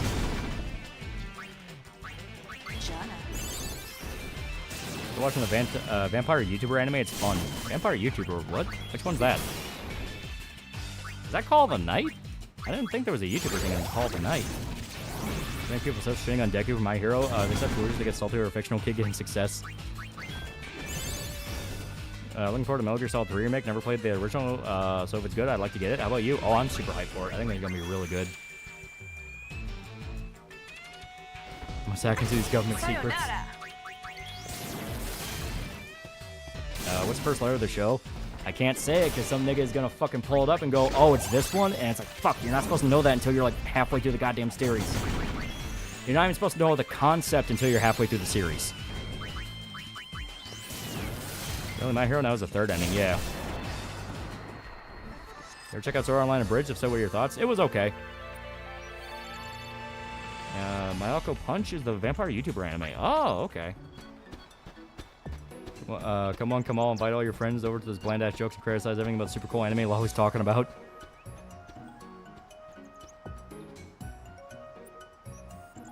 I pray to coffee. Can we at least have a hint? There is a romance subplot. There you go. Some nigga is immediately gonna go, oh, I know which one you're talking about, and everyone's gonna get mad at me for even mentioning it. In your opinion, who's the best character in the Metal Gear Solid franchise? I love Big Boss. Big Boss is great. This is actually pissing me off. You're not supposed to fucking know about the twist.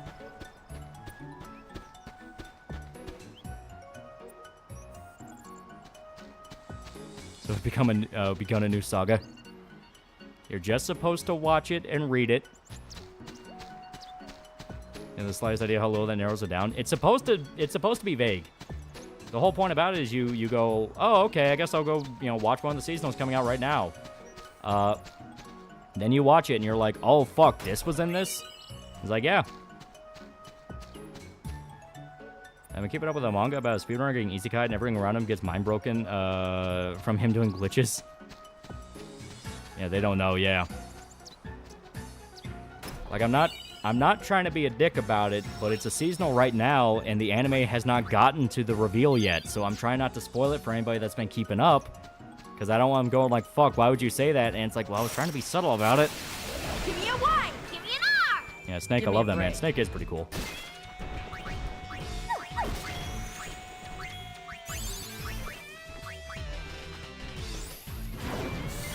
Oh, you're a Topa. You and Kentucky aren't real. Show days, though.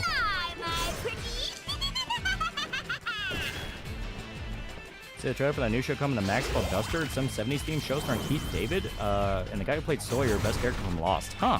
I'm gonna actually check that out. I do like Keith David. Oh, you assume your viewers watch your play stuff? And it's like pulling what happens at the end of the Axe and Expedition. Exactly. It's like you're not supposed to know. Oh, it's a romance subplot. What's the main plot? Horror? Sure. Zuki and guys or gals. That's gonna be revealed later in Cyberpop. Members of the Cobra Unit and MGS3 have a codename referencing their emotion battle. Big Boss had been a member of the unit, which emotion would be his codename. Good question. It's hard to really nail down what Big Boss's primary emotion was.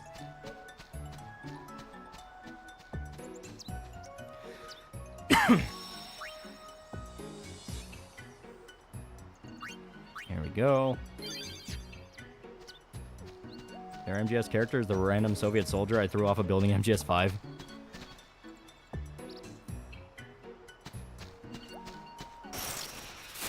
We're part of a manga. There's an anime coming out. I'm just going to assume it's that. I can't remember the name, but I'll check back later, see if it's that.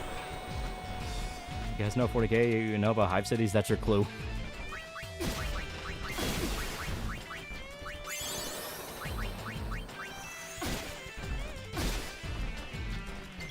Rightfully pissed, but took it out in the worst way. Yeah.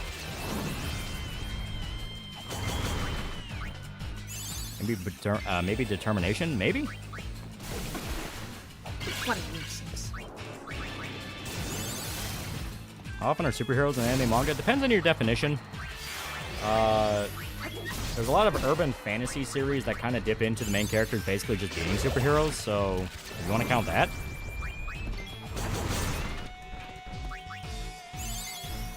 Rachel, fake idol, right? Radar tracks fake idol, points at Rachel, beeps. It works. Points at self, beeps loudly. It's broken.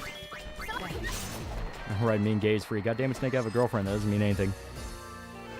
Give me a hint. Este, it's a romance anime coming out this season.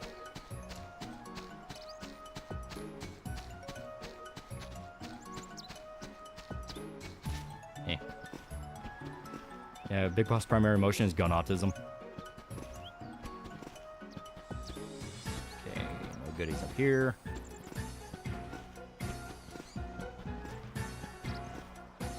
Yeah. Hey, Warhammer Brothers in chat. Ever getting Soul Eater? Not particularly, no. It's not that I hate it, I just never got into it. I just never had the time. I was getting into other stuff. Hey, Shankar thinks Dante is a superhero. Yeah. Is it Gabby coded? Probably. It's Fansimmer's Prime Kino. It is pretty good.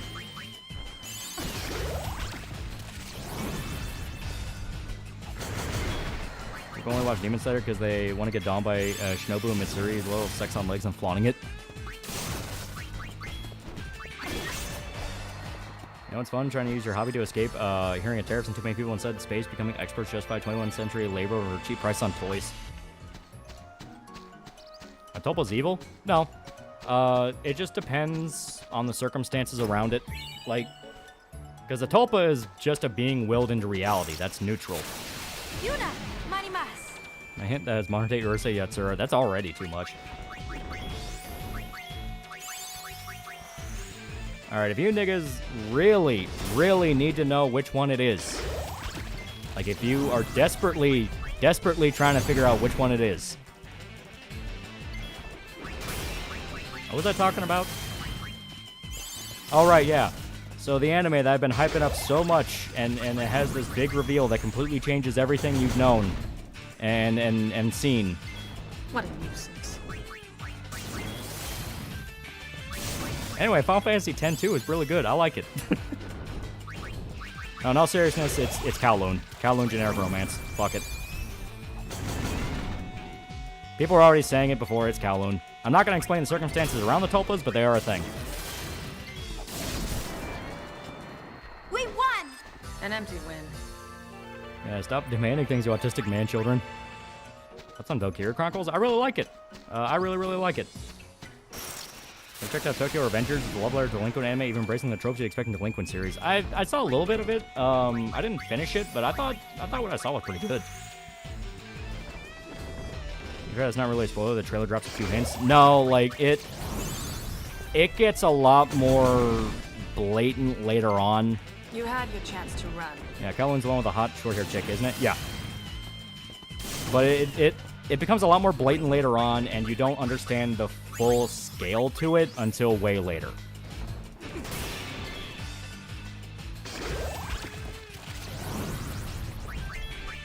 Yeah, Record of Ragnarok was pretty bad in my opinion. Yeah, it was pretty rough. Couples are contract shared by a person's will and concentration for a companion made physical. How they turn out is all up to who generates it. Yeah.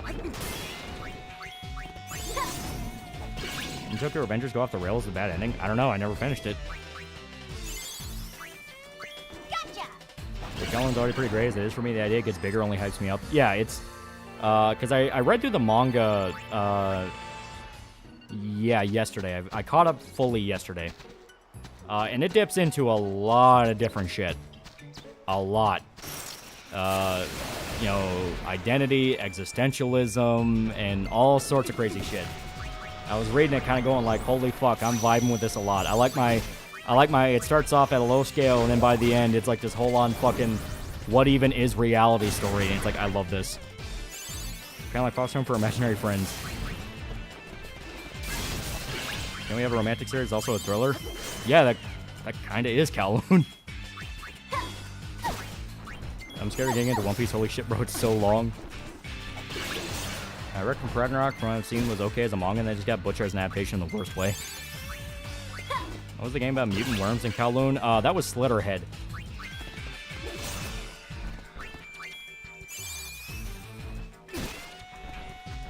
I saw a Mexican granny wearing a Tokyo Revengers t-shirt at work yesterday. What time to be alive?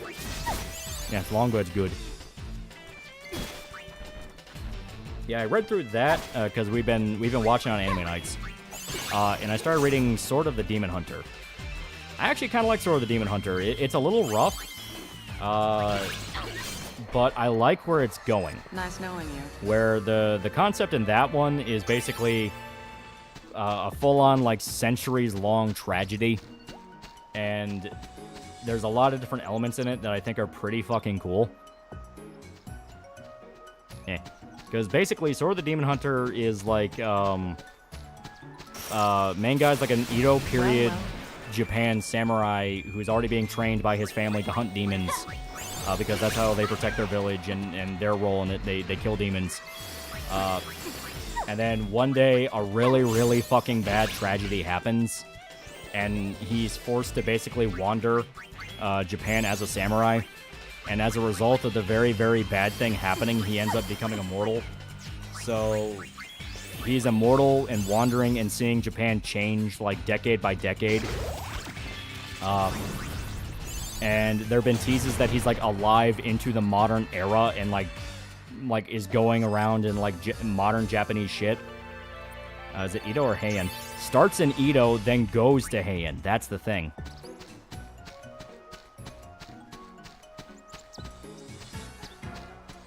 Demon Hunter is basically Demon Slayer, but with stakes. Yeah.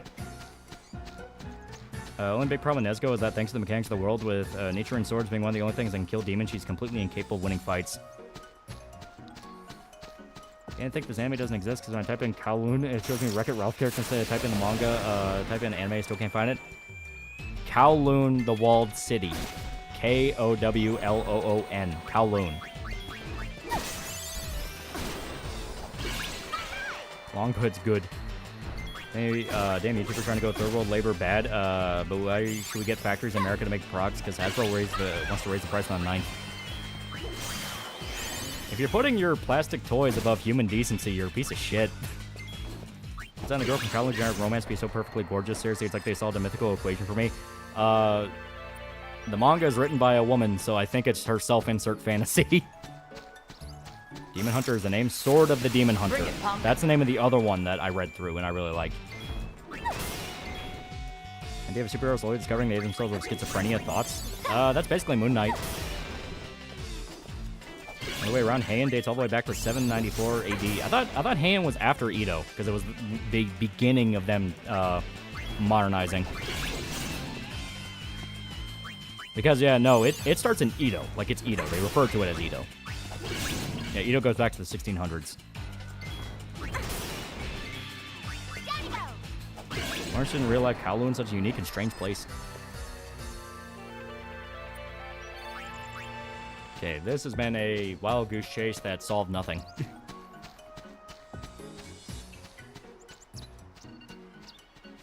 we go. Yeah, Meiji's the end of Ito. Oh yeah, you're right, you're right. I think the funny's coming from all the Transformers YouTubers saying that shit, despite the fact Optimus Prime's main thing is freedom is the right of all sentient beings. Speaking of Ito, ever seen Zatoichi's Blind Swordsman? Oh yeah, that series is fun as hell. That's anime Shota hates, right? Yeah. I'm trying not to spoil what the big tragedy is, but it's something that's built up a lot. The first episode's like an hour long. But basically, the tragedy for the main guy is he ends up getting fucked over by a political marriage. And he has a loved one that is susceptible to becoming a demon. And her idea of doing him a favor is getting rid of the political marriage. So she brutally kills them. And he sees it. So, wait, Kowloon anime? No, I'm talking about Sword of the Demon Hunter. Different one now. Different one. Keep up. Keep up. Keep up. Yeah, we get a lot of Shinsengumi in Meiji. Yeah. The Americans seem really comfortable with goods being produced through slave labor. First it was who will pick our food, now it's method or labor, go figure, yeah. Any part demon because of the bloodline inheritance? Are you talking about... Because if you're talking about Sword of the Demon Hunter, no, that's not why that happens.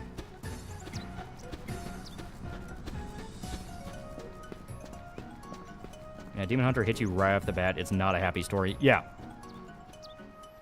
Talk to the dark-skinned girl over by where the chocobo used to be. Oh, fuck. I think I just missed her.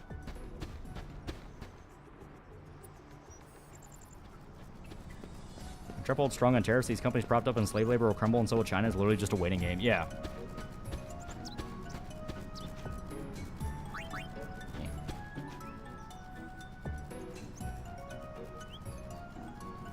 And then again, just Transformers YouTubers and major lefty stays in Canada, so usual suspects. I like the band Demon Hunter. Yeah, no, I really like it so far. I know Shoto did the whole, like, oh, he's a cuck, he's a cuck. It's like, no, he's really not. Like, it's mainly just a fucked up situation. Nobody involved wanted the situation to happen, but they were forced to, and it just blew up in the worst possible way. And the whole thing with the main guy is, like, by the time he saw what happened, people were already dead. And the manga goes into more detail that more people were dead. So it's one of those things of, like, by that point, all reason and logic's out the window. It's like, this bitch gotta die. I show things that cucked, because he does literally get cucked. The woman he loves is unfortunately wrapped up in a political marriage that they need to do. I mean, he kind of is, if he and the chick protested against it, this could have been prevented. They tried, but it was just one of those things of, it was gonna happen. Not even the guy she wanted to marry wanted it to happen. He was specifically like, I didn't want this shit to happen either. Not like I would be forced to a marriage. I don't want to force a chick to sleep with me, but I don't want to be a cuck either. Yeah, the guy she was supposed to marry is even like, I don't want to fucking do this. My grandpa's making me do this. This fucking sucks. So he cucks so hard he becomes immortal. Different reason.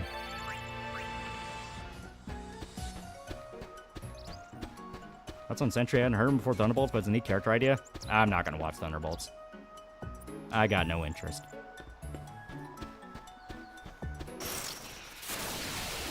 Girl is back outside the travel agency. All right, so we got to head back there.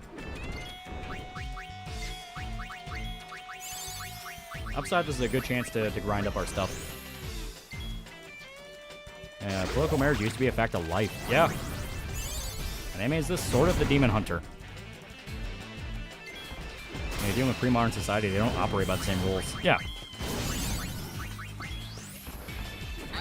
Not gonna lie, I kind of vibe with the idea of fucked up political marriage none of the parties like and want to get out of. Yeah, that's the entire reason the main plot kicks off.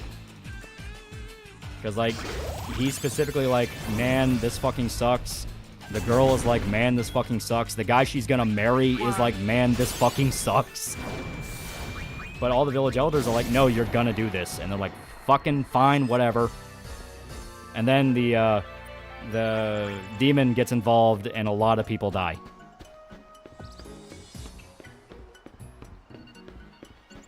And the demon... The scene where it happens is really, really good. Because, at least to me, when it all happened, like I said, Shota fucking hated it. He's like, oh, the main guy's pathetic, he's a cuck and this and that. When you actually get to the scene where it happened, I was hyped up. Because it's really well done. In the sense of, like, no fucking shit, he's gonna kill this bitch. Yeah, Sword of the Demon Hunter was the title? Yes. Episode 2 was really good, too. Yeah, I read through the manga. I really like the manga. Push the village elders down the stairs. The funny part is the village elder that, like, pushed for it all to happen apologized to the main guy and is like, if I had any idea any of this would have happened, I would have just let it go. And the main guy is just like, fuck it, I don't even care anymore.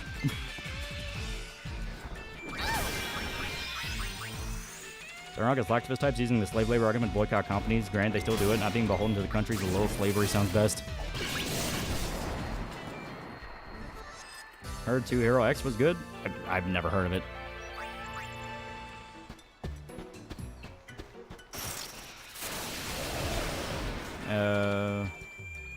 Fuck village elders. All my homies hate village elders. It was really good. Like I said, I think it was just I think just something about it in particular triggered Shota. Because he fucking hated it. He was full on like, fuck, this is the cuck thing. And it's like, no, there's clearly a much deeper story going on here. And I read the manga, and yeah, there's a much deeper story going on. Because like the whole lesson the main guy takes and thinks about for fucking decades after that is, why didn't I just stop?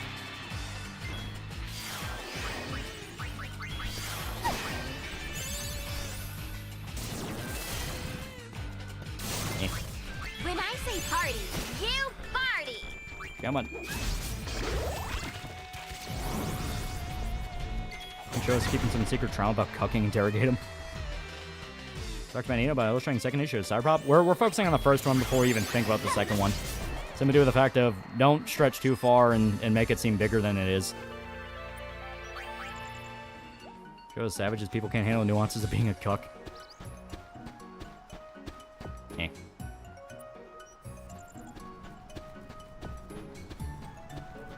There we go. So, should be somewhere around here.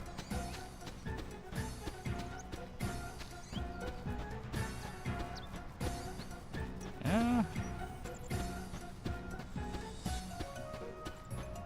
it shows the reincarnation of Nobleman whose love was married off to another country to form an alliance. The Goon's still alive, so you need to fix that. I guess Cyberpunk is beating D&D TTRPG. Wise, it's great. Yeah, good. Cyberpunk's really good. I liked reading the manga, but all of a sudden hiatus killed my interest. I had to pick it up since the anime's out now. Yeah. Like I said, I really like the manga so far, because what I like is it specifically kind of, I'm trying to find the right words for it. It doesn't necessarily subvert, but it does think more about each arc compared to a typical battle one. Like it's a seinen story, and it leans into it heavily, because like one arc, the entire point is the main guy didn't actually solve it. It was somebody else, and that guy solved it like equivocally. And I really like that. I really like that arc. Because the whole point around it is everyone was like, I don't know, do we need to send a demon hunter after this? This doesn't feel right to do that. And he doesn't get involved. It was another guy, and he ended up solving the case by spades. Ever thought the thought process of arranged marriages? It was a nobility thing. I always do that and they hate you. You're better than that. Rocky on cuckolding. Think about anime. I almost finished watching JoJo anime. I'm up to Stone Ocean, and I'd be fully ready for Steel Bar Run if it takes place in a different universe. Okay, I still can't find where she's at. Eh. This doesn't feel like the right area. Joe likes Majima and he forcibly cucks himself. Did I give Western comics a chance again? I started a new one called Those Not Afraid. It's about two serial killers competing to beat the state record. It's not bad. Were you Yuna talks to Tyus in FF10? Well, this isn't the right area at all for that then. Can you sing? No.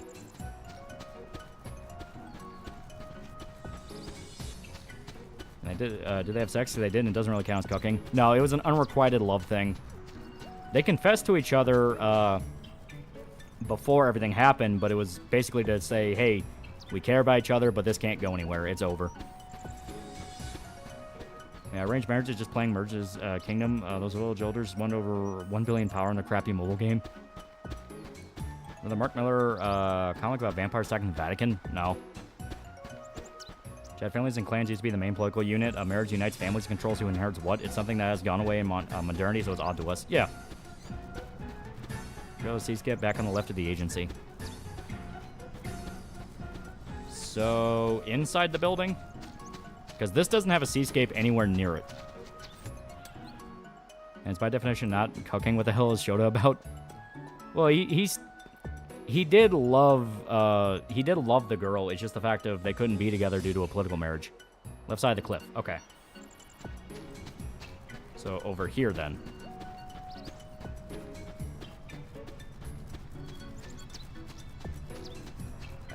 There's no woman here. We might have missed her.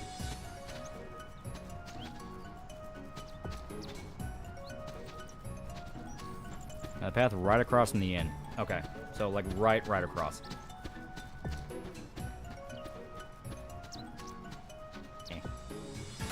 It's not a woman, but it's a dude. We'll see if this counts.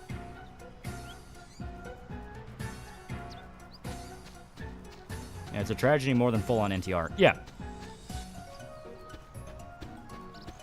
Like I said, the whole point about it is it's preventable tragedy. Because that's popped up in, like, every single arc, which is none of this needed to happen. There we go.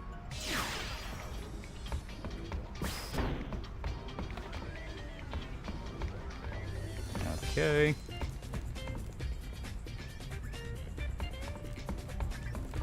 Oh god, Shota, another protagonist adventure and got his heart broken by an arranged marriage. Did he keep this shit from us? They do a video on the Vandret anime? I remember watching that as a kid. I've never heard of that. He loves the girl, they admit they love each other, but realize they can't go anywhere. That's more mature handling than most, especially since the political marriage duties involved. Yeah. Well, especially with her position, it wasn't just that he was a village demon hunter. I know there was something there tied to Yuna's ultimate sphere. Might be too soon. Oh yeah, that's gonna be later because we're not even at the point of ultimate spheres.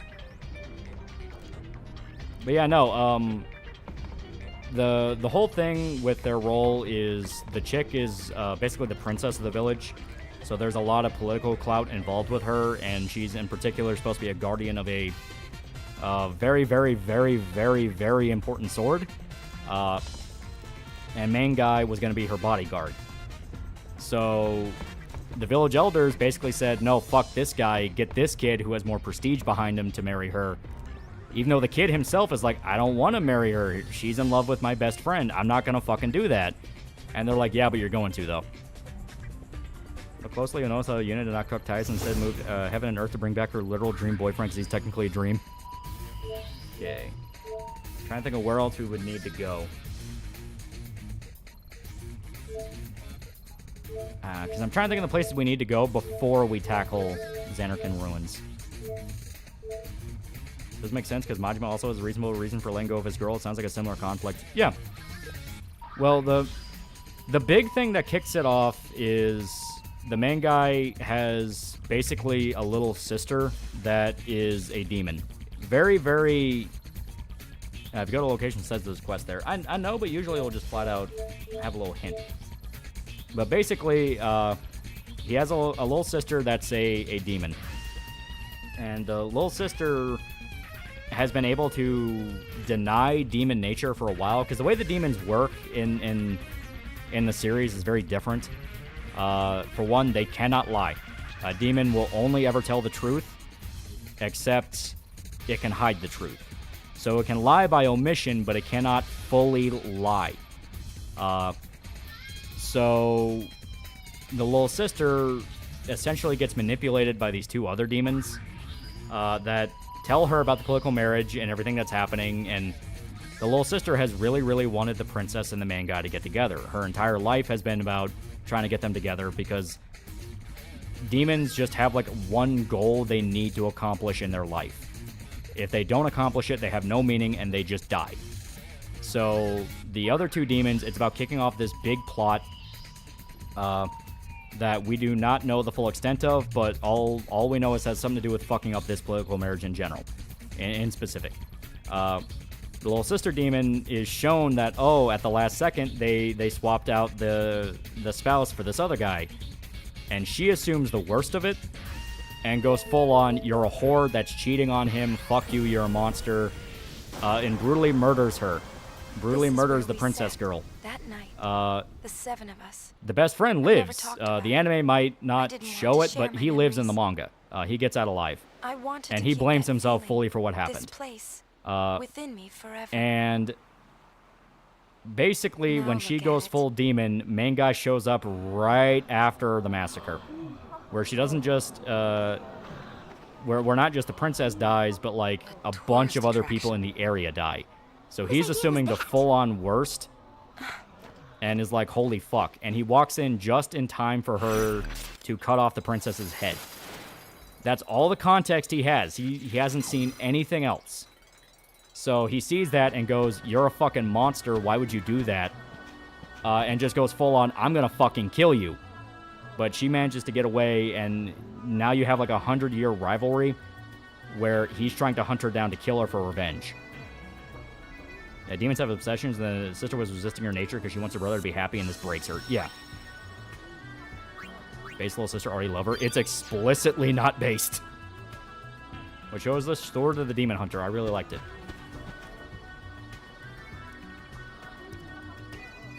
Have you watched Gungrave? Yeah.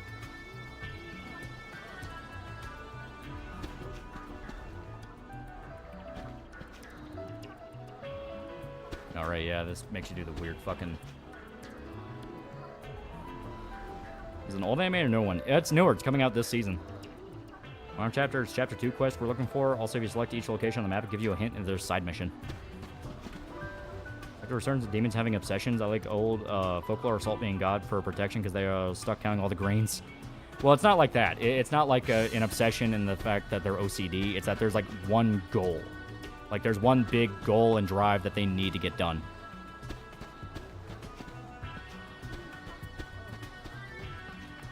Yuna? You want a demon little sister? Fuck no. You've changed so much, I hardly recognize you. Remember me? Gungrave's crazy anime peak mafia drama until halfway. It's good to see you again, Isaru. It's interesting to me. I never heard of it. I really like the manga. Needs Why more... it needs more chapters. It's still pretty low on chapters. That cool fight scenes? I think the fight scenes are pretty good. They're very bloody. I guide people through Xanarkand. Like, people get chopped to bits. Once the most sacred of places. People come from all over Spira. Sphere hunters, too. Oh. Ah, what the heck is Pop thinking? I can see this is upsetting you. But this is Going a Grab place is of surprisingly great for historical promotional prequel anime to a importance crazy for action all game. of Yeah. Spira. Sometimes it was just good. But still, I never wanted. Don't want a demon little else to sister. Normal little stand sister's already demons from what I've seen. Imagine he made from phase except with murder claws. there. Nothing. Listeners are playing Lords of the Fallen, a Souls-like game that has gotten If better and you it's become my say favorite so. game. I couldn't get into it. To me, it sucked. I must be getting to work now. Sphere Hunters, there's Please, more? Yeah. Take care, Yuna. There's an entire industry looking for spheres because they're very powerful.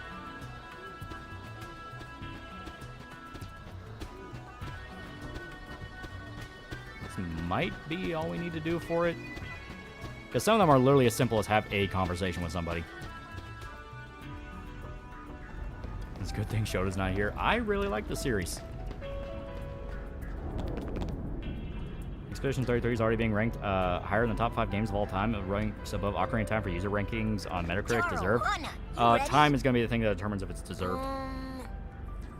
I really like the game, but I fully said, like, we're not going to know how we feel about it until time goes through. It's key.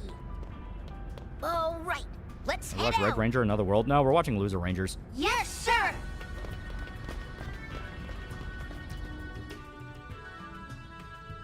Bear Hunters, Susie. That way. Gore is underrated, in my opinion. It's more fun than Overdose, at the very least. Alright. What Cartoon Network show do you feel is extremely underrated? Me, Clarence, and Uncle Grandpa. At least Clarence had better lesbian characters in Steven Universe. I haven't watched Cartoon Network in fucking a long-ass time. I'm show here talk about The Familiar.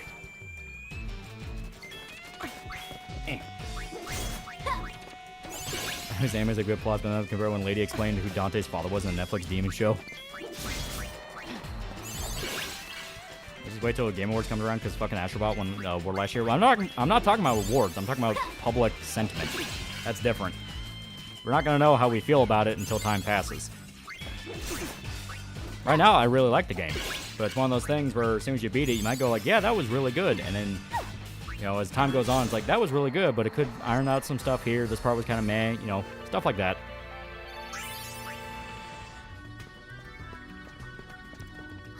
Lady Yuna. Yeah, I gotta let the hype Do you die down and judge remember proper. me? Exactly. Your posse.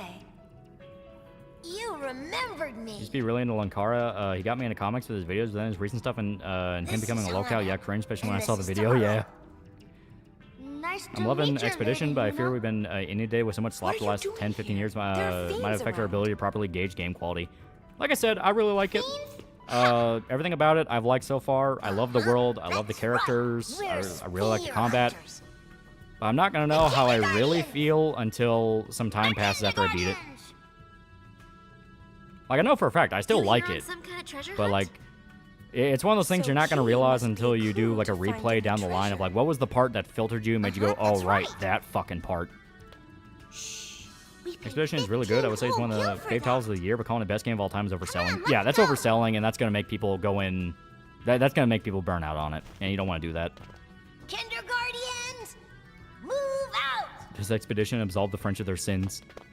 See you, Lady Yuna. Yeah, Expedition is so mid turn-based combat, and JRPG should stay dead 15 you in 3 billion months. Oh no, for I really like the game.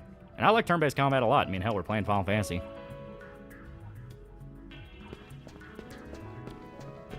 Music, the environment, so much is nailed, yeah.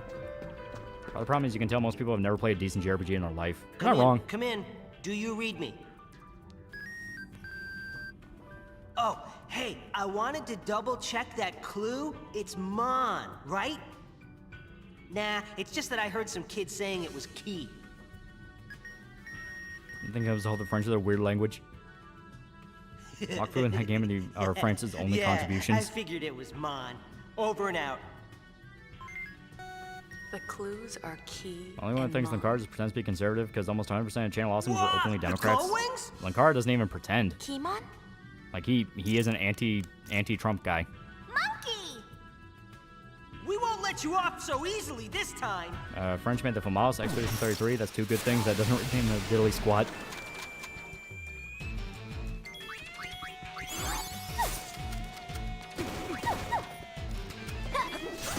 Yep. You can't just say that. Put together, fuck, but it's monkey. I'm gonna start reading off of Social Security out loud next. Lancar is absolutely degenerate hypocrite. He should have just stuck to comics. It was good niche. Yeah.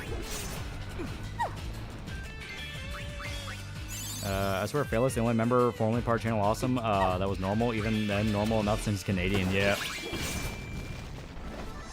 You know, Lancar is an analog horror. Yes, I'm well aware of his analog horror. It sucks, like every other analog horror out there. Expedition takes a lot of stuff from other JRPGs and is love letter to them, which is fine, but I really dislike some journals and Western games using it to bash JRPGs. Yeah. People using it to bash it are just fucking douchebags. Because even the devs themselves are like, no, this is a tribute. It's not meant to be a one-upsmanship. It is a tribute. I got the feeling anyone in Channel Awesome was particularly conservative. Of course they weren't. Even fucking Doug himself is a Chicago Dem. Car made what? An analog horror show. Riku's face still looks weird saying monkey. They found some good comics from Lankara. I like Clean Room. Carlson and Lankara have only one thing in common. They both want to fuck Green M&M.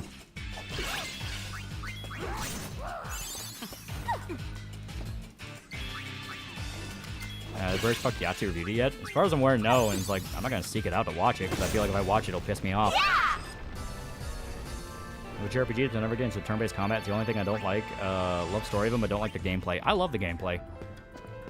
To me, a good turn-based game is just really satisfying.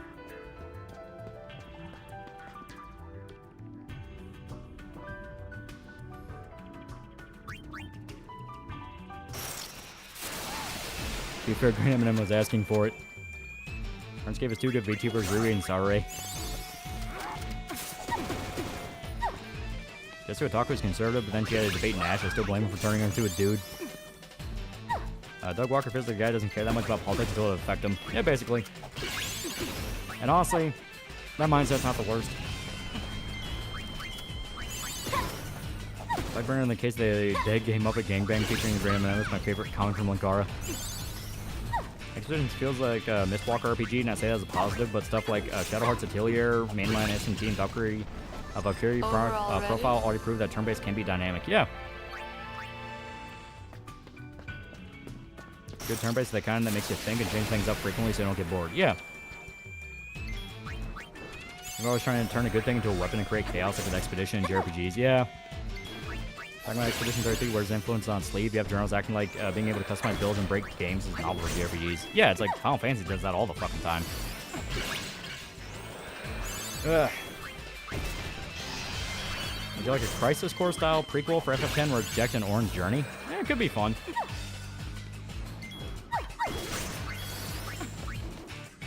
Anyone to bring the idea that Eldritch Abominations having kids with humans are basically zoophiles and other degenerate higher beings leaving the woods to die. Like Nina's white mage dress. It's very cute. I like it.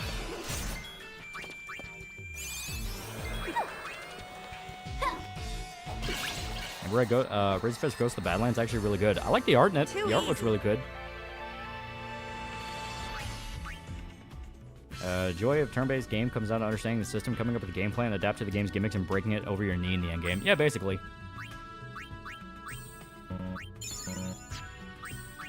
There we go. Maxing in turn-based RPG is more common than you think. Aren't the 7 remakes using a hybrid system too? Sorta. There's no true turn-based, but it's... eh.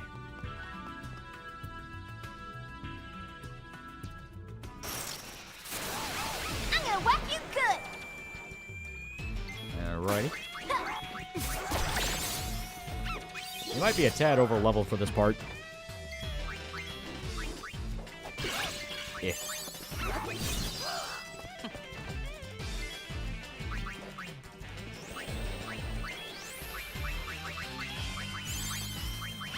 Here we go.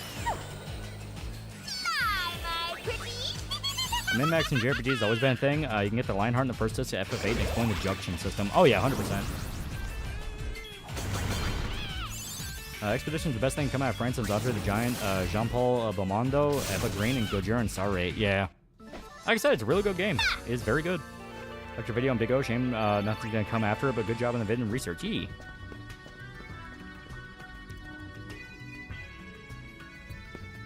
Yeah.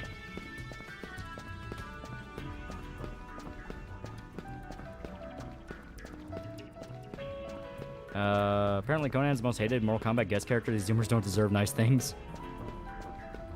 That Bubbles from Powerpuff Girls? Yeah, it's Tara Strong. She voices Riku. Yeah, Gojira's fucking awesome. Yeah. And look, we don't have to do the damn Tetris puzzle. You know, Wakfu? I've never seen it. The clue is monkey, right? Played FF15 yet? Just a Yeah. coincidence? Like, I played it on my own. Have I streamed it yet? No, because we're going in order. So it's going to be Final Fantasy X-2, then 12, then 13, maybe the 13 trilogy, then 15, then 16, and that will be it for mainline games. And we can do some little small ones where we play the older ones.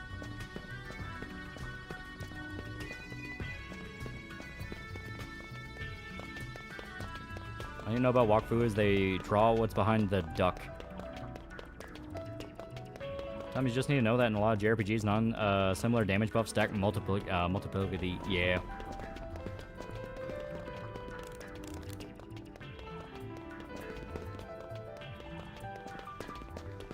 Okay.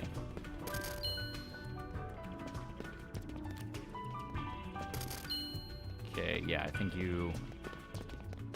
I'm trying to remember this puzzle. This is a fucking weird one. Are you thinking tactics after this? Tactics can be another one we can tackle later on. I want to get through all the main lines. Tactics is really good. Wakfu's French cartoon, pretty good, as dragons and time travel and stuff, and a bath scene.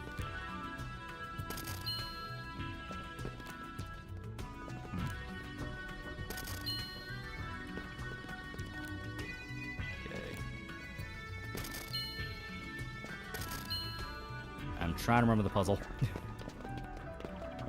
Can we skip 13? No. You're gonna see 13, and you're gonna realize, oh, this game wasn't that bad. And the festivalist dress sphere was made by a little girl and won a competition made by Enix to be in the game. That's really cool.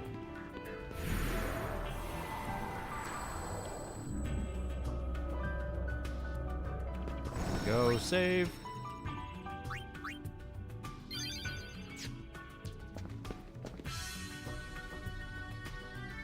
Dead Game Muppet Gangbang. Really says a lot that you literally cannot name drop Linkara once without somebody referencing Dead Game Muppet Gangbang. Welcome! Oh, hey, Sid. Well, I'll be if it isn't. Yeah, come on, you, chat. 13 isn't that bad. Yeah, it really wasn't that bad. I don't understand why I got hate. Yeah. Come to buy a clue Wakfu's alright, from but it's prequel Uncle Sid Dofu is and lesbian have it. furries. Dragek.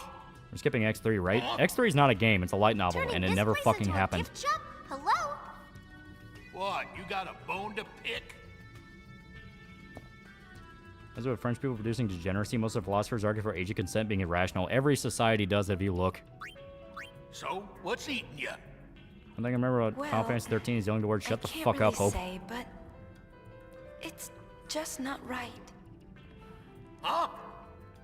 Oh, it's like us turning the ruins of You're home legally into required to a mention theme Muppet park. Gangbang when someone mentions Linkara. Huh? I see your point. Yeah. Yo, bind for forbidden fruit, it's human nature? No. I explained it before. Age of consent laws are perfectly fine as they are. There's no reason to break them. Not called X3, it's called Final Fantasy X Will. Yeah, but most people just refer to it as X3. Because it kind of is meant to be. I watched Muppet Treasure Island the same way ever again. Thanks a lot, Linkara, you degenerate fuck. Still holds up.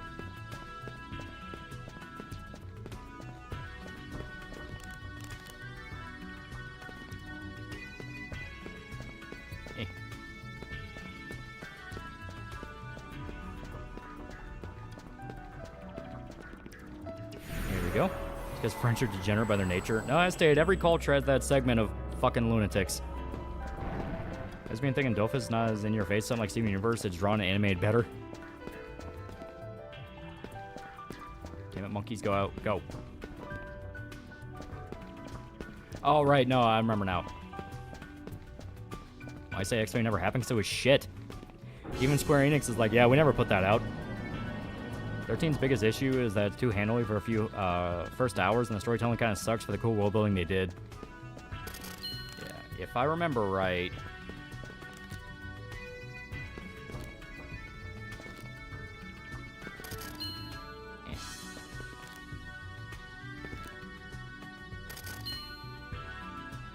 I'm trying to remember this puzzle. It's fucking weird. At this point, age consent should be 20. No, it's perfectly fine at 18. There's no reason to fuck with that. We do not need to make sweeping societal changes because a bunch of people can't grow the fuck up. That thing was good. Too bad they killed it too early. Got the Steelbook edition. I like the movie. Listening to the channel, awesome reviews brought back pain. I used to worship those guys. Okay. I think...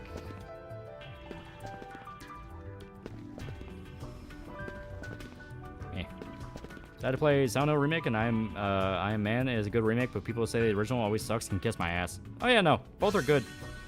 To me, it's one of those things of it doesn't have to be a debate. Both are good. The idea that one has to replace the other, it's like, no, it doesn't have to do that at all. One of the things FF13 would be better if they made more of the game. E. Okay. 52...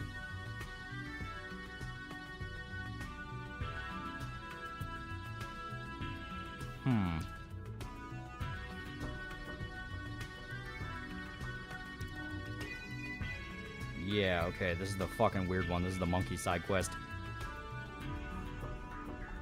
Alright, so... Actually, did we even do this one yet? It might be later. This might be in Act, like, 1 or 2. Yeah, this might be a little bit later.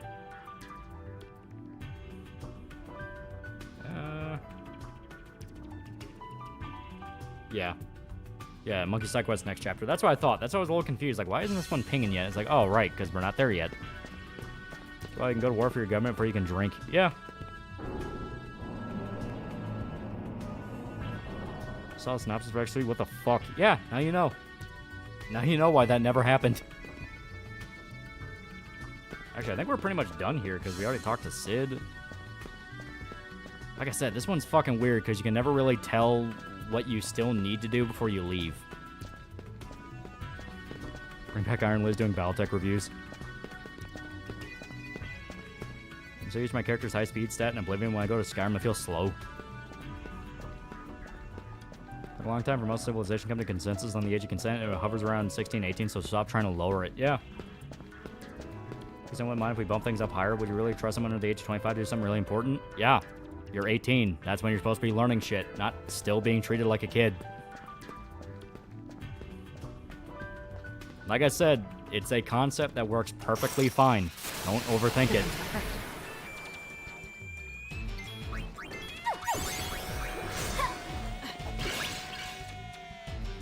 My point of smoking and drinking is going to be 21 and push everything back to 21 and move everything back to 18. No, like I said, I think the system we have now is perfectly fine. And trying to fuck with it is exactly what's causing a lot of problems right now. Everyone keeps trying to reinvent the goddamn wheel. Watched Doug's review of Prince of Egypt. Think it was good. Still think 13 is bad because I did not like it when I first played it. Honestly, not interested in going back to it. I don't hate Final Fantasy 13. I don't. Maybe by the time I played it, it was so overhated that to me, I was like, you know, to me, it was like, what? This is what people are talking about? This game's actually not bad at all. Maybe it was that, but I didn't hate it. I agree with that now, but there's one thing I don't get. My friend told me that Eddie is so much scarier in the remake, but in my opinion, he's still the same character in the original. It's his voice acting. His voice acting in the remake's really good. The age of consent to 50 era the hag begins. Smoking and drinking 21, people are adults at 18. Smoking used to not be 21. It used to also be something you could do at 18. They changed that very recently, and I still think that was pretty dumb. Drinking is because, well,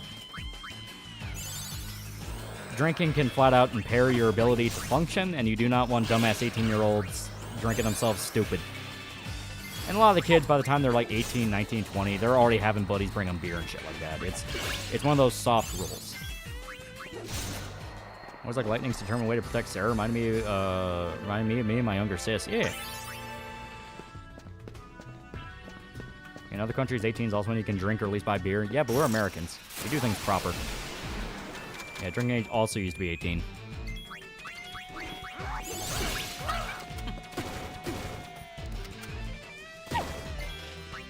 Tobacco's 21 now? Yeah, they changed that very recently. That was actually something that Trump did, and I thought that was pretty stupid.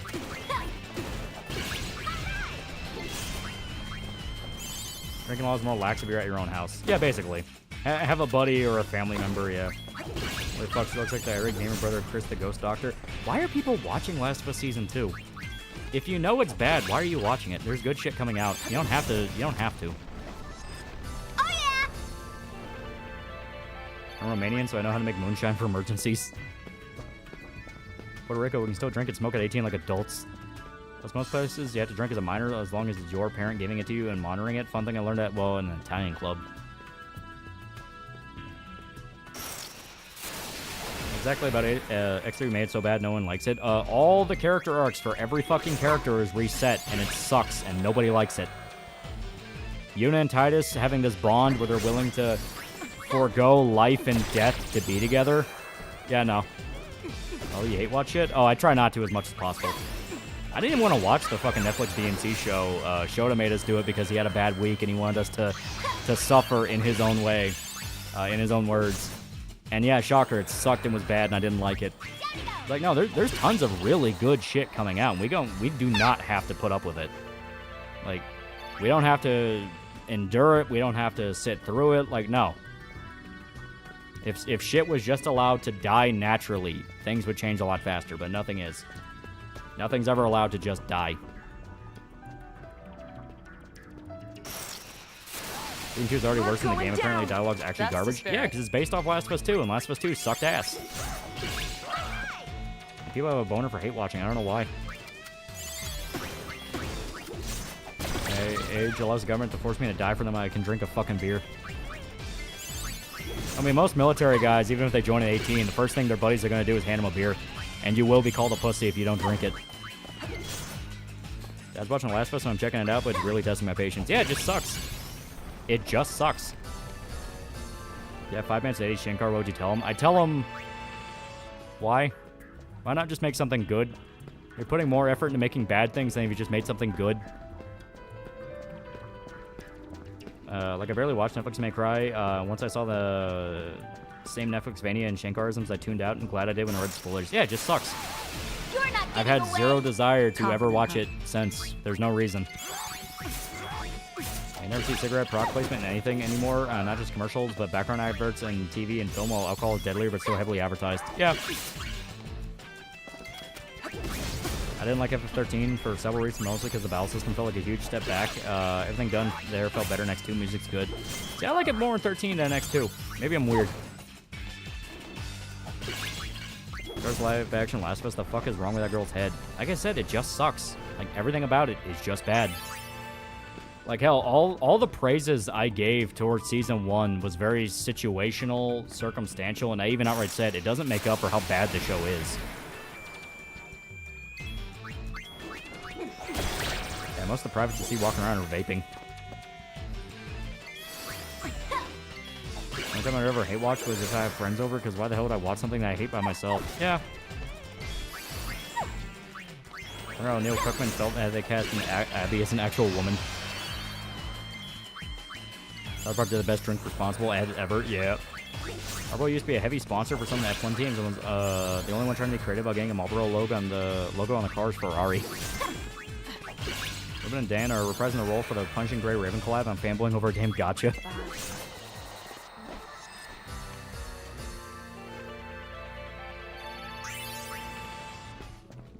Makes me think of big beers bribing the 3-letter agencies. Season 1's like maybe 5 to 6, while season 2 is like 2. What do you mean? What are you talking about? The other thing that bugs me is that someone could join the military at 18, die, and never have a free moment in their entire life when they have their whole life ahead of them. Yeah. It's a fucked up concept when you think about it. Still funny, the actress for Ellie was told to not play the games, but she secretly did, and that's why she did a decent job. She did as best she could, but people are realizing Bella Ramsey's just not a very good actress. Like, she was okay in season 1. There were some scenes I actually liked her in, and I was like, you know what, she's not bad. She's doing okay. Everything in season 2, everyone's saying the same thing. Why her for Ellie? Why her? And not just for the look thing, you know, I'm not even talking about, like, how she looks. Because, yeah, she looks like shit, and she looks like she clearly is not the right actress for this. It's the fact of she just sounds like she doesn't know what she's saying. Oh, we still have something to do. You know, it still sounds like she has no idea what she's actually doing and how to actually word it right. You know what I mean? More tuxedo, more vodka, more pussy. Drink, drink, drink, drink, drink. Okay, please drink responsibly. Yeah, claim the treasure sphere. She looks like she lost to Chromie. Last day, I'm not even talking about like the looks thing. You know, not even just her looks, just the actual objective acting skill. It sounds like she doesn't know what she's doing. Yeah, she screams industry plant. Yeah. Think independent media will overtake mainstream in the near future? It kind of already is. Google the Marlboro barcode if you want to see what Ferrari did in 2010. Some type of syndrome or something. I'm not talking about like the actual look of her. I'm saying like her skills as an actress. Like, putting aside how she looks, just how she is able to do her job as an actress, she's not very good at it. I think Truth Campaign is actually sponsored by Big Tobacco to use reverse psychology and public take up smoking rebellion. Probably. But the fact that Ellie was like 13, 14, Last of Us 1 was literally 1922, yeah. And she confirmed she was autistic. I mean, there's a lot of actors that are autistic. The problem I have is, as stated, it just seems like I don't even think it's necessarily her fault. I think it's a matter of direction. They don't know how to direct her. Piece of cake. Think dogs can understand us? Yeah. If you ever actually like owned a dog, they can understand you. Most of chat's autistic, clearly. Big Tobacco funds all the major anti-smoking campaigns because of several lawsuits, just saying. Bella Ramsey can be a great actress. Game of Thrones, it's just the directors for Last of Us cannot make Bella work as Ellie. Yeah. Usually when an actor does pretty bad, I'm willing to blame the director because there's not a lot of cases where it's a miscast, where it's just flat out, this is not the right guy for this. It happens, but it's not gonna always be the case of like, oh, they should have just got someone else. There's a lot of times where it's like, no, even a really good actor sounds like shit because the director has no idea how to fucking direct them.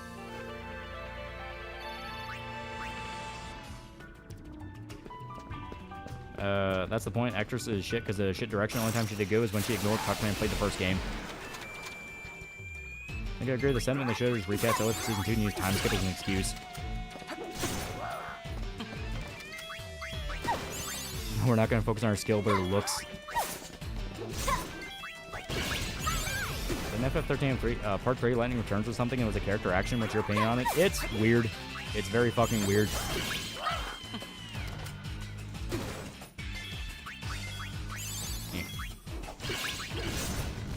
Piece of cake. Did you bang a Lamia? It was like a Monster Musume one. I wouldn't say no.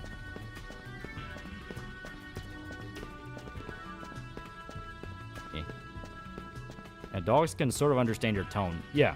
That's why how you say something is really important when you're training a dog.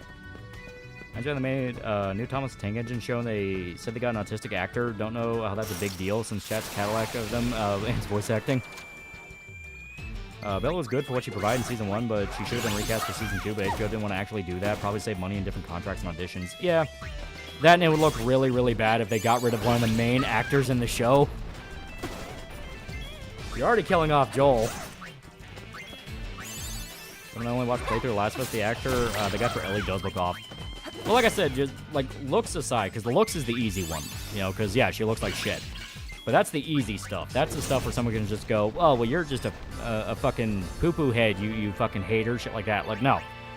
I'm saying, like, her objective skills as an actress for Last of Us 2 are not being shown. It looks like it's her first role, and it doesn't sound good. Like, this is a case of she's getting fucked over by this. So why is this just being allowed to happen, you know? What's going on here? The amount of money being pumped into HBO should not be making people... It should not be making people go, this feels like an episode of fucking Walking Dead. Like a bad episode of Walking Dead. I've seen somebody says something good about that Lightning chick. What do you think about her? Lightning in FF13, she's fine. She's not my favorite character. That poor dude, the black guy, oh god, he goes through so much hell. So much fucking hell. That man's a fucking warrior. Okay, there we go.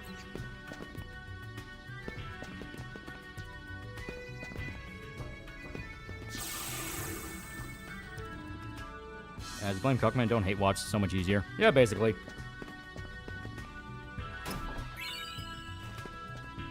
Like to just live with a bird pooping in his hair. Yeah, Saz, yeah. It was like, why Netflix series and not one of the good ones? Yeah, well, that was what Last of Us 2 was anyway. Last of Us 2, I mentioned it before, but, like, the game felt like a young adult novel. It felt like it was pandering to fucking dumbass teenagers.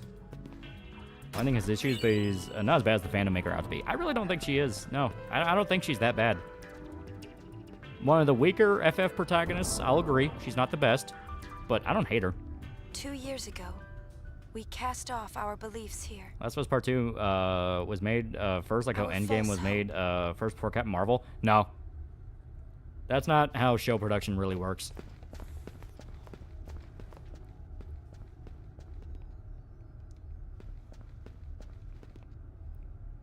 Yeah, went through so much hell. Hell, he can handle it more. He can't handle it anymore, yeah. Bang the tumblers, so close enough. Yeah. Saz, Yang, and Sid were the only good characters of 13 and not literally retards. Recommends one of many big reasons why live action is gonna flop. Well, right now, from my understanding, public sentiment around Last of Us 2 is... Season 2, I mean to say. Last of Us Season 2. Is it had the exact same drop-off that Last of Us 2 the game had. The game also had a massive drop-off once people got to the part where Joel dies. So it's like, you know, fuck you, why would you do this? You know, this is stupid, now I gotta follow these characters I don't give a fuck about. What is the meaning Someone of also that? clearly isn't interested in respecting the game. Yeah. What? Lightning or the crew from FF5, who's worse? The crew from FF5 is funny. Monkeys? Wrong. Wrong! Wait a minute. This voice sounds familiar. I can understand that like an FF13, but I still don't get all the rage baiting when the game first came out. Like, it's not the worst game ever made. Yeah. Yeah, Ellie and Dina cannot carry the show. Yeah. What are you doing? Last of Us 2 had drop off through the leaks, but you get what I mean.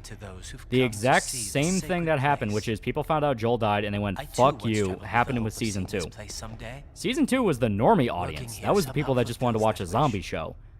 So when they got to the part where Joel died and they all went, fuck this is dumb, and every episode since has been hit with more and more, man, fuck you, this is dumb. And remember, the 2 ending already, did we? Oh, did we actually? Xanarkand will be waiting. I forgot what the answer was for this one, so I just hit monkeys. Yeah, Last of Us 2 just feels like Old Boy written by a shitty YA writer, yeah. Apparently so. At this point, I'm pretty sure Neil Druckmann's paying to have his Last of Us duology constantly made because he jacks off to it, yeah. The sphere Oscillo finder He failed the true ending. We might have actually failed the true ending, holy fuck. Nearby.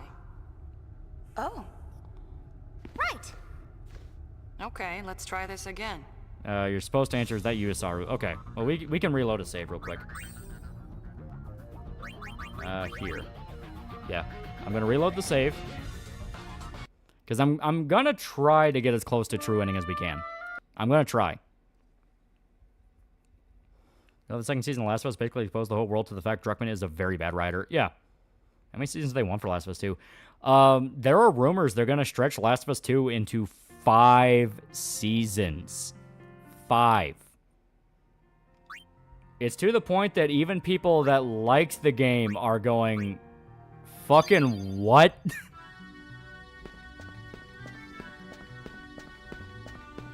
Welcome. Well, I'll Yeah, be how? if it isn't Exactly. you now. Can't call normies chuds. They don't know the word and the insult can't stick. Yeah, fuck off. 5? Come to buy a clue from Uncle Sid, have you? How could you even do that? I'm going to tell you exactly how they're going to do that. Do you want to know how they're going to do that? They're going to do the exact same thing Walking Dead did. They're going to fill it with fucking filler characters. There's going to be a bunch of filler characters that come in, and they're going to go, hey, I'm here. I'm filler character. Here's my dedicated episode to explain how I'm important. Then they fucking die due to some bullshit you don't care about. And then they're finally going to go back to the main plot. The ruins of home into a theme park. Huh? It's the exact same thing Walking Dead did and eventually Game of Thrones did. I think her acting is a consequence of a mix between the script and the direction, mainly because there's nothing interesting to get out of Ellie's character in Last of Us 2. You're not wrong.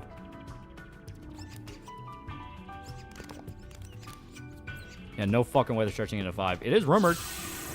It would be hilarious to see them try.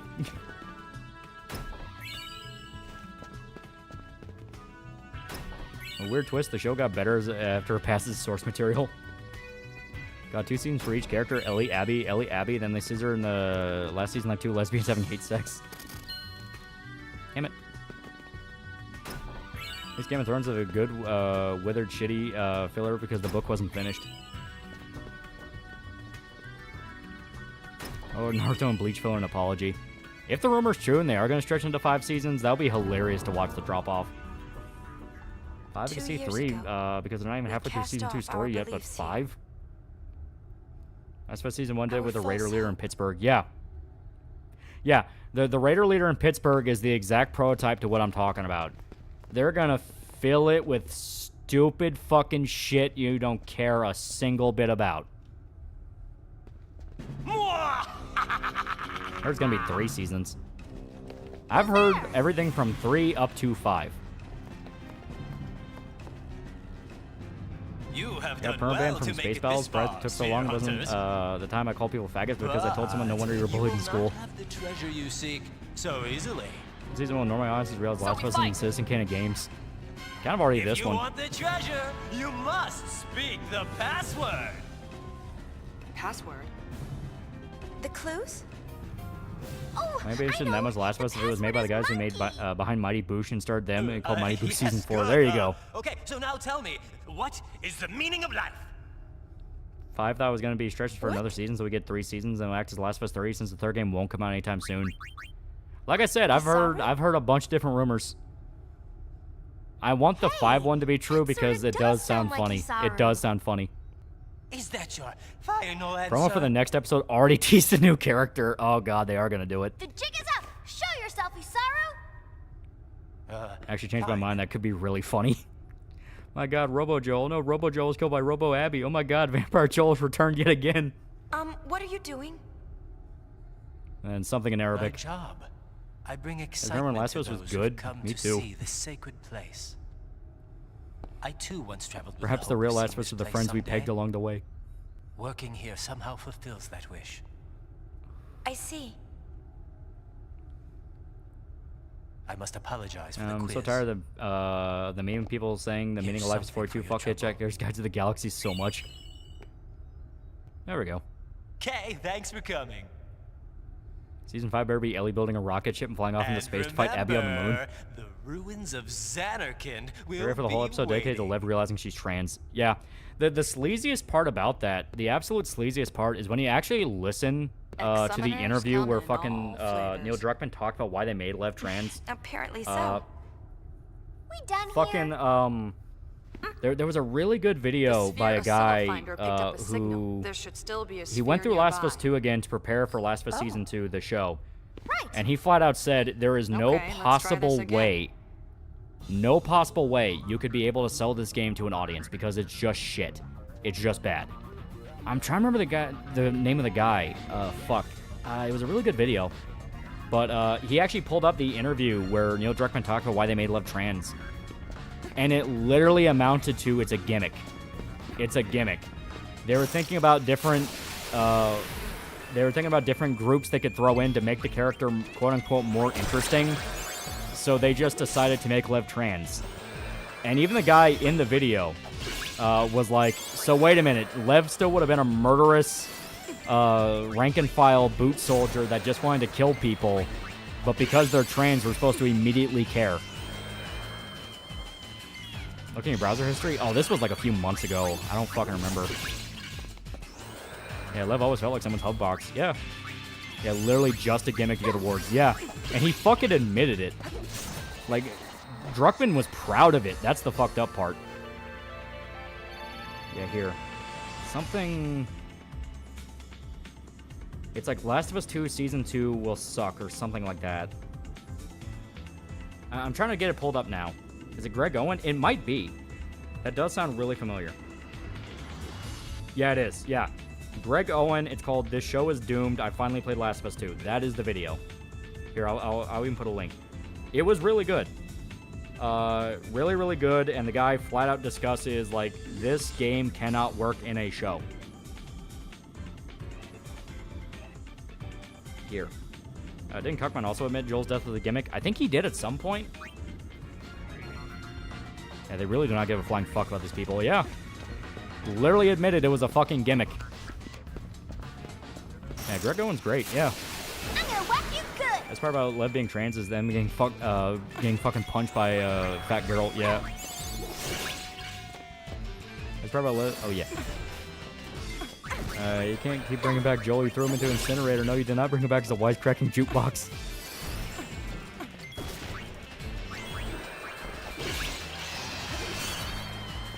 When the crowd was paying to barely talked about Lev or his story just for brownie points. Yeah, no one liked Last of Us 2.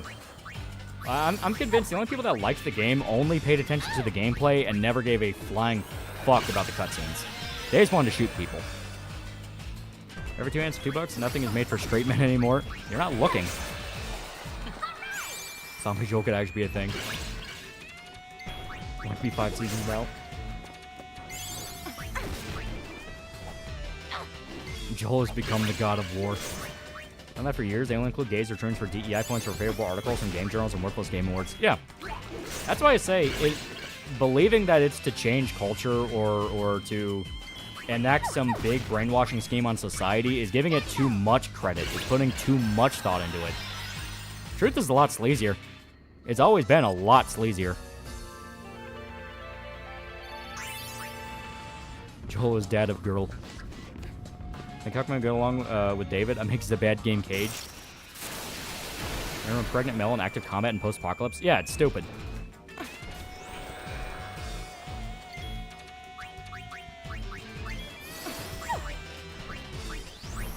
Here we go. Token's back as a black man. They did brain transfer. Now he's the blaxploitation character. He's Black Dynamite. Every 2 hands, $2? What do you mean? I mean, look. There is shit coming out that you can enjoy right now. There's a bunch of loose never grow out of high school trying to become the crowd. Yeah, basically. And Neil's fucking himself even more when he said that. I believe Joel was right. Like, seriously, he should have had that mindset when he was picking the second game. Yeah, he realized at the last second, oh, fuck, this is a bad idea. And the funny part is, the crowd that was simping for the game and loved it and was like, no, no, no, this is the greatest game ever. All this immediately fucking turned on him. Like, immediately. And character trans, because you want brownie points when we make a trans. Characters I wrote them as trans, but not the same.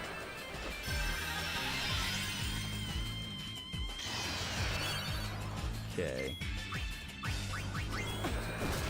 Fuck.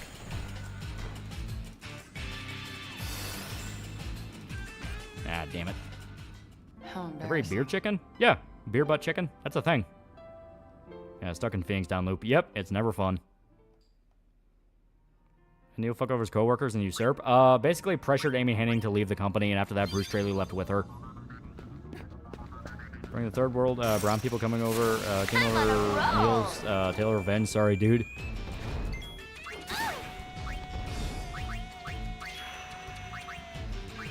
I think I accidentally healed the behemoth, but it's fine. He's already at full health anyway, it doesn't matter. Yep, there we go. Go, fish! Are you liking X2? Yeah, X2 is good. I played it before. I really like it. Yeah, I say I really like it. It's not up there as like one of my favorite Final Fantasies, but I like it. The combat in this game really screws you over. You rely on Phoenix Downs. Your turns take longer. Yeah. Everyone, stay strong. Prominent female lead was literally a male model. The trans character was a mid gimmick. Neil's just fucking with us at this point. Yeah, he doesn't care.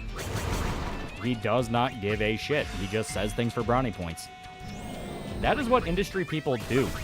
Industry people don't believe a goddamn word of what they say. I like Behemoth's design. It's good. That's how you know you have a good Final Fantasy game. The Behemoth looks sick. Now nobody likes Last of Us now. The game as a whole shell of its former self. Yeah. And it's sad, because Last of Us 1 is still good. Tell me about Last of Us 2 gameplay, how much attention was given to NPCs to acknowledge their friend's death, but this is much since it was already achieved like 20 years ago. Well, more than that, like, they don't do anything with that. It's just some characters scream out random names as people die, and that's it. Like, who cares? That's not clever. Like, a cool gameplay thing they could have done is focus more on the actual open world segment, because there's a soft open world segment when you get to Seattle in Last of Us 2, where Ellie has to skulk around and hit checkpoints and hit and ambush people and things like that. It would be cool as a gimmick if they wanted to include it. If instead of just screaming out some random guy's name, of like, oh my god, they killed Jerry, shit like that, have it to be you hit one checkpoint and the entire NPC pathing changes. Like, they start noticing people are going missing, so they're sending out more teams. They're sending out teams better equipped to handle you. You know, people will go back and check on their friends if they notice people are missing.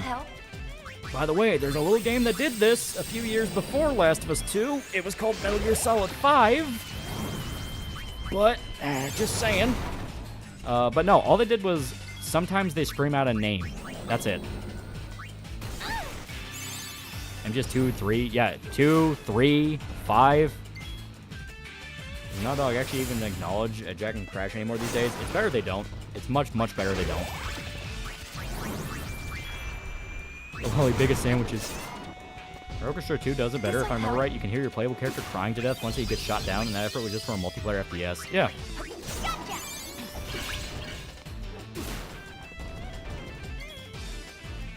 Like more headshots that wear helmets. Exactly. They wear helmets. They'll start wearing bulletproof vests.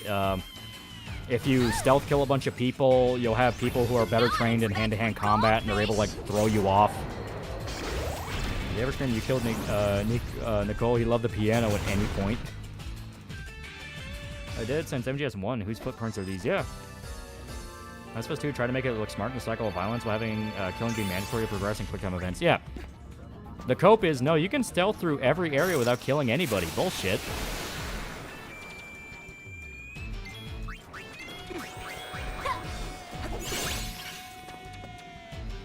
Yeah, pulling MGS5 wasn't so easy anyway. Yeah. Wait, Luther song? What the hell is that?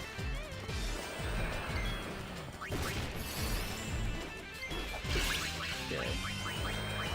Go after the Nashorn.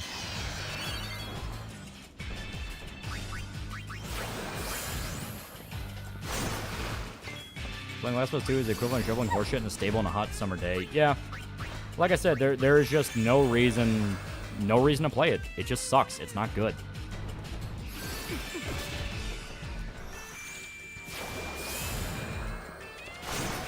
Like, you know, people can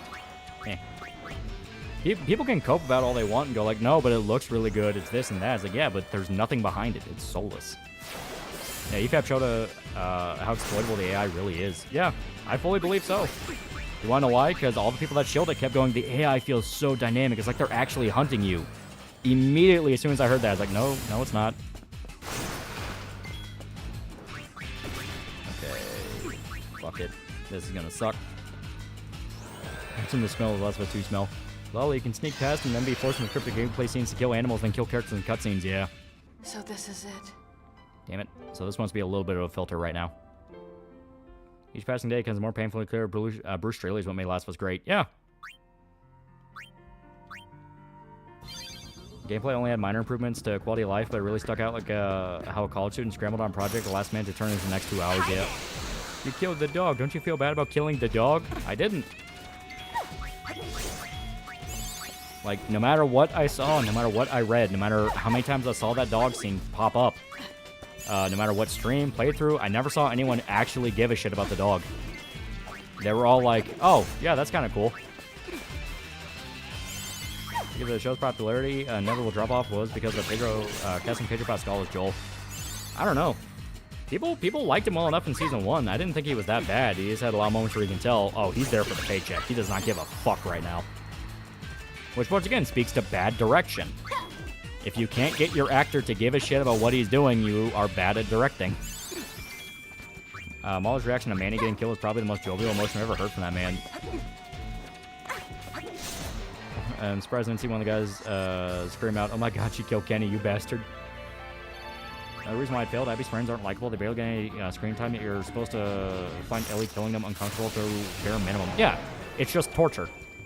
You find it uncomfortable because torture, and it's like, no, I don't find that uncomfortable.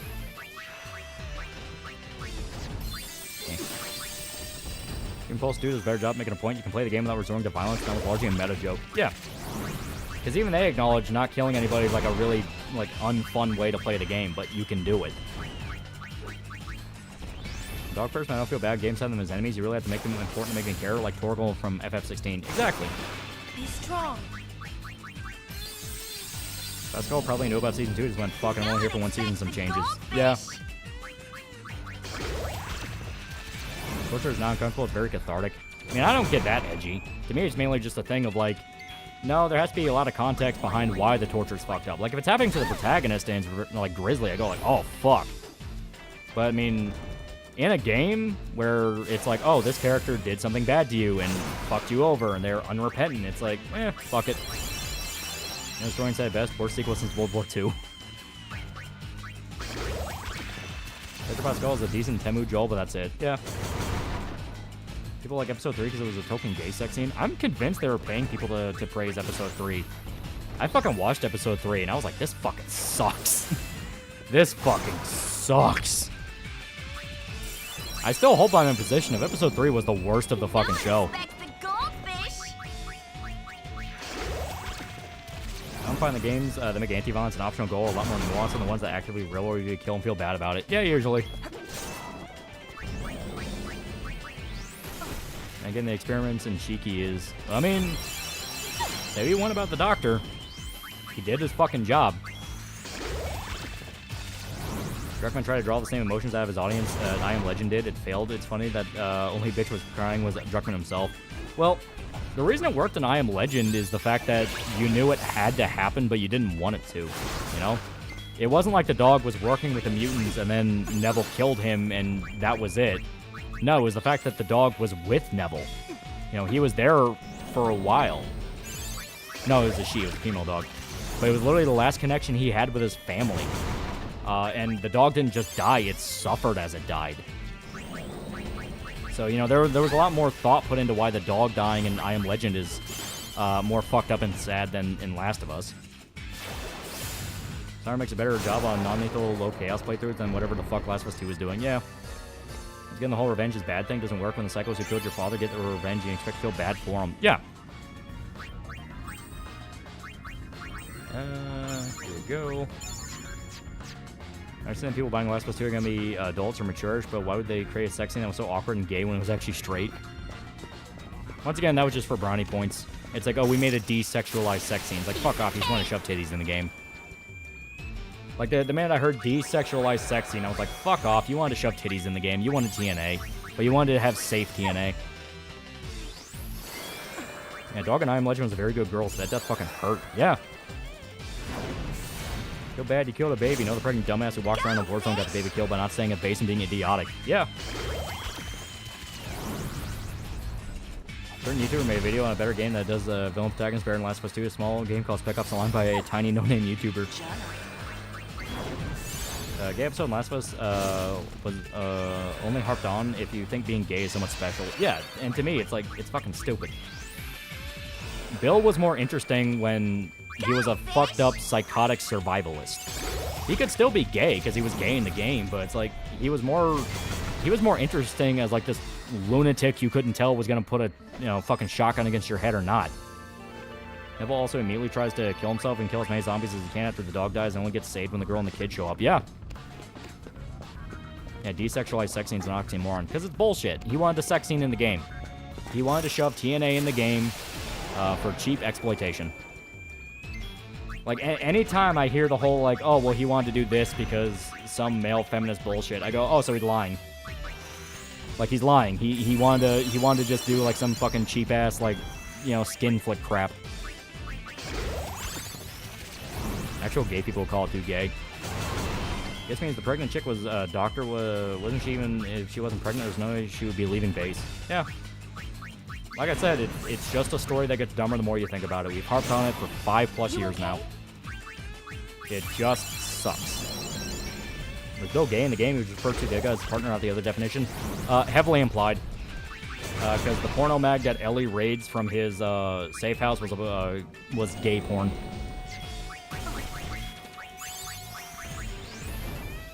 The dudes in Apocalypse think they would more protective of the pregnant members of their factions than humanity's on the losing side. Yeah, that's what I mean. It's just stupid. We've harped on this for like 5+ years now. It's just stupid. And thankfully, the show is finally getting people to realize, oh yeah, this was stupid. This did suck. Yeah, Skinemax to your shit. Yeah. And dudes in Apocalypse, yeah. Tell me an adamant survivalist all of a sudden wants to kill himself. It was a tragic example of what Joel's future could be in the game. Too effective to die, yet too damned to be alone. And the context is even skippable. Good fucking writing, yeah. No, Red Dead Redemption did a better job on death of an animal companion when Arthur was confronting his dying horse. Yeah, Ghost of Tsushima has a very similar scene where your horse dies in that, and Jin feels really bad because the horse took him that far in the journey.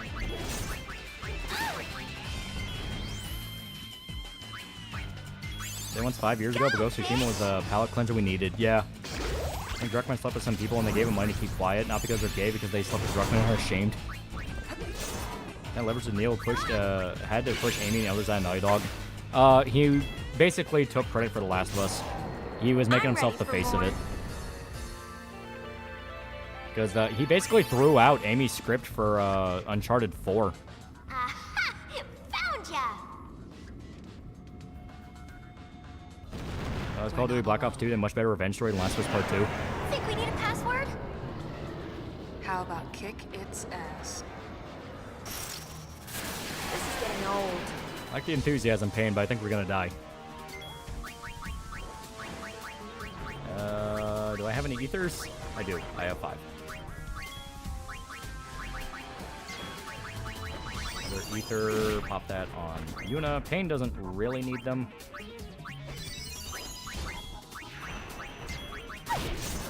It'll be definitely good to give them pain, but we don't need it right now.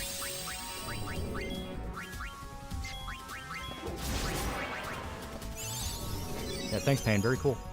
I think Ghost of Yotai would be good. I want it to be good. I don't know if it'll be good. Knowing that the Dragon Age Veilguard writers are behind it, and not in a small way, makes me worried. I'm really worried. Maybe if the game is good, we'll find out it was kind of a bit of an expedition situation of this is what corporate made us do. Because Dragon Age Veilguard was torn apart and put back together multiple fucking times. Like, multiple times. So maybe that will be the reason for it, but we're not going to know until Ghost of Yotai comes out. Ghost of Yotai looks very stylish. It looks like it's still building off the style the first game had, so maybe that'll impact things, but we can just hope.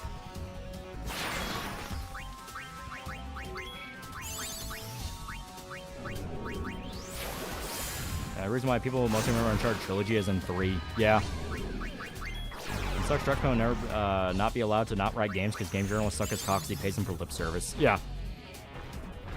That's when Uncharted 4 suffered, in which characters totally wasn't Neil's pet project. Yeah. Black Ops 2 also gave you the option to kill Russ Menendez. Last of Us 2 didn't have that option. Yeah. You know, the thing that makes video games special, interactivity, giving the players choices and allowing them to decide from there and think about why they did something. I'm going to bed. Good night. Yeah, after this, we're finishing up. We'll try Demisword. Might be immune, though.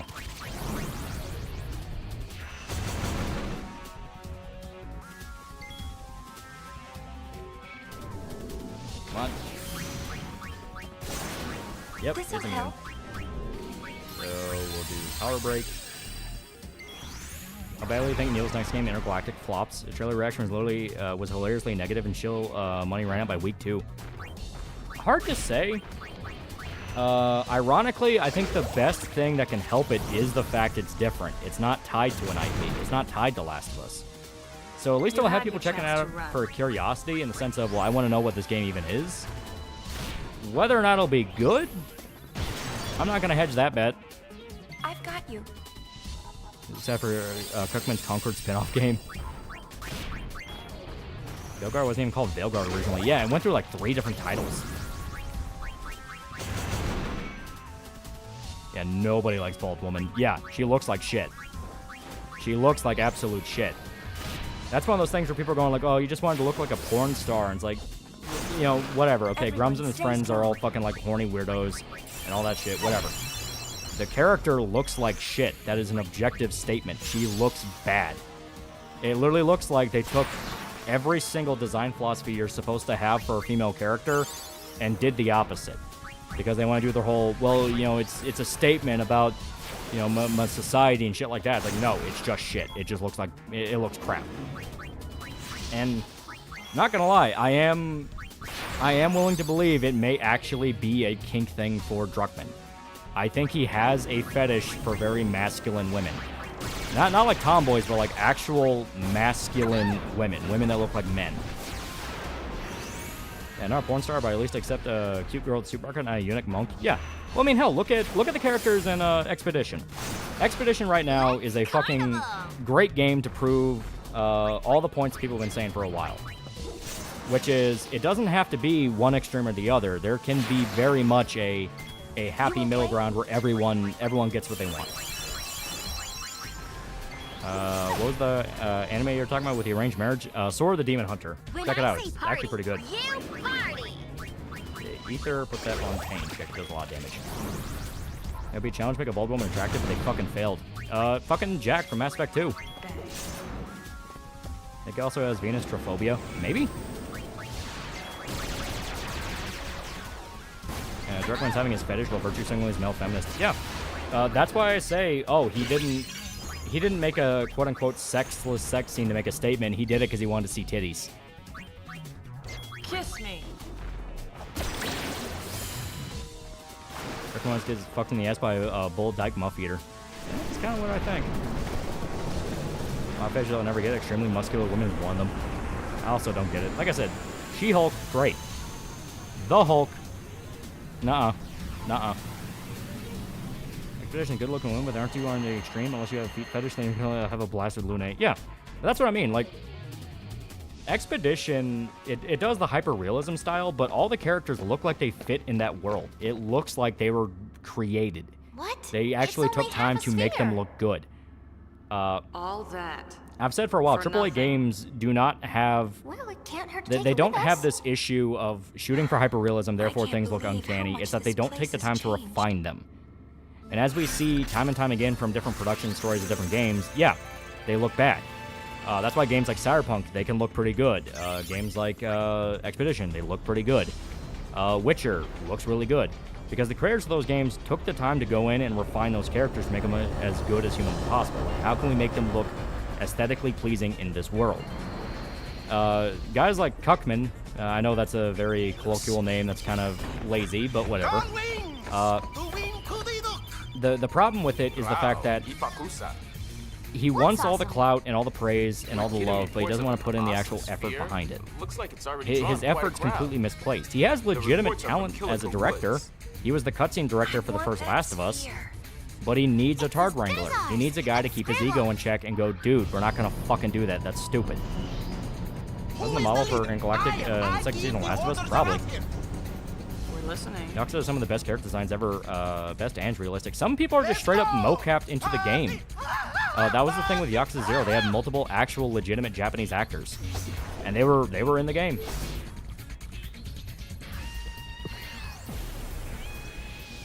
We did a hostile take over the studio and did a bunch of lackeys to back him up. Where Yeah. this is?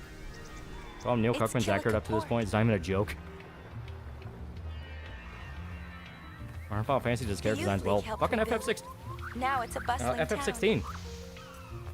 FF16 had really good fucking character design. Lately, well, there have been signs of trouble. Games in the 2000s still hold up. The ultra realistic games still had the time to refine graphics. Yeah.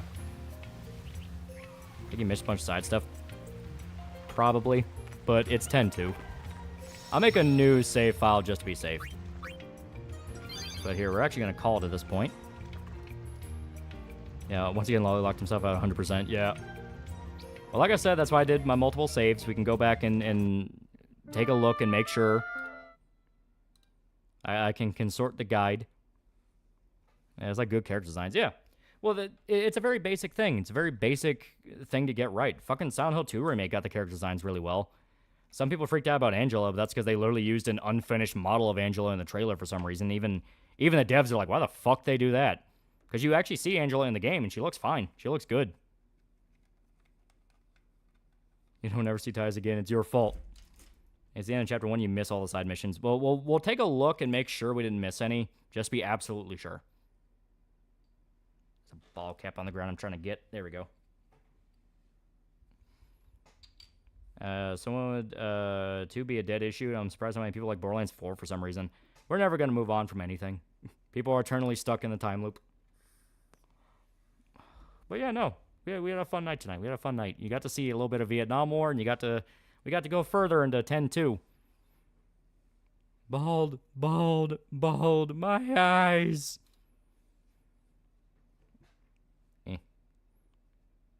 So Ruby trending on Twitter today. You planning on doing a video in the future? That's been on the list for a while, but I gotta make plans for Ruby because that's a lot to talk about. After X3, it's better Ty stays dead. But yeah, there you go. So we had a lot of fun tonight. We had a lot of fun. Yeah, we're stuck in an endless recursion of time. But so now you know. Next plan for the video is Gondodar, or however you fucking say it. And then Asabi Asabase, then Persona 4. But that's gonna come after my vacation because I'm taking a vacation and end of May. It's going to be nice. It's going to be really nice. I'm going to enjoy my time. It's going to be great. Starting Persona 4 vid soon. No, as stated, we got 2 more videos to go through. Then I'm going to do Persona 4. Because Persona 4 is going to be a fucking big one. Yeah, Jack is literally the only bald chick that's hot. You guys can go ahead and give me some list, but that's the only one I can think of. So I like manga or other mockumentary found footage movies, you know. You can watch The Tunnel. That's a pretty good one. That's another Australian horror one. Square more ballish Paul dead than the Intergalactic MC. Yeah. I'd really like to help you with Ruby vid because I know a lot of stuff about Rooster Teeth back in the day. Yeah. As stated, I gotta organize that shit. I mean, Liara is technically bald, and Twi'lek's from Star Wars. Yeah. Ugh, man. Chad normally doing Lolly goes on vacation. Wait for him to come back. Just watched all of Oshi Palaber stuff. Movie 2 was amazing despite lack of mechs. Yeah. Flavor of vape? It's peach. Peach, perfect peach slush. It's pretty good. Don't know why I'm craving found footage movies, but I am. X3 should just be a compilation of sex minigames between Ties and Yuna.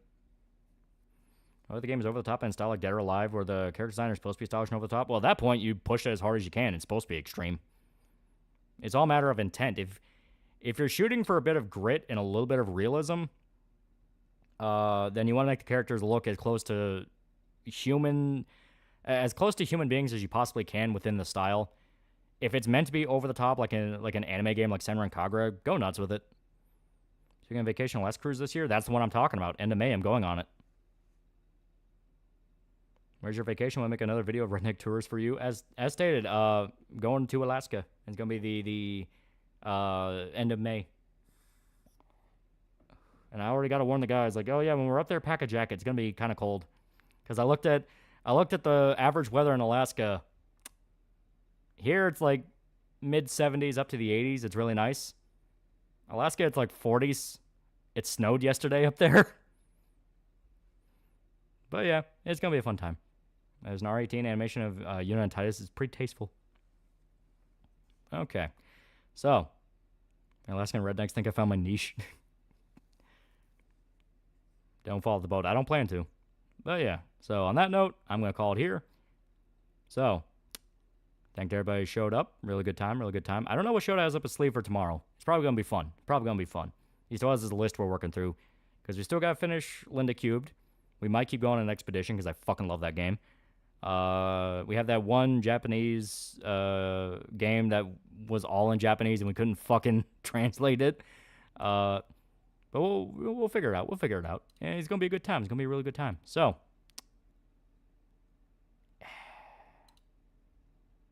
see you guys.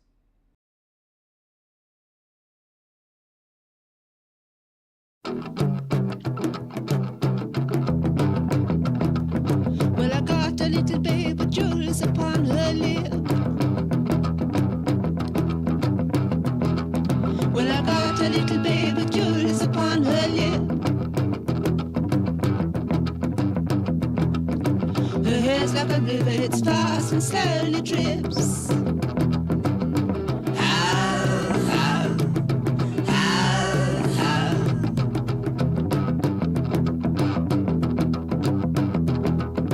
She bathes in thunder, the elves are under her. She bathes in thunder, the elves are under her. She walks the wind and has a panther with silver fur.